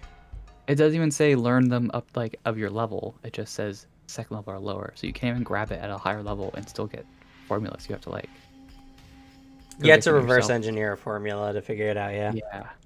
Yeah, that's really weird. That's actually weirder that they just came out with the Grand Bazaar book too, and they didn't add more tattoos. Yeah. It's. Yeah, I don't know. It's weird. But, No, that's weird. I agree. Because like, oh, that sounds cool, but then it doesn't actually like.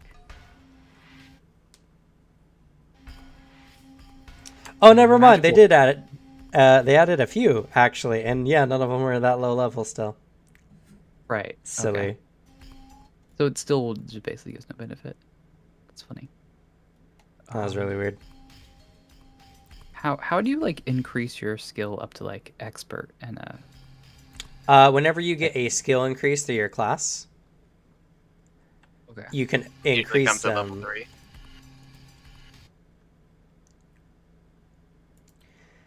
And Oh, until okay, I see that. until level 7, the max you can have is expert, and then once you hit level 7, you can get master. Oh, okay. So I can't get expert in crafting yet. Good to know.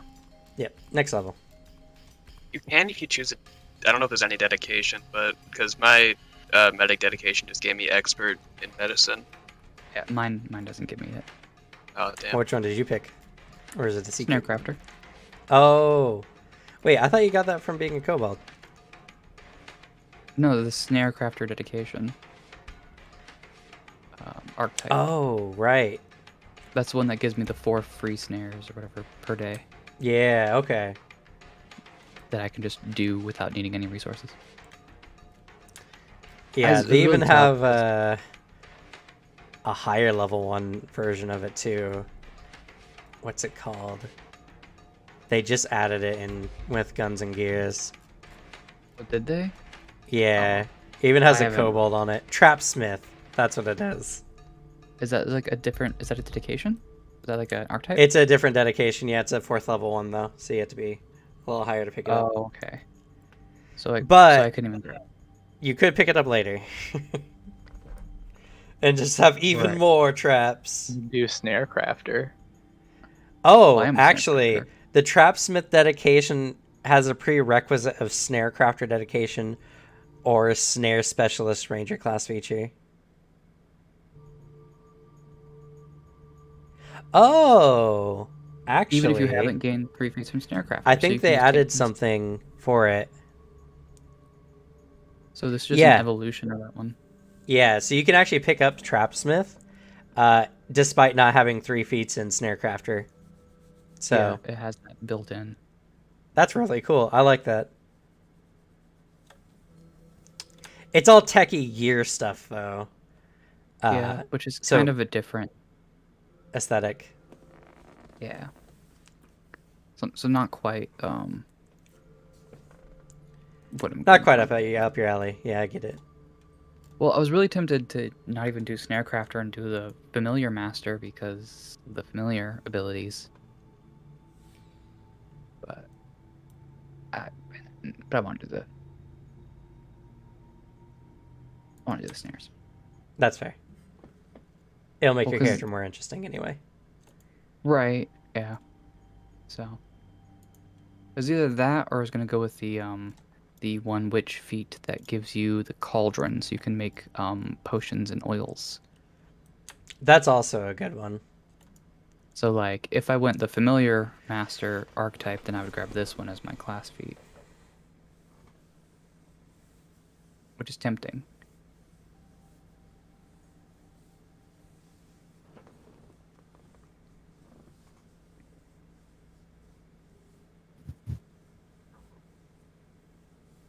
That is really tempting because those oils and potions could be useful.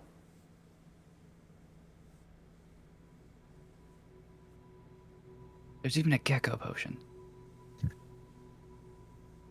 My new spell I'm taking, Ray of Enfeeblement, because I get a new spell at this level.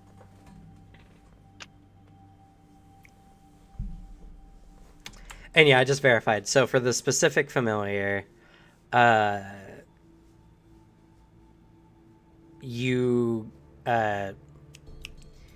the specific familiar, when you get new familiar abilities, they just stack on top of what the specific familiar gets you.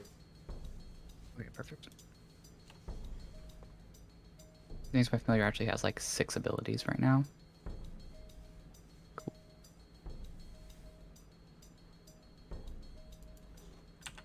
I might take Unexpected Sharpshooter.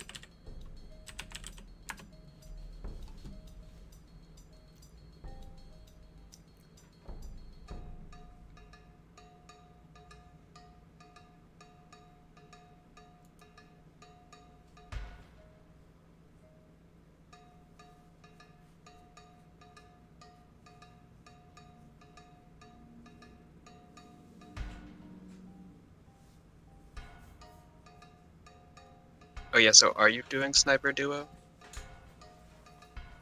I might take Unexpected Sharpshooter. I didn't realize if that was a last feat or a dedication.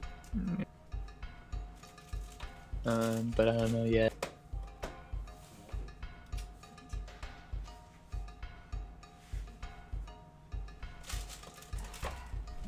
I don't really actually have many skill feats that are even that good for me.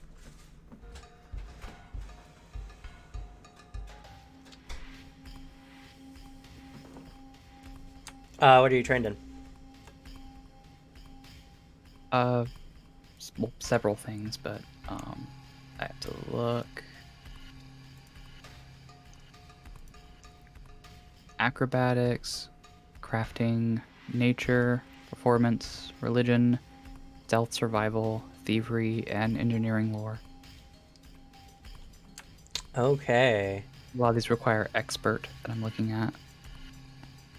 I would say...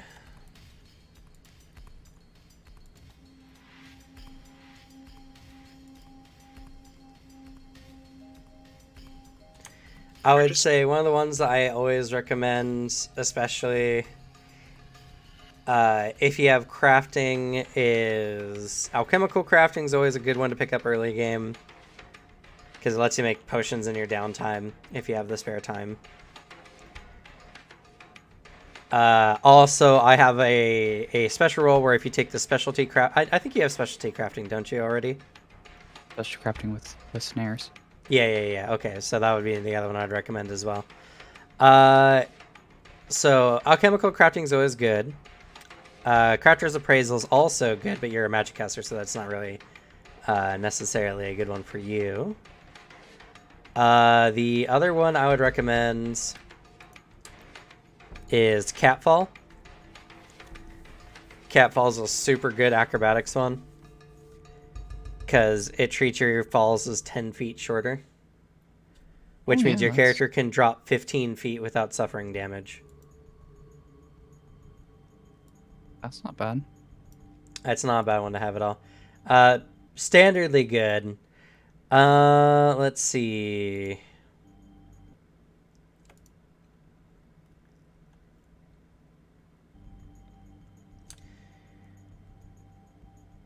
Recognize Spell is a really good one since you have religion.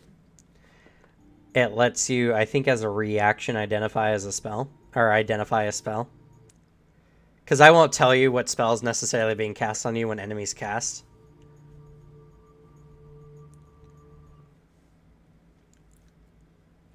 Trick magic item is also really good. It allows you to use magic items you normally can't use.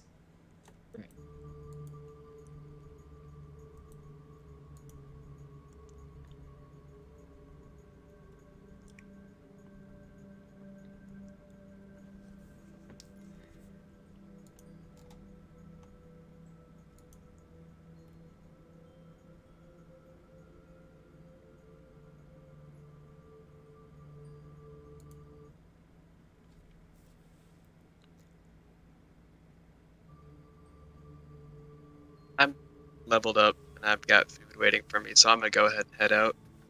Okay. All right. You know what? Let's go ahead and end the stream for everyone as well. We're just kind of doing some, post level up stuff. It's all good. Thank you all so much for being here. If you have not done so already, please follow or subscribe to see more amazing content like this. We do Shadows That Laugh every Friday, 4 p.m. to 8 p.m. Pacific Standard Time. I promise next week will be a lot smoother. I'll have everything more prepared. I've just been really busy with this last week or so. Everything will start stabilizing after this week. Everything will be nice and buttery smooth, and I'll have not as hectic as a schedule, I hope. Fingers crossed. But yeah, I want to go ahead and thank my players so much for being here and for role-playing with me today. And let's go ahead and say goodnight, everyone. Good night. Good night, Night. everyone. Good night.